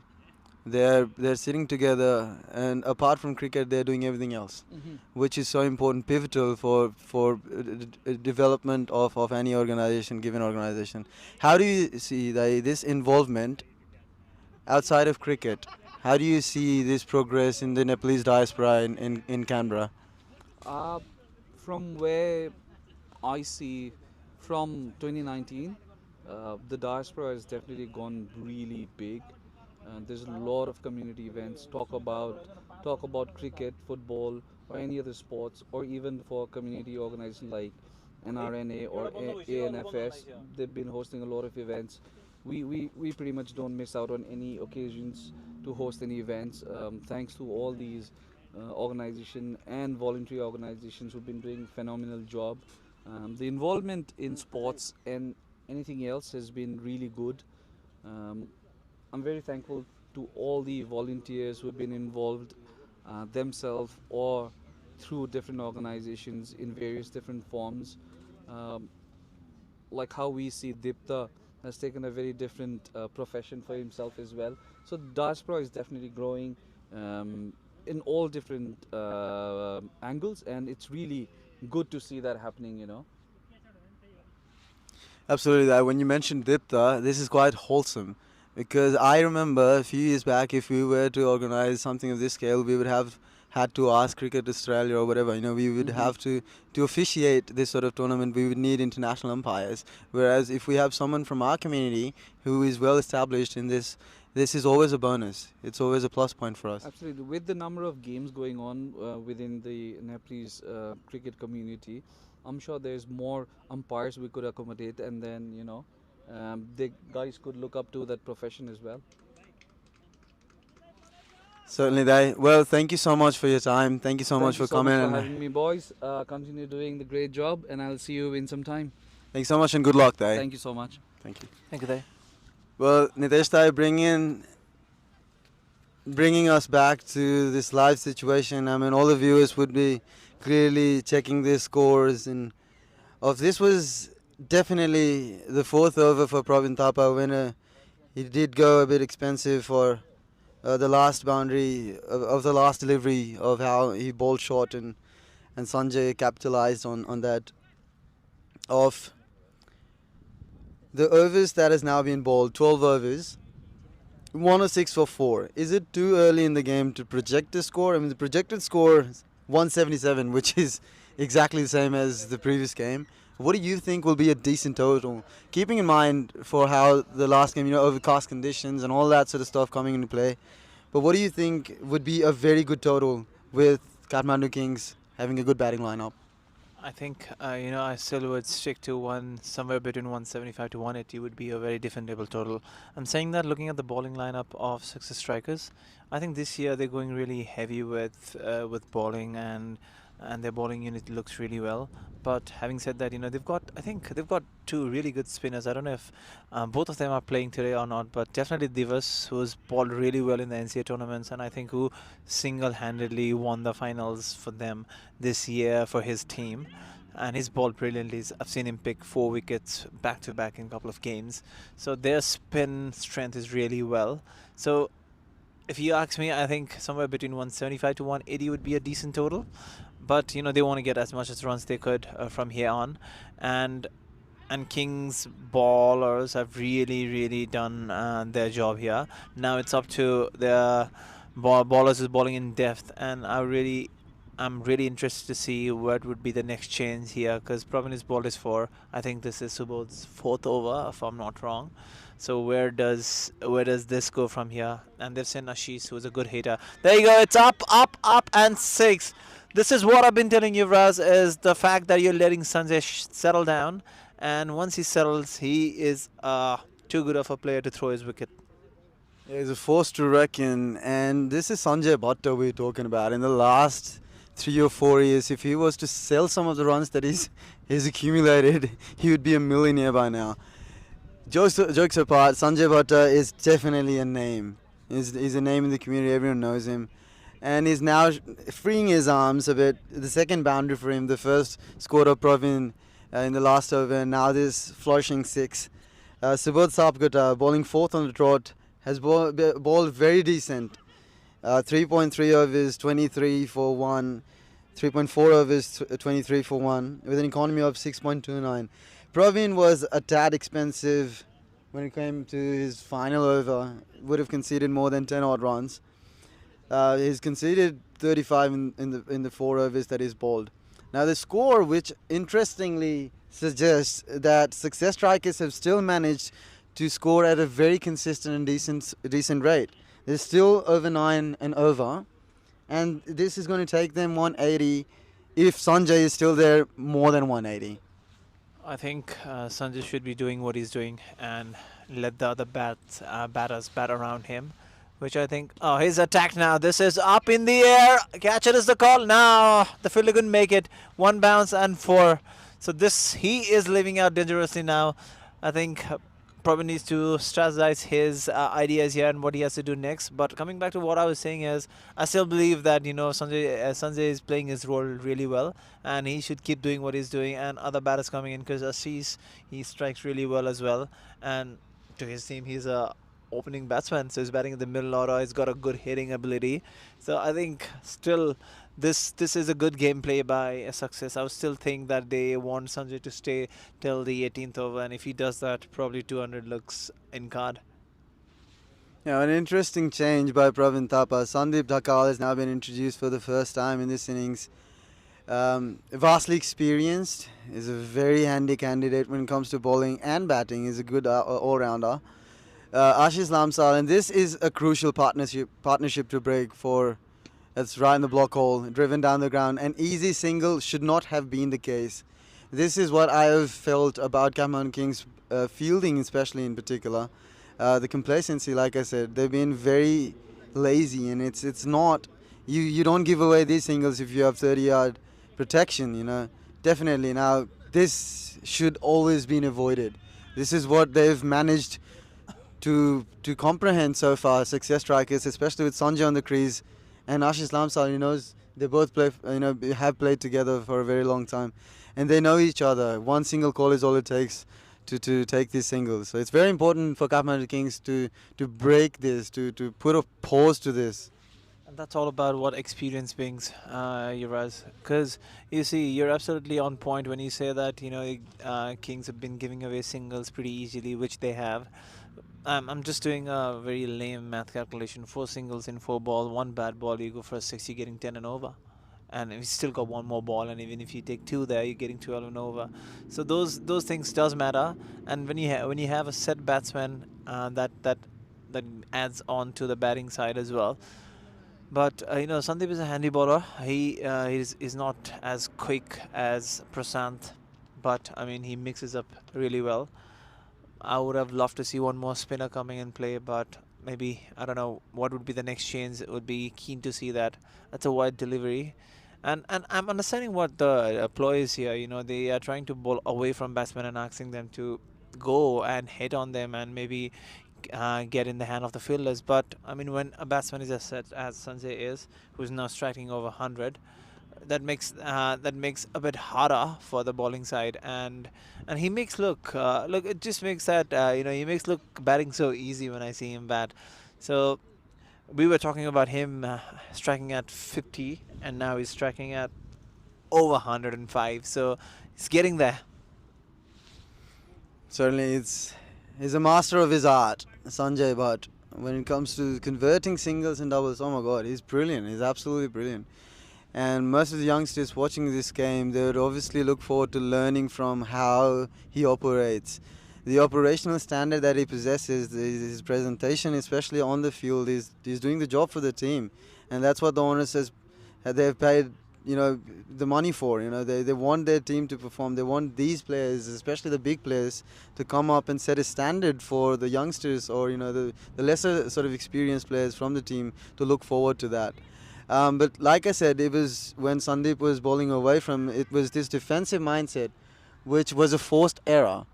A forced error in terms of Sanjay Bhatta, a batsman like Sanjay Bhatta, when he forces or converts, takes an easy single. This is what the bowler is forcefully doing, bowling away from the batsman as a defensive approach. Whereas they should more be looking forward to getting them out, to breaking these partnerships. And this is clearly the batsman's game, where they are judging what they're doing. They're more delivering what it's required. That's the end of the 14th over. The score is now 127 for the loss of 4 wickets. Sanjay Bhatta is well poised, playing at 28 of the 26 deliveries that he's faced, with a couple of boundaries and a 6. Ashish Lamsal has now scored 13 odd runs from the 10 deliveries that he's bowled, with one boundary. Sandeep Dhakal, it was a very consistent over for him, only getting away with 6 runs. Now we've got a bowling change in display. That's flicked wonderfully down towards the deep mid-wicket, more towards cow corner, just for a single. So yeah. Deviating slightly away, I have with me the owner of GM Royals, Krishnan Dai. Welcome, Dai. Thank you very much. Dai, first game, start with a win. कस्तो feel भयो Dai? Start of the season, opener. Proud feel हुन्छ नि त भाइ यार, always हैन. एकदमै proud feel भयो केटाहरुसित एकदमै very happy यार. Last season त्यस्तो सोचेको जस्तो भएको थिएन हैन, अक्सनमा जानुभयो. You went with a new strategy and probably I think a new captain as well. So how it all, just sum it up, the team from auction process देखि आजको first game सम्म आउँदा. मलाई फर्स्टको पनि म ह्याप्पी नै थिएँ है, to be honest with you. First game पनि त्यस्तो सोचेको जस्तो नभएको नभनौँ होइन, राम्रै भएको थियो. गर्दै त्यो बेलामा बन्डिङ भएको थिएन. फर्स्ट थियो नि त, फर्स्ट CNPL थियो नि त. अब केटाहरू यसलाई यो लाइनमा जाने हुँदै थियो.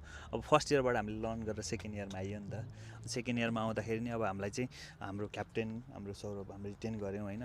सौरभले भाइले नि भन्यो ल दाइ ग्राउन्डको जिम्मा छोडिदिनु, action let's go together, let's go जाउँ, एउटा प्लानिङमा जाउँ, हामीले केही गर्छौँ भनेर भने ओके वाइ नट स्योर भनेपछि अब ओनर भनेको ओनर भइहाल्यो. ओनरको तर्फबाट हामीले जे गर्नु पनि गऱ्यौँ, चुज यताउति सबै कुराहरू हामी सबै मिलेर गऱ्यौँ होइन. जे होस् आम प्राउड अफ देम. म ह्याप्पी छु यो सिजनमा. अहिले राम्रो अझै पहिलाको भन्दा अझ त्योबाट लर्न गरेर राम्रो गरेँ. पहिला पनि हाम्रो क्याप्टेनले राम्रै गरेको सरोज भाइले होइन. ही डिड भेरी गुड जब. या अनि auction कस्तो भयो? You feel you were lucky in auction or auction त लास्ट इयर पनि म लक्की नै थिएँ होइन. यो इयर पनि अझ त्यो भन्दा नि बढी लक्की भएँ. And the overall tournamentको बारेमा, like how are you feeling? You experience 1 वर्षको experience अब this is second year होइन.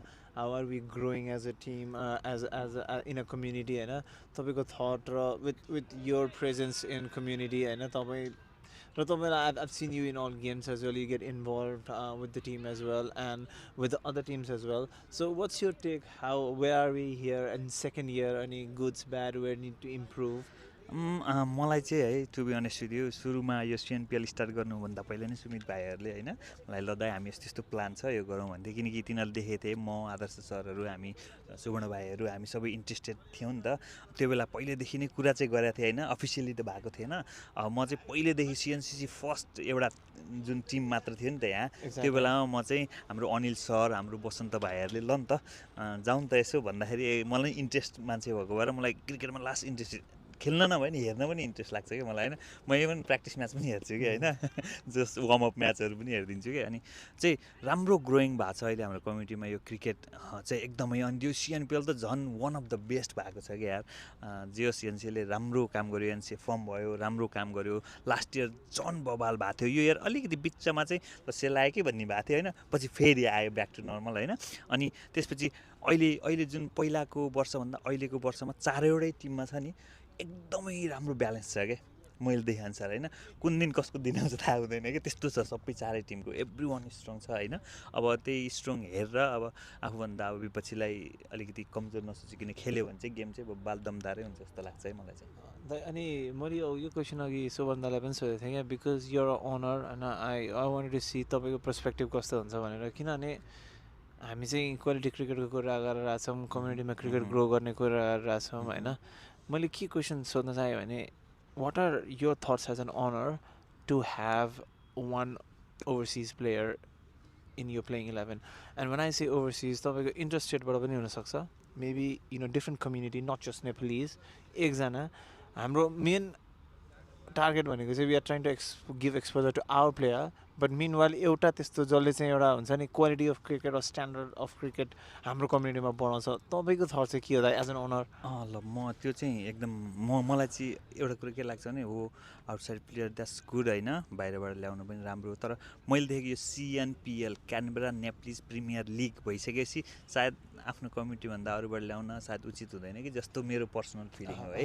त्यो चाहिँ त्योभन्दा बरु किनकि यो चाहिँ नेपालीहरू यहाँ कति छन् खेलाडीहरू यहीँका होइन, बाहिरबाट ल्याउनु नि पर्दैन त खास अहिले होइन. तर अझ इन्ट्रेस्टिङ अझ राम्रो अझ बनाउनुको लागि चाहिँ हामी हाम्रै कम्युनिटीबाट बाहिर अब सिडनी भनौँ होइन, अब एडिलेड भनौँ यताबाट ल्याउनु चाहिँ सकिन्छ होइन. जे होस् राम्रै छ होइन. ऊ चाहिँ त्यो भएर चाहिँ मैले ल्याएको अब यो वर्ष नभए अर्को वर्ष त्यसपछिको वर्ष ल्याउँदा चाहिँ राम्रो हुन्छ जस्तो लाग्छ है मलाई चाहिँ. ठिक छ दाइ. एन्ड जस्ट सेकेन्डै इयरमा छौँ होइन, 3 वर्षको एउटा साइकल हेरेर चाहिँ where we are heading. But lastly दाइ before I hand it over to Yuvraj if he has any questions, मलाई सोध्न मन लागेको चाहिँ where is the CNPL heading as from a not just from a owner but from an outside viewer perspective चाहिँ कता गइरहेको छ जस्तो लागिरहेको छ तपाईँलाई? म त पोजिटिभ एकदमै राम्रो गइरहेको छ. अहिले नयाँ कमिटी पनि फर्म भएको छ होइन, नयाँ कमिटीमा पनि राम्रो मान्छेहरू हुनुहुन्छ, एकदमै राम्रो मलाई खुसी लागेको छ होइन. नयाँ कमिटी मेम्बरहरू जे होस् अब चाहिँ झन्भन्दा झन् राम्रो हुन्छ जस्तो लागेको छ. मैले चाहिँ खेलाडीहरूलाई अझ पनि होइन निखारेर अझ पनि राम्रो बनाएर खेलाडीहरूलाई इम्पोर्टेन्ट दिएर गऱ्यो भने चाहिँ राम्रो हुन्छ जस्तो लाग्छ मलाई. Thank you. Thank you, Dai. Thank you, Nitesh Dai. Krishna Dai, I would like to warmly invite you for how I would have missed last year, but I've always followed Nepalese cricket, and especially. Oh, that's out. Sorry to pause for a moment, Dai, but that's a crunch moment in the game. Sanjay Bhatta has now departed after a well-established, well-fought innings of 45, missed out on a half century by a fair margin, but has done the damage so far. End of 16, the score is now 147. We're heading into the final four, and the final four is going to be so crucial. Dai, I've got a couple of questions. One regarding, and congratulations first of all. Thank you. For the first game, it was apart from the fielding, everything was absolutely brilliant. The way you guys batted, the opening start given by Kushu, and the middle overs, Saroj coming in and playing a very crucial innings of 36 odd runs, and then bowling up to the caliber. The spin attack was absolutely brilliant. Very nice. Yeah. What I admired so much about GM's intent was never falling out of place and never getting the burden of performing. You know, it was more about understanding the role and just performing. One leader at a time. Everyone was performing at the given scale. My question to you, Dai, is last season र यो सिजनमा what do you feel is the difference? अहिले चाहिँ केटाहरू अझै पनि त्यो पहिलाको जुन हामी फोर्थमा थियौँ अब त्यो लर्न गरेर अहिलेको समयमा अब त्यो बेलामा सौरभ भाइ पनि थियो होइन, सौरभ भाइ चाहिँ त्यो कुराहरू लर्न गरेर सबै कुराहरू बटुलेर उसले एभ्रिथिङ पर्फेक्ट उसको अहिले एकदम पर्फेक्ट बनाएको छ कि उसले. जस हुन्छ नि हामीले केही बोल्नै पर्दैन क्या त्यहाँ, उसले पर्फेक्ट एउटा एजेन्डा बनाएको छ. त्योमा अब भाइस क्याप्टेन कुसु पनि आयो होइन, ऊ चाहिँ के गर्छ भने ऊ एक्लैले डिसिजन गरेको मैले देखिनँ कि फिल्डमा पनि हेरे होला अघि नै होइन. टक्क 3जना बलरलाई ल्यायो, कुसुलाई ल्यायो, ऊ गऱ्यो, 2-4जना बस्यो, अनि त्यसपछि टक्क एउटा खोल्टीबाट पेपर निकाल्यो के निकाल्यो थाहा छैन होइन, वाडे पनि हेऱ्यो ल भनेर टक्क चेन्ज गरिदियो कि के कुरा. जस मिलेर गरेका छन् केटाहरूको बोन्डिङ चाहिँ एकदम राम्रो लाग्यो मलाई होइन. अहिले पहिलाको पनि बोन्डिङ थियो होइन, अझ त्यहाँबाट लर्न गरेर अहिले झन् निखारेर आएका छन् केटाहरू मैले देखेअनुसार चाहिँ.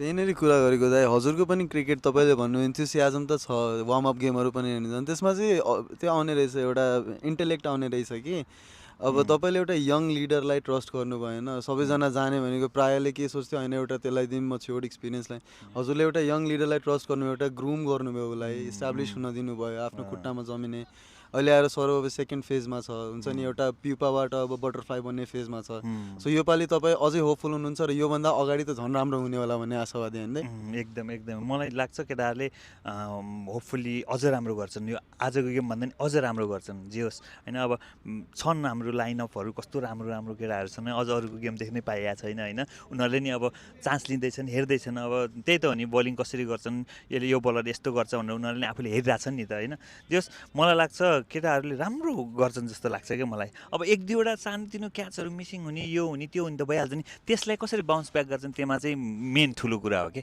मैले देखेँ पछि बााउन्स ब्याक गरेँ नि त प्रेसरमा कस्तो मजाले हल्का प्रेसर त भयो होला नि त तैपनि उनीहरूले त्यो बिर्सेर टक्क मैले त्यही भनेको अलिकति हुन्छ सानोतिनो कुराहरू बिर्सिहाल्नुपर्छ जस्तो लाग्छ कि मलाई चाहिँ अनि त्यसपछि फेरि बााउन्स ब्याक गर्नुपर्छ त्यो नै सबैभन्दा ठुलो कुरा I like how optimistic you are towards this, and I would obviously feel that this was a confidence booster for you guys moving ahead in the tournament. And first win is always important to tick yourself off the box, and I wish you all the very best, Ty, for this season. Thank you. I hope to see you in the finals, definitely. 100%. And all the teams are wonderful, but your team, I like how positive you are towards the approach, the overall persona of this team. So thank you so much for coming, Ty. Thank you And thank you very much. keep supporting Thank you, them. bye. Thank you, NCA. Nitesh Thai, 150 is up now, 16.4 overs. Prashant Bista is into the attack for his third over. Sanjay Bhatta, one of the most crucial batters, is now out. But the damage has been done, do you think? I think so, Yuvraj, but I don't know if it's too early to say that, but I mean, you know, that wicket was really crucial, and I think Kings got the wicket at really good time. But with seeing their batting lineup, you know, like probably they would not want success to go past 170 because they pull back the strings really well. And Sandeep Takal coming in as a change has bowled really well. That's a hit. But Sandeep jumping in, that's out of the ground. That's a 6. I think that was the need of an hour, and he swinged it really well, Ashish. This is what I was telling, you know, to get the experienced bowler like Prasant, and then hit him for 6. So we're going for an interesting last 3 over of finish. And what's your score prediction, Yuvraj? What do you think the last 3 over? I'm clearly looking forward to 200. I'm thinking 40 odd runs in 3 overs, especially. I think Kathmandu Kings have missed the trick here, especially not having enough spinners, because you need spinners, especially what we've assessed from the previous game, and not just previous game but from previous editions. You do definitely need virtue of spinners. You overshadow the opponents by the virtue of how the spinners can easily bowl quick overs. You're not tired. It's a mindset, I think. It's a psychological impact where a spinner is going through the overs quickly and he's not being considered for more runs. If they go through these overs quickly, like we saw Praveen and Subodh putting a halt to this total, this is what was required, and this is clearly lacking. With the fast bowlers in attack, it's particularly easier for batsmen to swing their arms, just like this. And that has been pretty easy, you know, when we saw that's really good running, and that's a wicket here. I spoke too quick here, Brad, saying Commentators cursed that. Yeah, it was running really well, but you know, there was a 2. It was a 2. I don't know what miscommunication happened, but a good fielding as well. I would say you're absolutely right. And coming back to what you said, Yuvraj, it's probably maybe Kings have missed a trick here after seeing the first game, how impactful the spinners were. Probably I would have added one more spinner. Well, you see the difference in success bowling lineup. Sanjay Bhatt ball spin, and Divas quality spinner. So is Pradeep, and not the KC, the other Pradeep. And they've got like 4 quality spinners who can give you 16 overs of good bowling with 2 really good fast bowlers. And I've not counted Ashish Lamshal here. He bowls quick as well. Yeah, even discounting 4 overs would still take you to 12 overs of quality spin. Say 1 bat over from each spinner still would give you 10 overs at least. You need half your side to bowl spin, to bowl quick through the overs, and to make sure that you've paused the momentum to break the shackles. And this is what was, I believe, lacking. Hopefully Kathmandu Kings do have a good batting lineup and they'll come up front and they'll perform when required. But the score at the moment looks way par.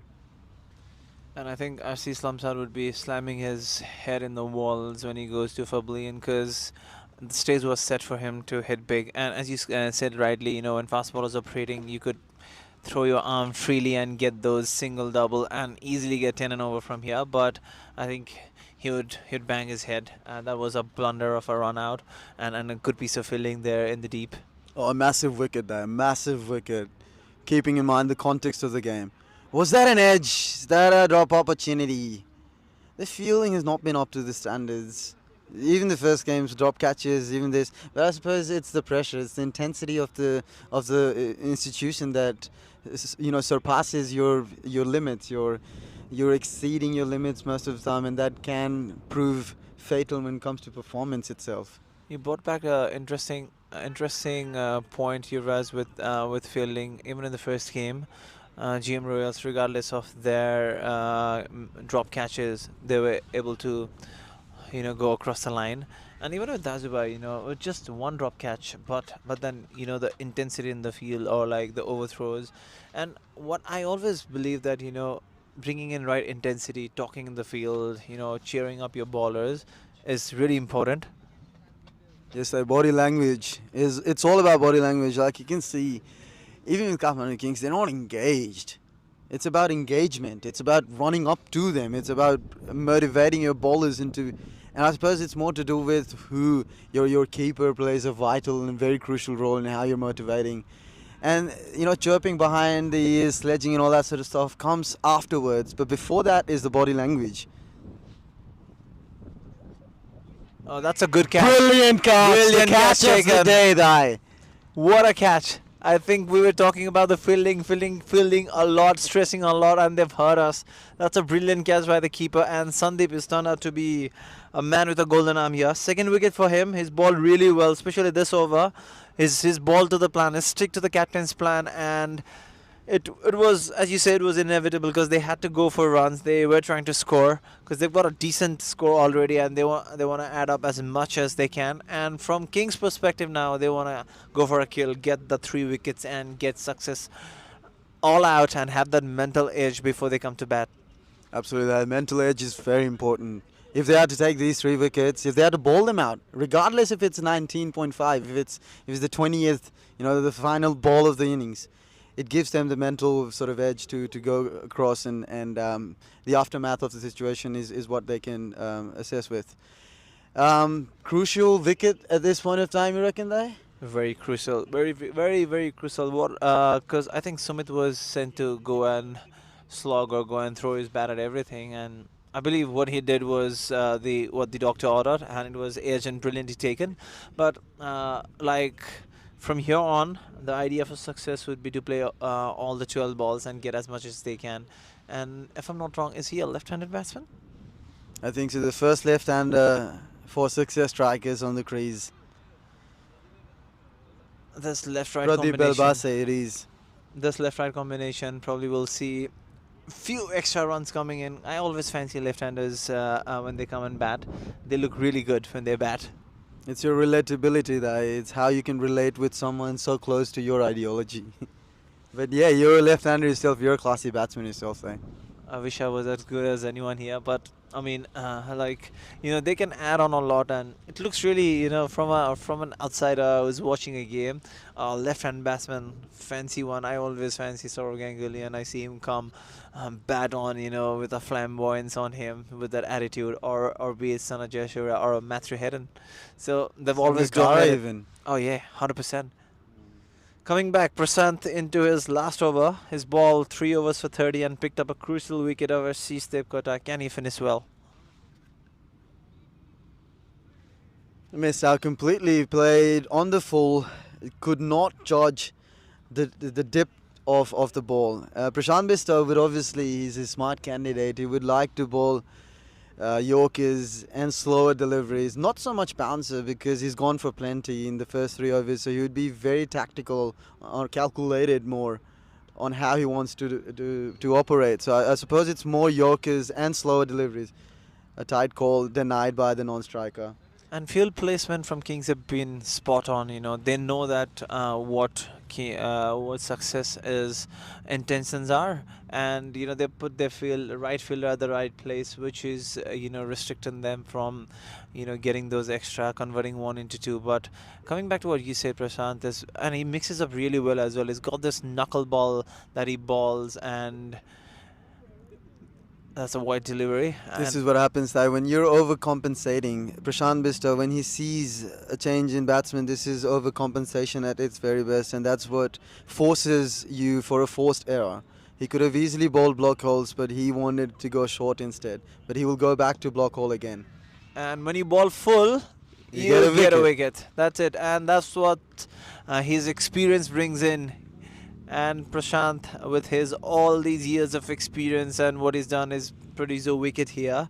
And what I have interestingly found today is the amount of extras all the teams of whoever has bowled have given. Like in the first game, Dajubhai Warriors 24 run extras, and I guess GM were equally into it. They didn't surprise us. They went for extras as well. And even today in this game now, they've already have 16 extras with 13 wides.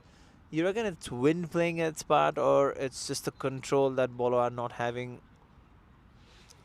I think that it's the first game, and that can also play a pretty vital role when it comes to your mindset, especially. You've not opened up, I would imagine, as in for the third or fourth week of any tournament. People are more comfortable in their own shoes. Whereas the first game, you do have a bit more nerves playing on. And I think that's a forced error of some sort. Psychological imbalance and destabilization, I think, is what the crucial element is for extras. Even with the no balls and everything. I mean, on a regular day, you wouldn't expect these bowlers to bowl outside the pitch whatsoever. Isn't that the beauty of franchise cricket, Yuvraj? That's what franchise cricket bring in. Probably 2 weeks ago, they were against each other, winning the trophies and fighting for the spot in the final. And today, we are playing together. Absolutely. This is great comeback from Kathmandu Kings, especially deploying one of the most experienced bowlers, Prashant Bista. They would have obviously counted on him to deliver, and this is what he's doing the best. Keeping in mind that they've lost, Success Strikers have lost 8 wickets, but it's a bonus score for them, having lost Ashish Tevkar in the first over. That's well nudged down towards the deep fine leg area, deep square leg area. Had to be an easy single. That was a poor fielding effort, but quick run, good running display. But yeah, for how Ashish Tevkar was gone, this is what they would have taken, winning the toss in 170. They would have always opted in for. I guess they posted a decent total here, Yuvraj. Probably 200 was on card, but maybe a missed opportunity is what I can say with what they've done. But the run out was pivotal. That was quintessential for Kathmandu Kings to restrict Success Strikers for anything less under 180. 100%. So end of the 19th over and 171 for 8. We've got last final 6 ball. I believe it's Sandeep who's going to bowl, who's bowled brilliantly for 22 runs in his 3 overs. He's picked up 2 crucial wickets here. And Prashant Bista has ended up his 4 over for 35, picking up 2 wickets right at the top with Ashish and 1 with Pradeep recent. And 2 spinners for Kings. Probin bowled beautifully for his 4 overs. Touch expensive in his last over. And Subodh has been brilliant. Sandeep Dhakal, that's a brilliant Yorker. That's one of the best Yorkers that I've seen in a long time. But what with Sandeep is he's a master of his art. He's so consistent, always bowling the right areas. He's always making sure that he's not given any room whatsoever. He'd always bowl line to line, wicket to wicket, and he can get predictable sometimes. This is what Sanjay Bhatt exploited today. And also, like with that unorthodox bowling action of his, it's not conventional. And I think as the time goes, if he mixes up his delivery, he'd be a good bowler to look after. This is an interesting battle with batsman and bowler, turning left and right, and bowler stopping his run up in between. It's it's interesting to see Is what it legal though? he can. That's And that's it, and that's dropped. This is not a day to remember for Kings in the field. They've been below average for the likes, and I believe Praveen himself, being a wonderful fielder, would not be happy with the boys' fielding performance today. That was a tough chance nonetheless. He was going inside. Inside edge is always difficult because the keeper, the initial momentum is always taking him away from the stumps. That's bowled in. And that's it. Beautiful line. Beautiful bowling. Consistent line is what was required, and he delivered. Sandeep Takal again.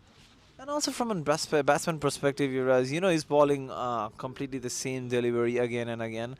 Probably, rather than shuffling left and right, if he had stayed still in his crease and tried to, maybe guide the delivery, you've got a good score. So you may need, like a 10 in this over, keeping in mind that you've lost 8 wickets. But, coming back to Sandeep, you need to give him credit for his consistency, the way he's ball and his pullback way, the way fast ball away going for runs. He came back and he mixed up his delivery and his ball brilliantly, and he picked up his 3rd wicket. So he's had a very good outing. 3 more deliveries to go now. We've got 174 for 9, and the last batsman, Divas, is in strike. Certainly, they could have been a bit more innovative, because they know Sandeep was going to bowl those areas. He can be predictable, like decent bowlers, as for example, who are very consistent with the lines, likes of Josh Hazlewood, likes of Glenn McGrath. These are very consistent bowlers. They would not bowl wide deliveries or anything. They would always bowl.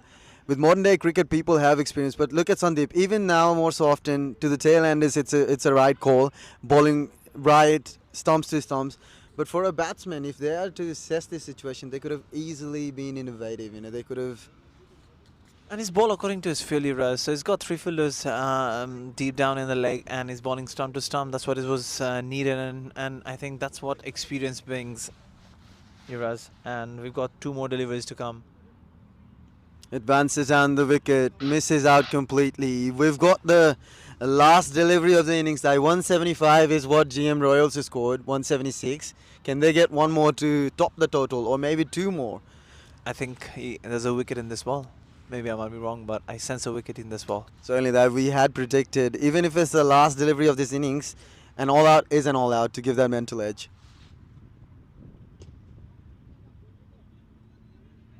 A very quick single there. 176 it is, the exact total. The total in the first game. So this chase is going to be interesting here from Kings, and we'll come back to you certainly when Kings are going to bat and successful be in the field. Well, they'd certainly not like to replicate what Dajubhai did, so they'd have to learn from their mistakes, and sorry for rubbing the salt on the wounds. Don't remind me of that, Yuvraj. I'll leave you to do with the presentation. We will get back in about 5 to 7 minutes when live from Lynham Ground for the second innings of the total. Highlights of the innings was Milab Salwal, 50 from 27, was explosive at the start. Then came a flash flurry from Sanjay Bhatta later in the innings with a very consistent inning of 45. Pick up the bowlers was Prashant Bister, 2 wickets, and Praveen Thapa with 2 to their names. Sandeep Dhakal was the pick up the bowlers with 3 wickets to his names. 176 is what they've scored. 177 is what Kathmandu Kings would require. We'll come to you live in about 10 minutes. We'll catch you soon.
Gordon died.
Hello.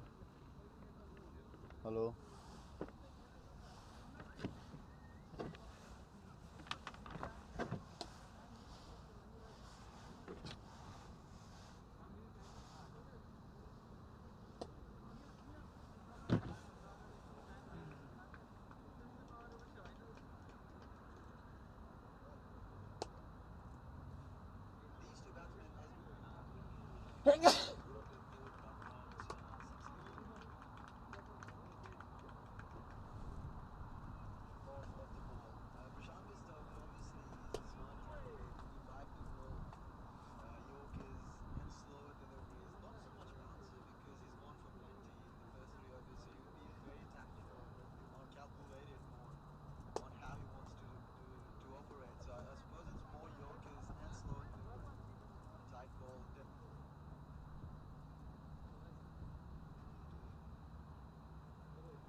Hello and welcome to the second innings of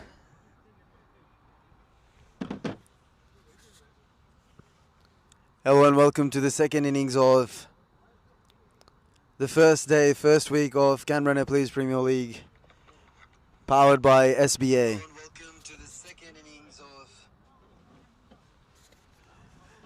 The stage is now set for both these teams. Kathmandu Kings require 177 of 120 deliveries. Would have to now score at almost 8.80 per over. It was a very fine start by Success Strikers after having lost Ashish Devkara in the first over of the game. Milap Silva was the one to reshape and rebuild the innings, and how they've managed to score 176 runs for the loss of 9 wickets. To think of 20 overs, 176, overcast condition, it's going to be a tricky total for Kathmandu Kings to chase. But Kathmandu Kings, for an explosive batting display that they have, they'll be eagerly looking forward to converting what has been anticipated now into a possible result. For Pravin Thapa, likes of Santosh Sami and all these batters alike. Score ready. Now the first time in this innings we have 2 batsmen on the crease. We've got Santosh Dami and Prasant Bista, who would be facing Pradeep Belbase from the apartments end. It has certainly been overcast. The wind is now taking up, and Santosh Dami will be the one on strike, facing Pradeep Belbase from the apartment heads. Nicely nudged down for a single. A tight call. Praveen was late to react. But they managed to get a single. So Santosh Tami and Kathmandu Kings are off the mark. 1 for none after the first delivery. Pradeep Belbase, a left arm spinner. Ashish Devkata very aware of the situation of how Kathmandu Kings failed to understand or assess the role of spinners, of how spinners can be crucial. But it'll be very interesting because it is a risky gamble for spinners. If they are to miss the line, they are going to perish all over the park. 2 protections down the deep is a long on, and pardon me, there's a cow corner which is up in the air, goes into the same direction, but will be cut off by the fielder. There was a protection down in the deep mid-wicket area, and you've got long off. So Praveen Thapa is now off the mark. Praveen Thapa is a very explosive batsman. He would clearly have a mindset to utilize and capitalize these initial 6 overs where he can take this score off to a flash. Now the change in field positions, so you've got a deep mid-wicket, a deep backward mid-wicket, and you've got a long on. So these 2 field placements for Santosh Tami. You know how good Santosh Tami can be on both sides of the field. So it's very important for Pradeep Belbase to bowl according to the field. Bowling it upside to off umpire. That's up in the air. Taken. The first blood is now drawn. The first wicket is now gone. Santosh Tami departs for a minimum score of a single. This is a big breakthrough in the context of the game for success strikers. Bowling according to the field is what was important. Especially, like I said, you've got a pack offside field, especially in the 30-yard circle.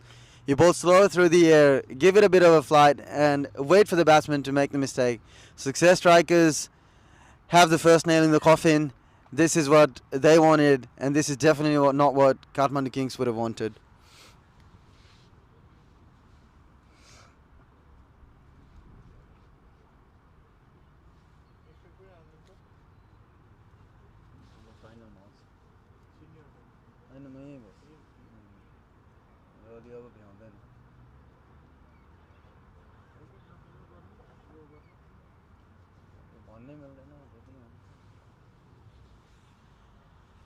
The one to replace. I'm sorry, apologies. That was not Praveen Thapa who was opening the batting with Santosh Tami. It was Prashant Bista. Apologies. Batting, Divas. The second man, the first down is, I think, Bivash. Pradeep Belbase is bowling a very tight line. It's very important. It was very important for him to kind of bowl those right areas, and this is what he was doing. The captain, Ashish Devgara, is clearly getting involved, changing the fields, shuffling the field positions whenever it's required, and that's very important. Slower through the air, right in the block hole. This has been a brilliant over so far. 5 deliveries bowled. The score is now 2 for 1. Prashant Bista, a very explosive batsman. Apologies, it was not Praveen Thapa, it's Prashant Bista, a very experienced candidate indeed. Praveen Thapa is still in the camp. They've got a very good batting lineup, but they've still got to stay on the crease. They've got to make sure that they're getting the things right. They're getting to the target. 176 is a very good score, mind you. So they have to make sure that they're playing according to the merits of the bowler and of the field. The restrictions are important. Power play surge is very important. The launch phase is also very, equally very important. But to understand the responsibility and to understand the role of your wickets, to not throwing it away seemingly or endlessly is very important as well. Change in bowling. Now, from the other end, it's bowler ko. From the other end, it's Pradeep Casey. So 2 Pradeeps operating from the apartment end for success strikers. Pradeep Casey. Short delivery, wide, been called by the umpire. A bit over experimental, bowling it short outside the off stump. They've got protections. They've got like 5 fielders on the offside inside the 30-yard circle, so it's very important for them to utilize this as well. Prashant Vista drives it around the ground. They've got a protection down on the long off area, and they also had a protection down towards the deep extra cover area. Would just be a single. Score now moves to 3 for 1. 2 deliveries, ball in the over. Just 1 conceded. Yuva Sapkota. It'll be interesting to see his take on how he's going to operate. That's flashed up. Is that taken? That's one of the best efforts that you can possibly see. A full-fledged dive by the fielder. Would have been a miraculous catch had it been stuck to him. I wonder who the fielder is. But that was an excellent sort of effort by the fielder. A full-fledged dive towards saved a certain boundary for the team. Saved 3 more runs. Scores now 5 for 1. That's lofted towards the deep mid-wicket area. More towards cow corner for the first boundary of the innings. It's proceeded for Kathmandu Kings for the first boundary scored from the bat of Prashant Vista. This is what is needed for Kathmandu Kings to understand and assess how they are to chase this momentum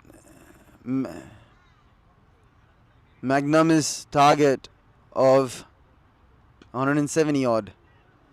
A quick single from Prashant Vista. The score now moves to 10 for 1.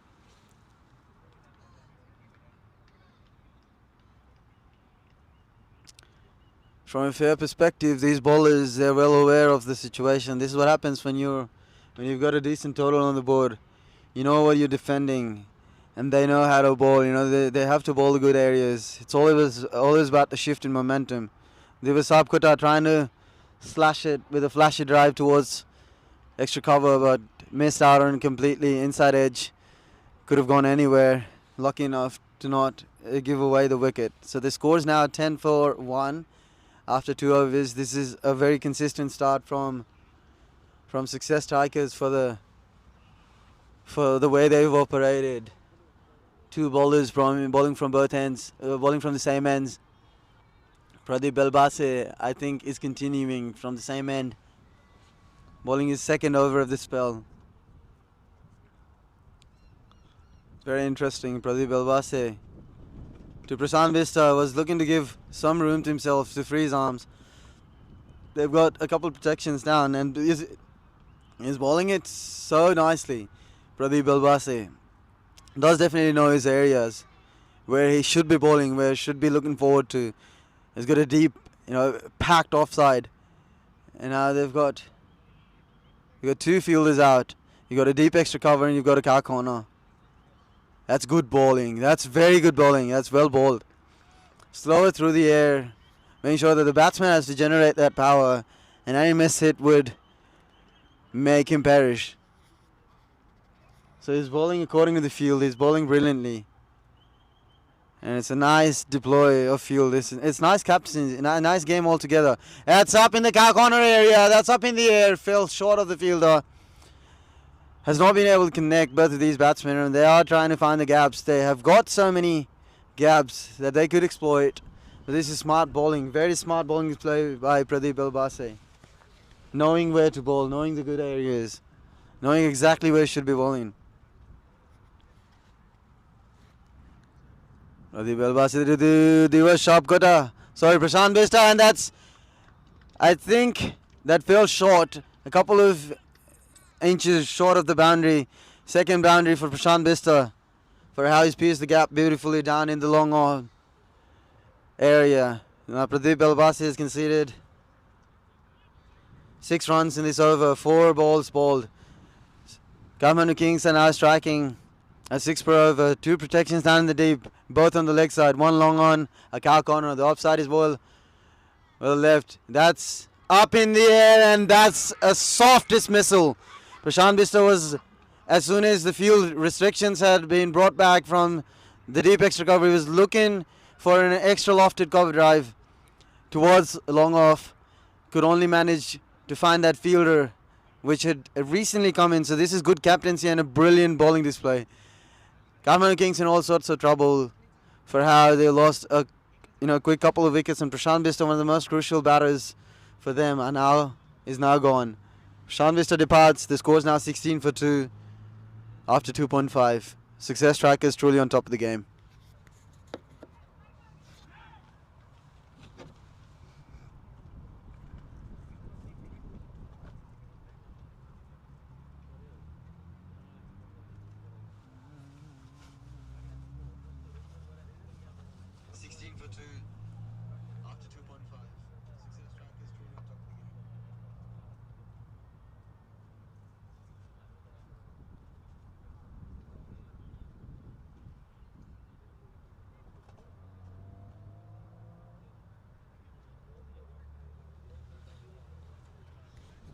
Now the captain comes in the middle, Praveen Thapa.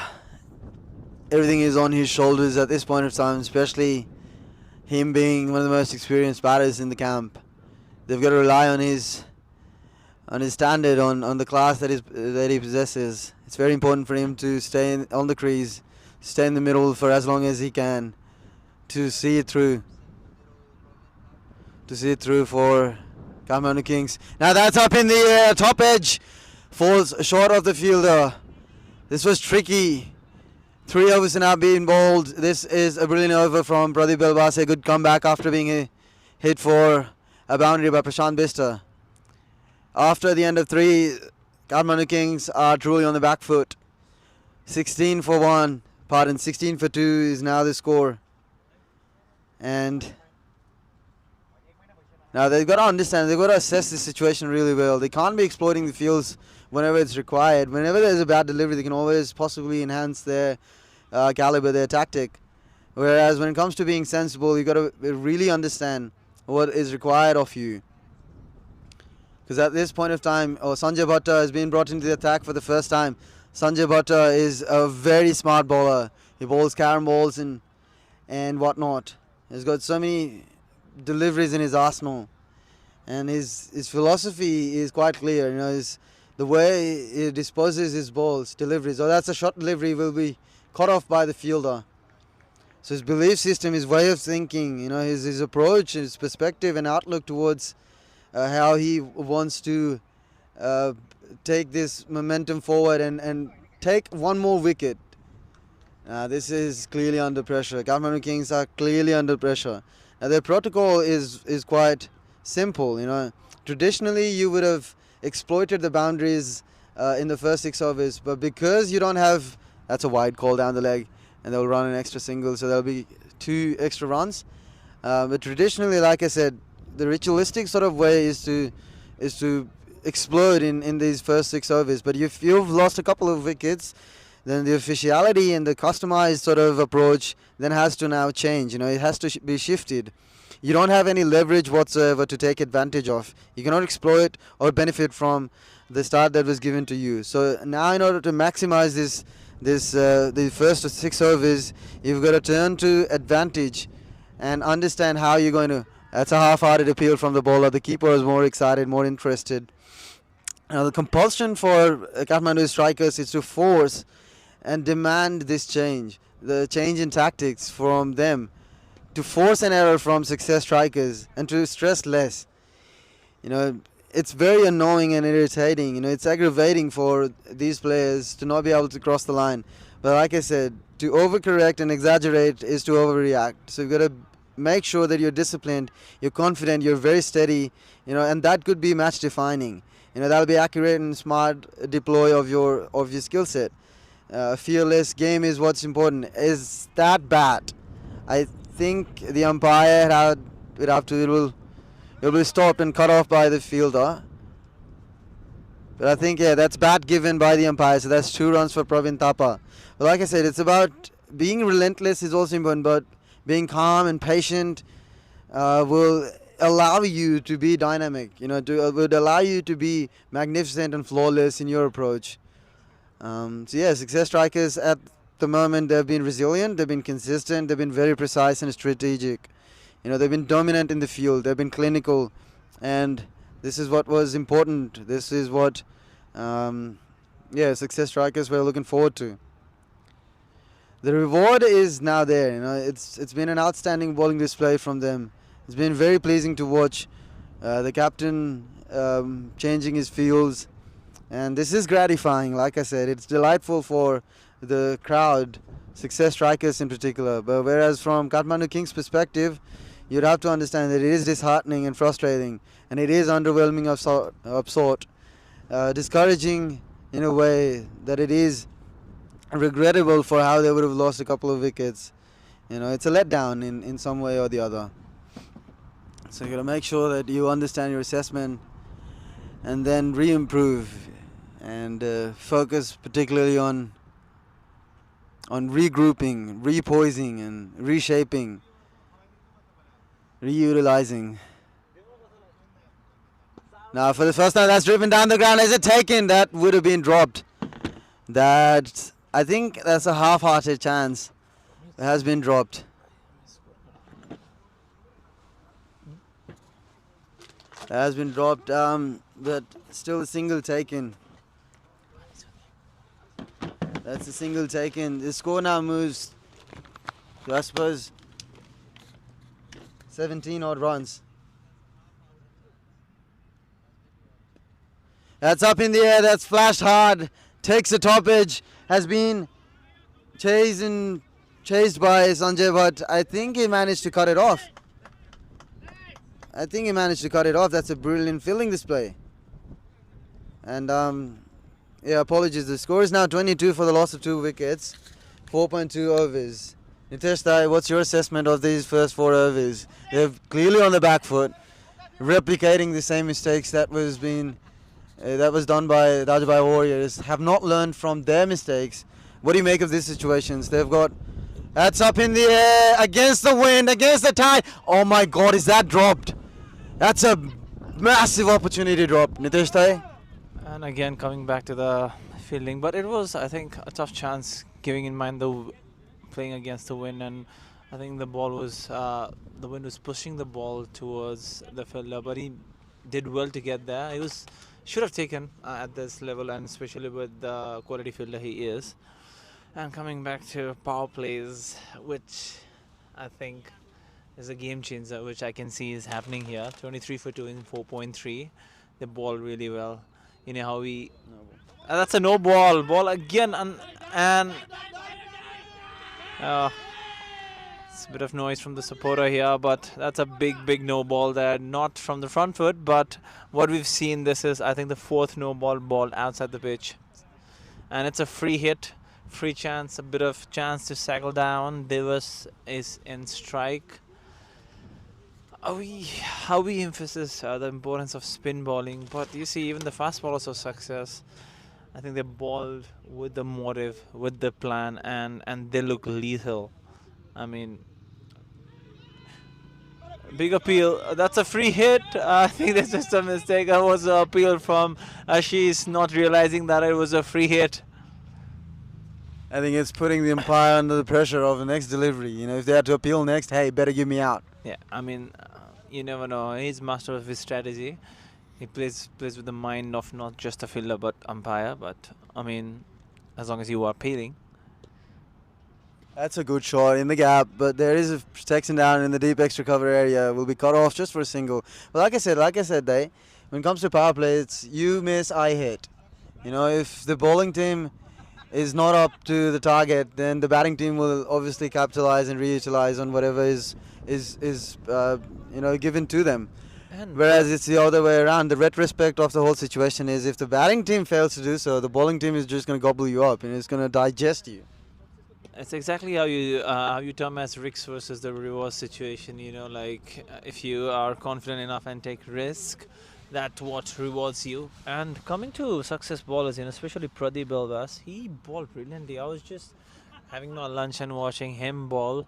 He was just pitching the ball at the right area, and he wanted batsmen to go after him, but then he was not giving them enough room or width to attack him, and bowling that well in power play.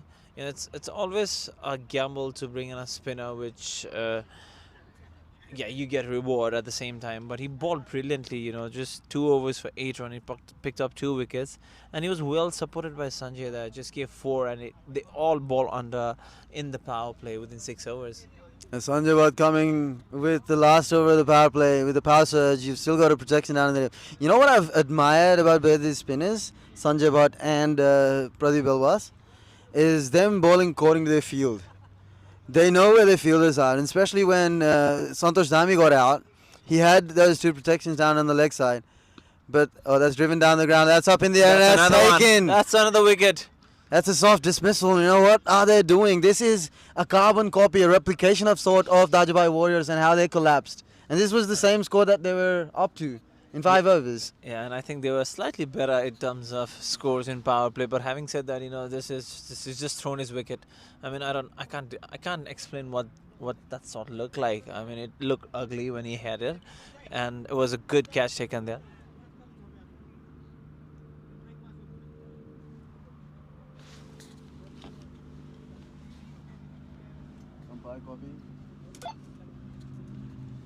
Copy. Umpire, catch his name.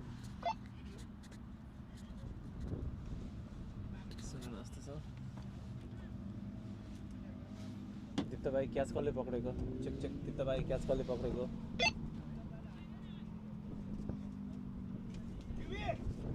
Can you hear me Dipta? Copy Dipta, copy. Nitish, 9 number वाला walkie-talkie समाता. 9 number वाला walkie-talkie समाता. 9 number वाला. त्यो हो. Catch his name, Dipta. Deepak.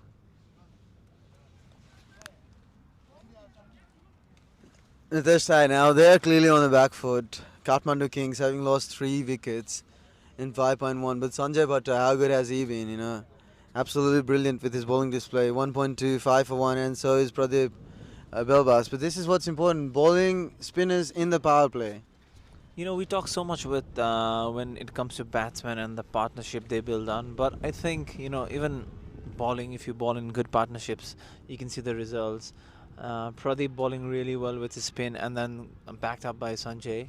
So that's what pressure is, because they know that they have to score in power play. Power play is off for runs. You need to grab it, and if you bowl at the right area and according to the field, I mean, that makes a lot of difference, which we can clearly see when it comes to success bowling and bowlers. This is what captaincy also does. The leadership of Ashish is so on point. It's the way he's engaged in these little field changes, and that's up in the air, but would that be piercing the gap? Yes, it A rare bat has. delivery. Yeah, rare welcome boundary for Pravin Thapa. Well, I don't want him to be what Janak Pachai was for Dajubhai Warriors. You need support from both ends. You need players to ease off the pressure from your shoulders, and the captain is clearly there. But you need other players to stand up with him, shoulder to shoulder to see it through. But like I said, for delivery of the over, Sanjay Bhatt, now that's up in the air, throwing his wicket is what he should not be doing. Well, he got lucky in that moment, otherwise he could have been a goner. He was up in the air for a long period of I time. don't know what just happened there. Probably I thought Ashish would have gone and attempted to take that catch.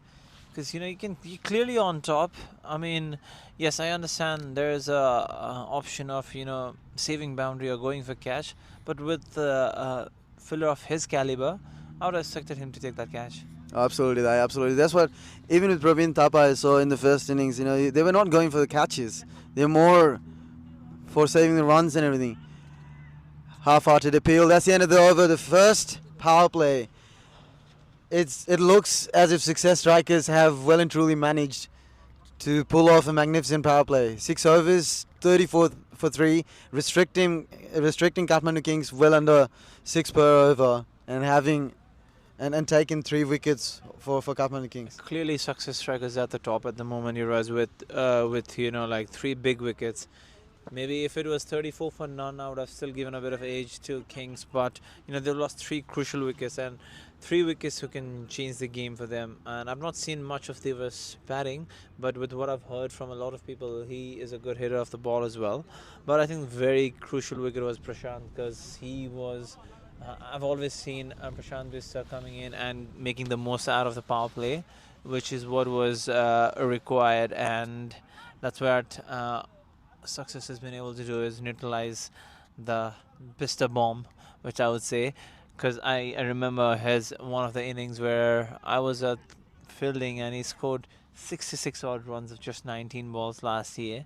So that's, but still you've got good decent batting coming up, but they need to partnership here, a good partnership, maybe like just more than one a ball, but they need a partnership here which can give them or lay a foundation for them to maybe go for a kill in last 5 overs. Also, Praveen has to develop a bit more trust in these players, but have to trust them that they can do the job for him. The captain himself, being out in the middle is very important. So he cannot get out. I was up in the air, will fall short of long off fielder. He cannot get out. He'll have to be in the middle for whosoever is to come next, or even with Sandeep. They've got to trust each other. Think they're both capable of pulling this off. I think even 8 and over from here on until another 5 over, get set, get settled down, and once you set, you can set up the platform and then go for runs. You could see what Janak did last game. He just needed someone to be with him. That's what is important. That's a short ball. It's up in the air. Ashish calls for it, and it's taken. That's another wicket. Ashish does not miss many, and that was well-directed bouncer. Well-directed. That was well-directed bouncer, and it was a poor shot from Sandeep. He could have notched it. It was the first bouncer that he was facing. So for a batsman, you've got to always understand that the first bouncer, you don't have to go for it. And as you said earlier, captaincy, I could see the captain or the wicketkeeper from behind, asking his bowler to bowl a bouncer. And, that gives a joy to a bowler and to the captain when things goes as per their plan. And, he was instructed to bowl a bouncer. He bowls one and keeper takes a good catch. So I believe now Kings are pushed really back, and Subodh Sapkota is the next batsman. He's in form with what is scored in NCA tournament, but it's a different ball game now with pressure on and chasing around 170 odd. It's again come down to partnership, which we've been emphasizing from the ball one, is you just need to build that partnership, and which is what Kings are lacking at the moment. And if I'm seeing from a success perspective, they would want to go for a kill that, destroy the net run rate, and win by a big margin. Oh, absolutely. And when you mentioned, rightly so, Ashish Devgara is a gem of a player. The way he's established his name in the community, not just Nepalese, but Indian, Pakistanis, everyone knows him in Canberra. You go to any cricketing community, Ashish Devgara, Ashish Devgara, yes, I do. And not just for his batting, but this is what he is. He's an asset full of, and he'll give you bonuses here and there for his cricketing knowledge and for his assessment of the situation. Like I said, a captain coming up and asking the bowler to bowl a bounce and then getting a wicket reminds you of some great captains out there, MS Dhoni and the likes of such potential captains who would ask the bowler and set the field for them.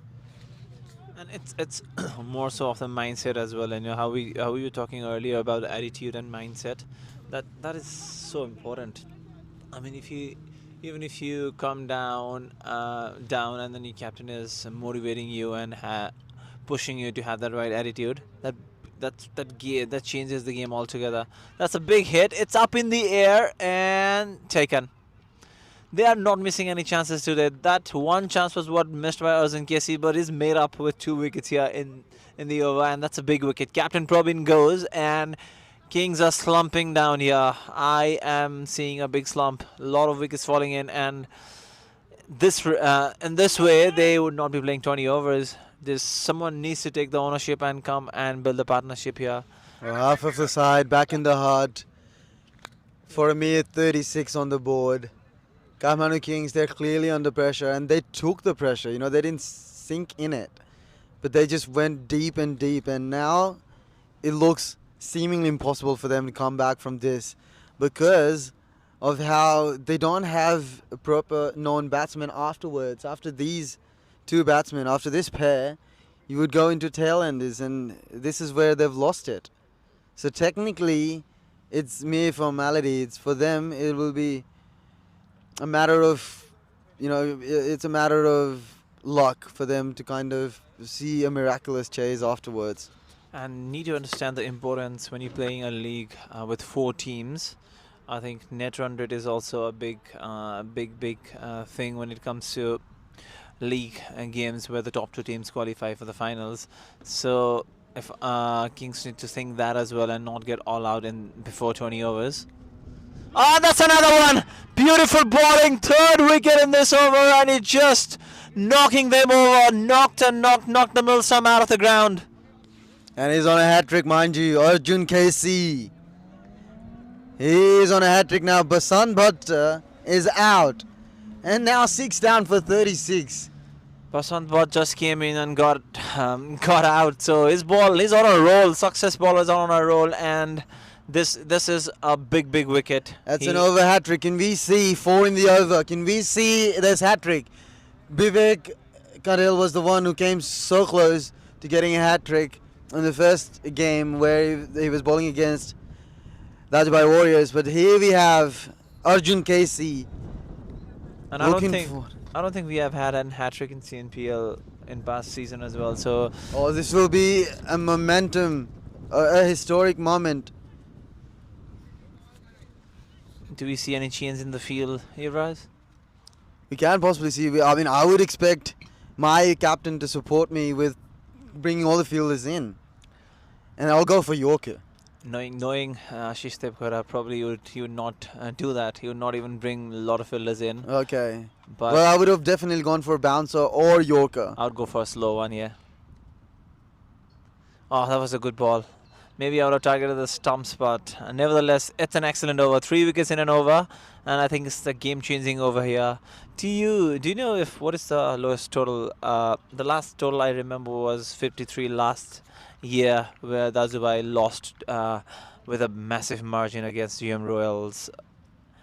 I think I'd imagine that would be it. Yes, that's 53 runs. That's the lowest total. But let's not go at far-fetched, because the commentators, especially Kathmandu Kings supporters, they would be cursing us for jinxing it for them.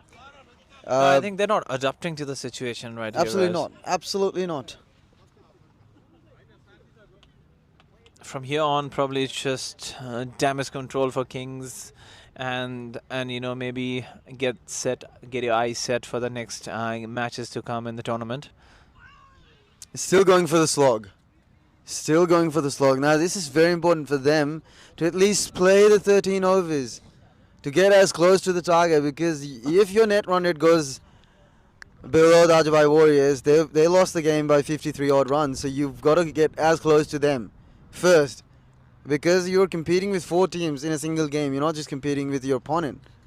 It's very important for them to kind of understand and be calm and responsive. Absolutely, and this is franchise cricket, and we keep saying that everybody needs opportunity, and here it presents you with an opportunity, like stay in the wicket and probably show what you're capable of, and whatever you contribute towards your team, that's a positive to the team and your own skills as well. Yeah, it's about setting yourself in. It's about setting the standard right, proving to your team, hey, look, I'm capable. You've bought me for a reason, and I've showed in this game. Not many players stood up, but I was the one who stood up. It's about setting an example for the honor to trust you. And it's for the next games to come. It's for the next leagues to come. It's about proving your point, proving your worth. And situation like this might make you a player as well, like where you can shine. No one is expecting you to come in blessed and chase down 180, but you can still shine with your contribution towards the team. There's a quick single. Still running those risky singles, I think it's really important for them to understand the game scenario and play accordingly. And presence of mind is what is really needed for Kings at the moment. Definitely they are a good team, but any team can have this bad day, and it's today for them. Oh, definitely that. You got likes of Pravin Thapa, you got likes of Prashant Bista, Santosh Dami, all of these Sandeep Dakal, all of these are capable batsmen who can, change the game on the face of their value and effort that they invest in for a team. But yeah, this is just playing to the plan of Ashish Devkara. Ashish Devkara is a master manipulator. He deploys these webs of plans and implements this accordingly, and he's a master when it comes to captaincy itself. The leadership skill that he has, absolutely brilliant. I like the way you say master manipulator. Yeah. That's probably the right word, but yeah, definitely, this is an answer to a lot of questions to a lot of other teams, that like what a good captaincy or changes in the bowling or field or reading the situation can make, and he's a prime example of it. Arjun Casey now coming into his second over. That's another one for him. Yes, it is. He is on a roll, Arjun Casey. That was a very soft dismissal. He has handed this wicket over to Arjun, and it's like a walk over from a battlefield. There's a walk in the park for Arjun Casey. He's a man with the golden arm, this guy. Taking 4 wickets in the 7 deliveries. This is what we experienced in the final of Sydney Nepalese Premier League, where Raman Jaisi took, I think, 6 wickets for 4 odd runs. And I was talking to Pradeep Bhattrai, the Nepalese player, and he was amazed. He was like, I've never seen something of this caliber or something this special, and this is what we're experiencing yet again. And what a first week of Canberra Nepalese Premier League we're experiencing. 7 balls, 2 runs, 4 wickets. 4 wickets, absolutely impressive. Could he take a fifer? Because I would really want him to. And no one has taken a 5 wicket in CNPL history so far. Well, they came close today itself. 2 players came close to 4 wickets, and I think someone today would have missed out on the opportunity of the 5th wicket. I think it was a drop catch or something. And now this brings back to an interesting doubt in my mind, Yuvraj. We've been stressing from morning the importance of spin bowling here, but you see a fast bowler comes up and it's picked up 4 wicket. So is it the bowlers not bowling at the right channel or at the right place, or it's just us thinking, that's again in the air, Ashish behind, just not able to take that catch. They're still running those risky doubles. Yeah, and I mean, this is very lethal bowling from Success. They are dominating here, and what I like about a fast bowler? Yeah. Bounces. Your ball bounces. I mean, especially in our, we say franchise league and everything, but when you think about Nepalese players, we're not accustomed to playing bounces. Fast bowlers like 130, 140, we're not. We clearly lack that intent. As soon as we see bouncers, okay, pull shot. We're not ducking it, we're not leaving it alone. Players like Sanjay Bhatta, that's brilliant bowling. I think it's more about when you ask that question of how, when we see spinners dominating this league, especially in the first couple of games, I think it's more to do with the pressure, the aftermath of the situation, like the ripple effect. When you think about spinners putting that pressure and then the fast bowler coming in, and if the fast bowler is decent enough, he's obviously going to take those wickets. It's more about the operational standards of a partnership that you mentioned rightly so. Another good delivery. He's backing up really well, Arjun, and has bowled brilliantly. Even in the toss, during the toss, when I was talking to the captain, Ashish Devkara did emphasize that, spinners are going to be outstanding throughout the tournament, and he might see them picking a lot of wickets. And so was Praveen as well. But, when I look at the squad of Kings, they don't have much of spinners. And, during the break, we had a quick chat with Praveen as well, and that's what his doubts were, that, they lacked spinners in their squad, which could clearly see what was the effect. Yeah, certainly they lack spinners. Kathmandu Kings clearly, throughout the game we were highlighting this aspect of them lacking quality spinners. But this is what Success Strikers managed to do so well, assess the situation from the first game. And even, in the power play, they started with Pradeep Belbas, who was absolutely brilliant. Then came Sanjay Bhatt, who did manage to add some extra bit of pressure on Kathmandu Kings. And Arjun Casey has been the difference between both of them. Had they still only lost 3 wickets, whatever it was, they could have reached to, an okay-ish sort of total. Whereas this just looks devastating. This is dismal. 41 for 7. And they have another spinner who they've not yet used. It's Devash, and who is in brilliant form as well. So, I believe probably he would still continue with spin or bring about any change. There's a change in the bowling. You can see Pradeep now, and I can clearly understand where this is heading. He's going for kill.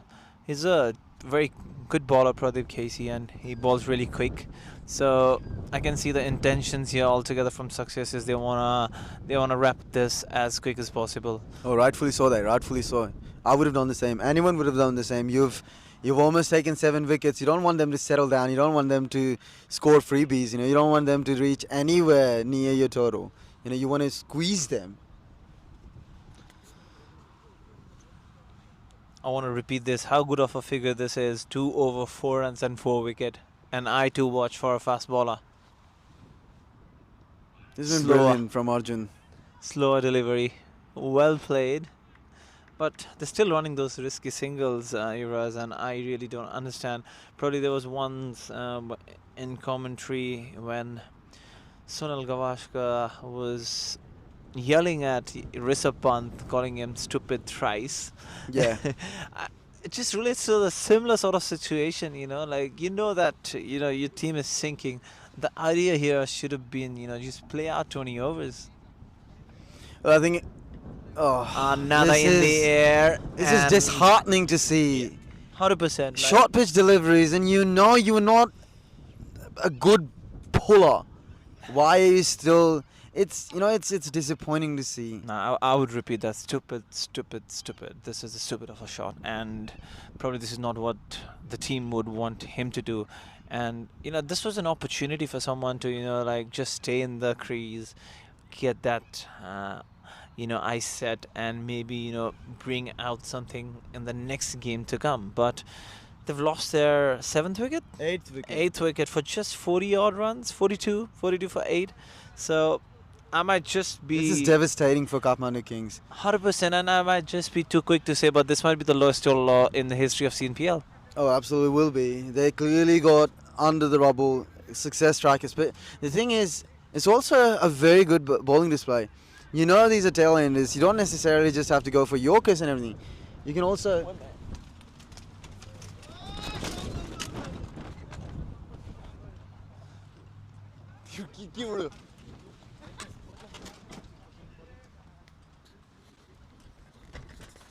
Tsunami.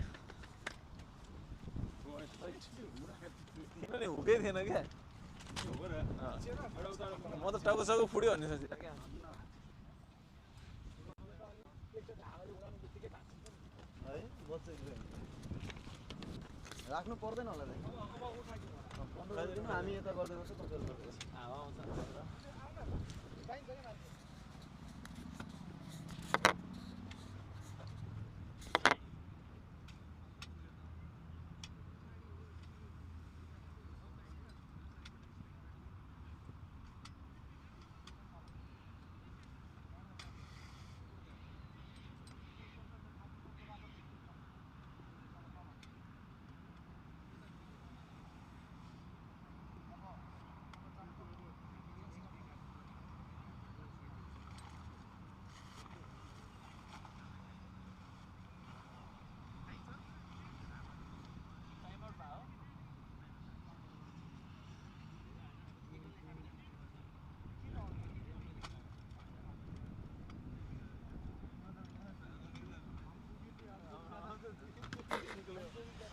Sorry about a brief pause because of a bit of a technical error. You know what, Nitesh, what I've thought, when you said risky singles and everything, that's also considerable, that's okay. When you think about it, these are tail enders, so obviously they would like to get off the strike and rotate the strike, and risky singles are, okay, justified. When it comes to playing pull shots on bounces, you're a tail ender. You're not going to just keep pulling the balls. You've got to understand that all you can do is duck. Just play defensive. And this is what clearly lacks them understanding. And it's easy for them to blame each other. Like, they'll go in the camp, they'll go to the owners, and they'll be like, hey, look, your team was the one which did not perform. I'm a mere bowler. I cannot bat. So it's easier to blame each other, but it's hard for one person to stand up and say, hey, look, I took the charge and I managed to do something. And I think also, like we're not used, or like, we're not accustomed on practicing those shot deliveries, hook shot or pull shot. And it's more so about, proactive and reactive situation where a ball comes up to you and then, like you just react according to the situation.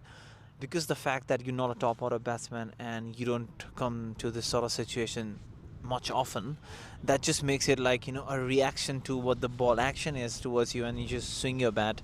And that's where again success has been brilliant in terms of bowling those slower deliveries and those bouncers. And I can see that the mindset then, I believe that was a slower bouncer which got a wicket for him. It didn't go much up, didn't get much of an elevation, and it was an easy catch. And they've been really good in the field as well. Apart from that one drop catch, they've been on top notch in terms of field as well. Is that another? Yes. Yes, it's just check in and check out. This looks like a bit of a phone number, the scorecard here, with still, if I see the scorecard 130-130, probably it's an emergency call number, yeah. I might sound... That's weirdly funny, but accurate nonetheless for what has been a very, very disappointing performance from Kathmandu Kings. We'd have to clearly forget about this and look forward or anticipate the next games. But this is why Success Strikers were the champions last season. The champions coming up again and showing what they actually meant from coming and lifting the trophy last season. They are here to register another win, to showcase their prowess and to lift the trophy again. And what is really interesting and good with Success is their field placement and the bowler just bowling according to their field. Sometimes we as a bowler we say you bowled bad, but there are days where you get wickets even in bad balls. That's where you have when you have right fielders at the right place. And to their credit, the captain has been able to put right fielders at the right place, and bowlers have been able to deliver. You might not see the similar sort of situation again in this tournament, and there might be days where the bowler would be taken apart. But speaking about right situation at the right time, the fielding has been top notch, their field placement and the execution of the bowler has been top notch. Another short delivery. Check that out, how good a delivery that was.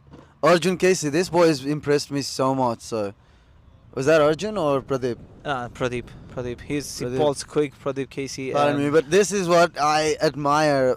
When it comes to fast bowling, ball bounces, ball yorkers, and mix your lengths. You cannot be predictable, and this is what I've seen throughout today. I would, just this attack, just Success Strikers, I've seen them mixing their lengths. Whereas even with GM Royals or Dajubhai Warriors, all I could see was predictable length. Predictability is one of those key factors which will break your backbone if someone is to understand and read your skill set. Quickly running down to the scores here. 10 overs has been bowled, 43 for 9, Kathmandu Kings.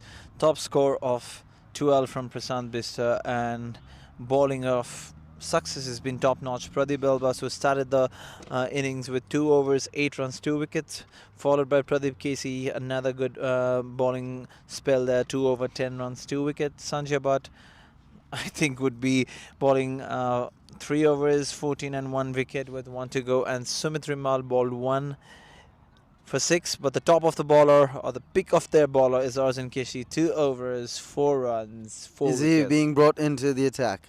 He should. I mean... Oh, definitely should. It's heartbreaking for them to not have him. Change of ends for the bowlers. They're bowling from the pavilion end. A leg spinner. And that's the end. I think that's the end. And I think that's a wrap. Or is it? Not out. The umpire is given not out.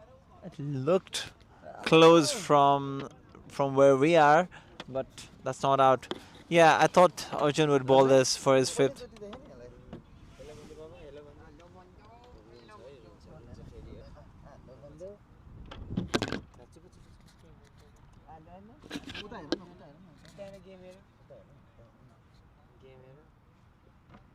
Divas with his 2nd ball here. Flighted delivery and run down for a single.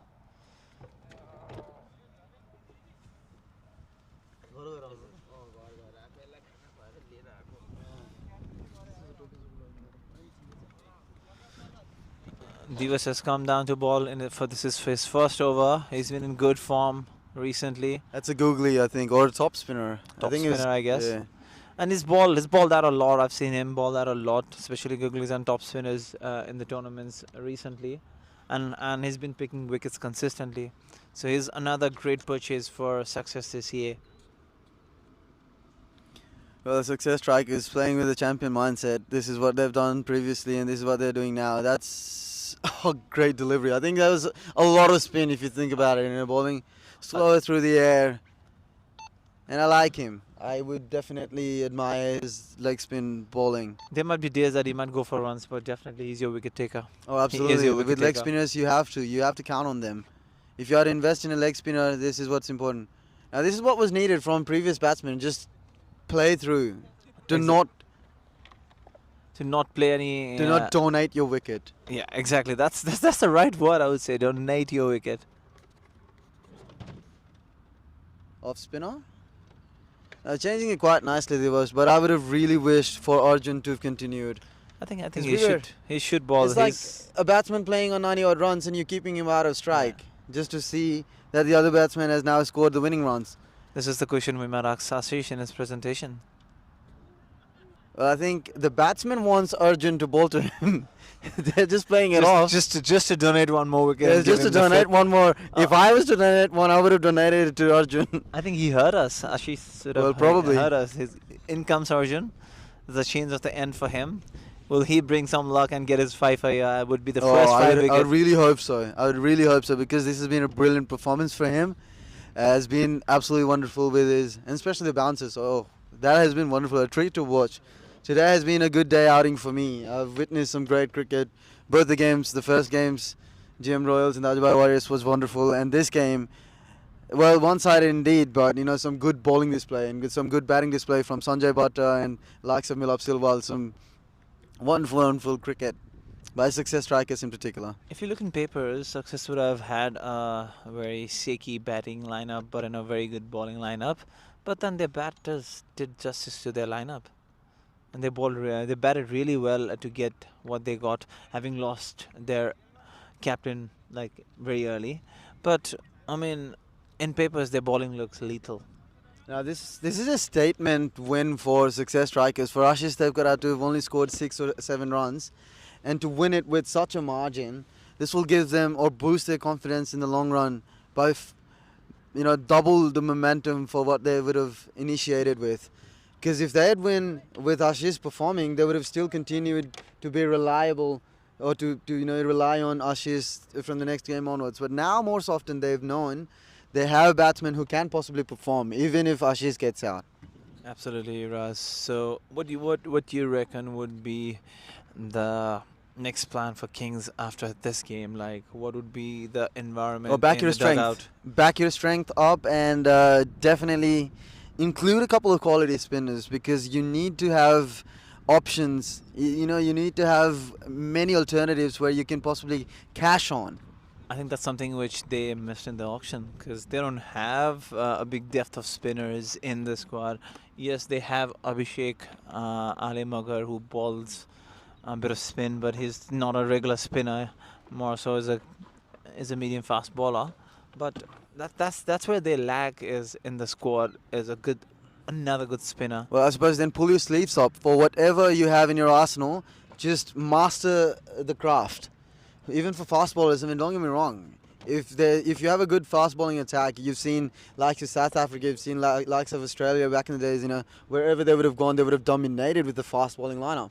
So I'm not discrediting or discounting the fact that fast bowling. But like I said, with Nepalese mindset, if you're bowling slower, you've got to generate the power and everything, and that's where the wickets come through. The pressure comes through, it kicks in.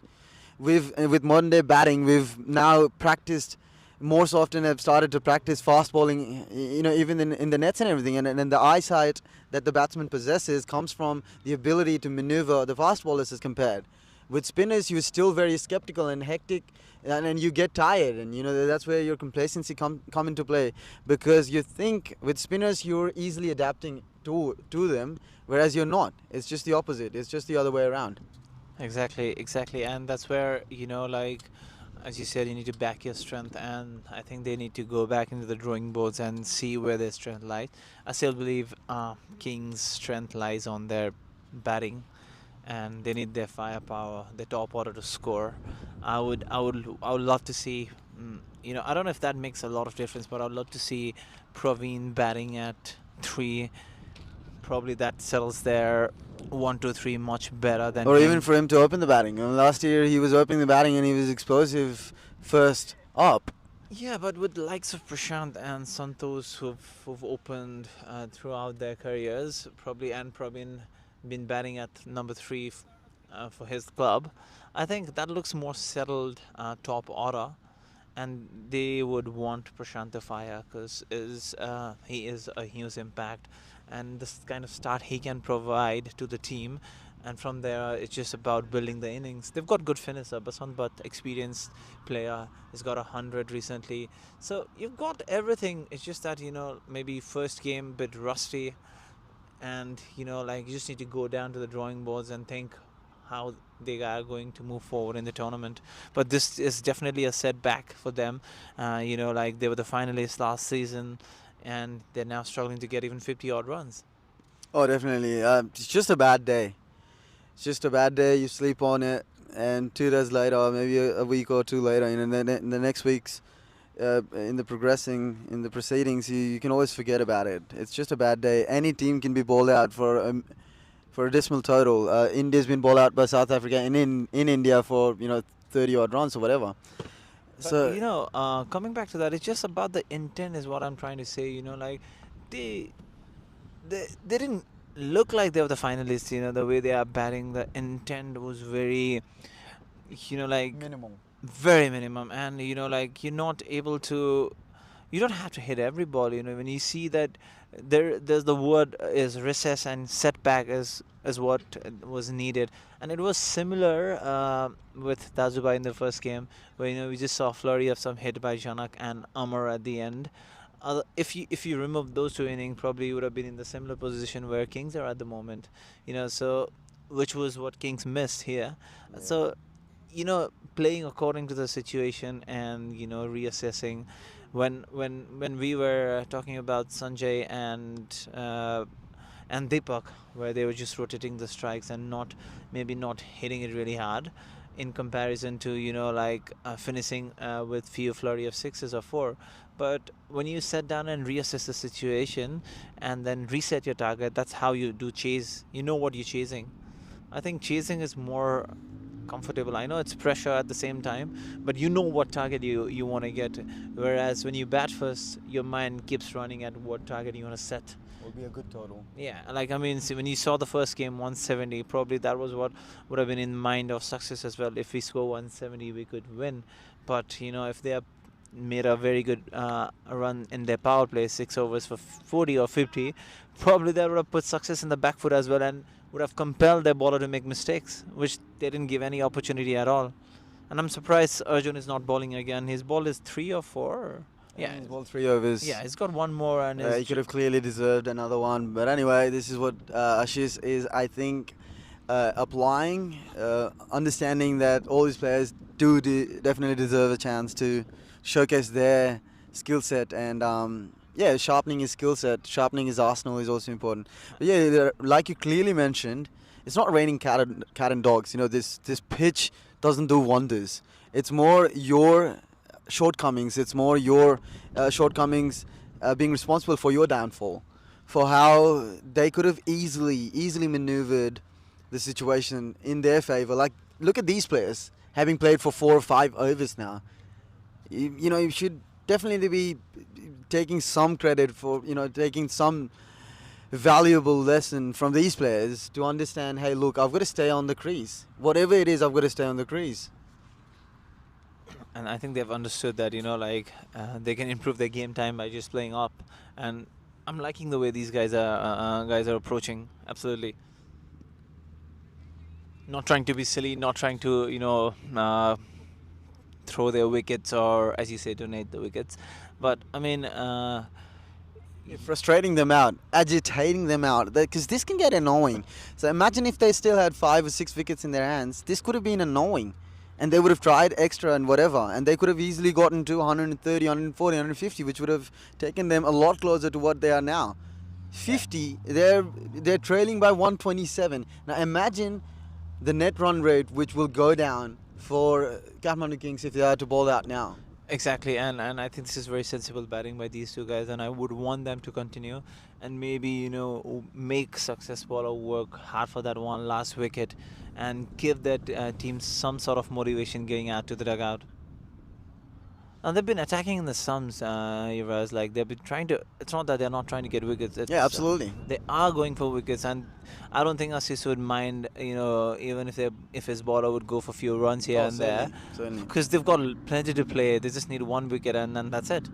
I think if they're dodging the fast bowlers well and truly according to their merit, they can always go with slow bowlers. Bowl them slow, because with tail end is when they're fully lofted full tosses, juicy full tosses and flighted deliveries, they can't resist. There's this tendency to go against them, and with tailenders, I suppose the better tactic would have been them bowling spinners like Divish, bring Divish back, try to ask him to bowl slower, and I think he's been brought into the attack. Arjun That's with his last over, his ball. I hope he will get this wicket. I hope so. He deserved that. I 3 hope he'll overs, get a 5 five, run, yes. 4 wicket. So he deserves that 5. And they've got another bowling option in Assis Lamsal as well, who's not even bowler single over. Yeah. So the bowling depth of this team looks really, really has a lot of variety in them. Well, they're negotiating it quite nicely, very comfortably. The thing is, they've now seen and assessed the pace of the pitch. Now they've got their eyes set. So all they're doing is blocking it, which is rightfully so. It's in their favour. So I would have clearly gone for a spinner, ball slow. Spinners to ball slow and on the stumps. So I'd love to see a bouncer here if he bowls one. Maybe ask them to take some risk. As you clearly said that, as in our community, we don't play. I see very few players who play short ball or hook shot really well. One of those is Prashant or even Sanjay, but plays the short ball really well. And so I think Sanjay is absolutely brilliant when it comes to short deliveries. Sanjay has worked so hard. The guy can bat 4 hours in the nets. And you can bowl and you can get tired and you can go for a little lunch and then come back again and still batting. Yeah. So he's one of those batsmen, and the effort that he showed over the years, and it truly shows in his game, the way he's improved from the previous years and how much he's scored throughout the seasons and throughout different tournaments across formats. It's absolutely commendable for him to do that, and the effort clearly pays off. And he did have a brilliant red ball season this year as well. With a bit of gap, he came back and scored 2 back-to-back hundreds. And he had a good contribution in the absolutely. He comes back from Nepal as if it was his day out, comes back from holiday and then only realizes he scores a century and yet another century afterwards. The guy's magnificent. He's wonderful. He's got that caliber, temperament, class and all that sort of skills that's required to make him a great batsman. And yeah, in the community, when it comes to pulling the ball, I've not seen many players pulling it nicely. They always struggle when it comes to short pitch deliveries. You always struggle. Even in the nets, when I'm bowling someone, I would go short pitch and they would struggle. And I'm not even, I'm half decent. Beautiful Yorker. There's a chance of a run out. Direct hit would have got them a wicket. So that's 53. So they have joined now with the lowest score of CNPL overall, matching what Dajubhai scored last year against GM Royals. So definitely they won't be the lowest one. Now check out the body language of Success Strikers. They are quite frustrated. They would have won this a fair back ago. Another Yorker. Easy single taken. They have now managed to not be the lowest scorer in the comp. They've gone past that 53. Yep. I think that's the only achievement they're taking of this game and this last partnership. Oh, absolutely. This last partnership is really gold for them. Pradeep Casey comes in. Probably now we might see a few bounces. So they've officially batted for 31 deliveries. Both of them, 5 overs, negotiated 5 overs. Sensible. That's Very what I would sensible. say. Very sensible batting. Proud of them. You know, give that frustration to Absolutely. success, and you know, make them work really hard for that 1 wicket. But how good this is: 4 over 9 runs and 4 wicket with an economy of 2.25. Oh, brilliant. Arjun KC. Brilliant. I think it'll be the best figures when it comes to the Canberra Nepalese Premier League. Or is it 9 runs so. and 4 I think wickets? so. Yeah. If there is no fifer, now There you this go. is what was needed from the previous middle order, so-called middle order and opening batsman. When you've got a well-directed bouncer, watch it through. If you see it's in the range, then attack. If he's continuously bowling the short pitch, then you prepare yourself, brace yourself for the impact. Whereas you've been bowled the first bouncer of the innings and you're going to attack. That's not how it works. I played along Pradeep KC for a while now, and he's got a good Rhythm. no, he's got a good bouncer. He's got good pace, and off late he's developed this slower ball, which he bowls mostly in power plays, which is guaranteed him a wicket. So he's mastered this over a year, and he's developed himself to become a better bowler and a prominent name in the community now. You'd be surprised that me and Pradeep, that were in the same team. Even now we're in the same team in Canberra Nepalese Cricket Club, but we're in the same team in Sydney, Warriors Cricket Club. We'd never introduced to each other. We were the silent participant in the group chat, and I could see his name, Pradeep KC, and I was only wondering who he was. Oh, that's it! That's the final nail in the Beautiful bowling, coffin. a quicker one, and as you rightly said, a nail in the coffin. That's it. And they have managed to get them all out for a mere score of 54 in just 15.3 overs. Beg your pardon, 55 in 15.3 overs. Winning by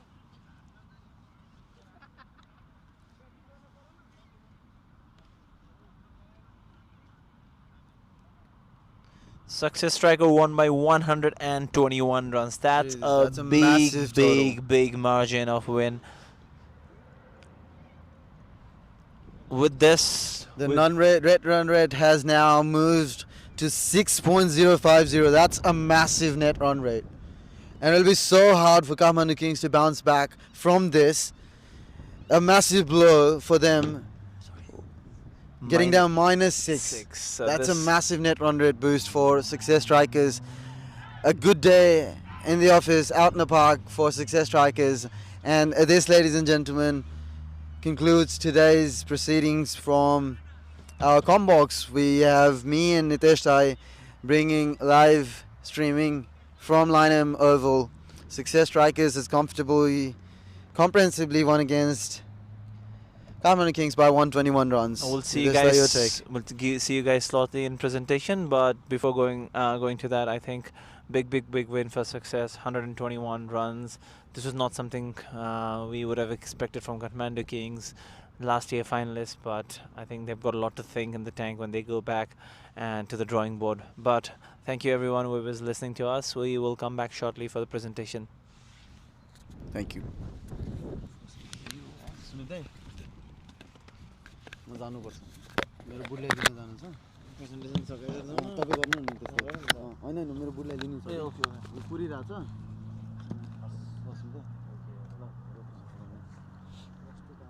म भन्छु नि दाइ मेरो अब भिजा धेरै छैन कि हामी अलि भिजाको लागि अलि धेरै त्यो गरिरहेको छ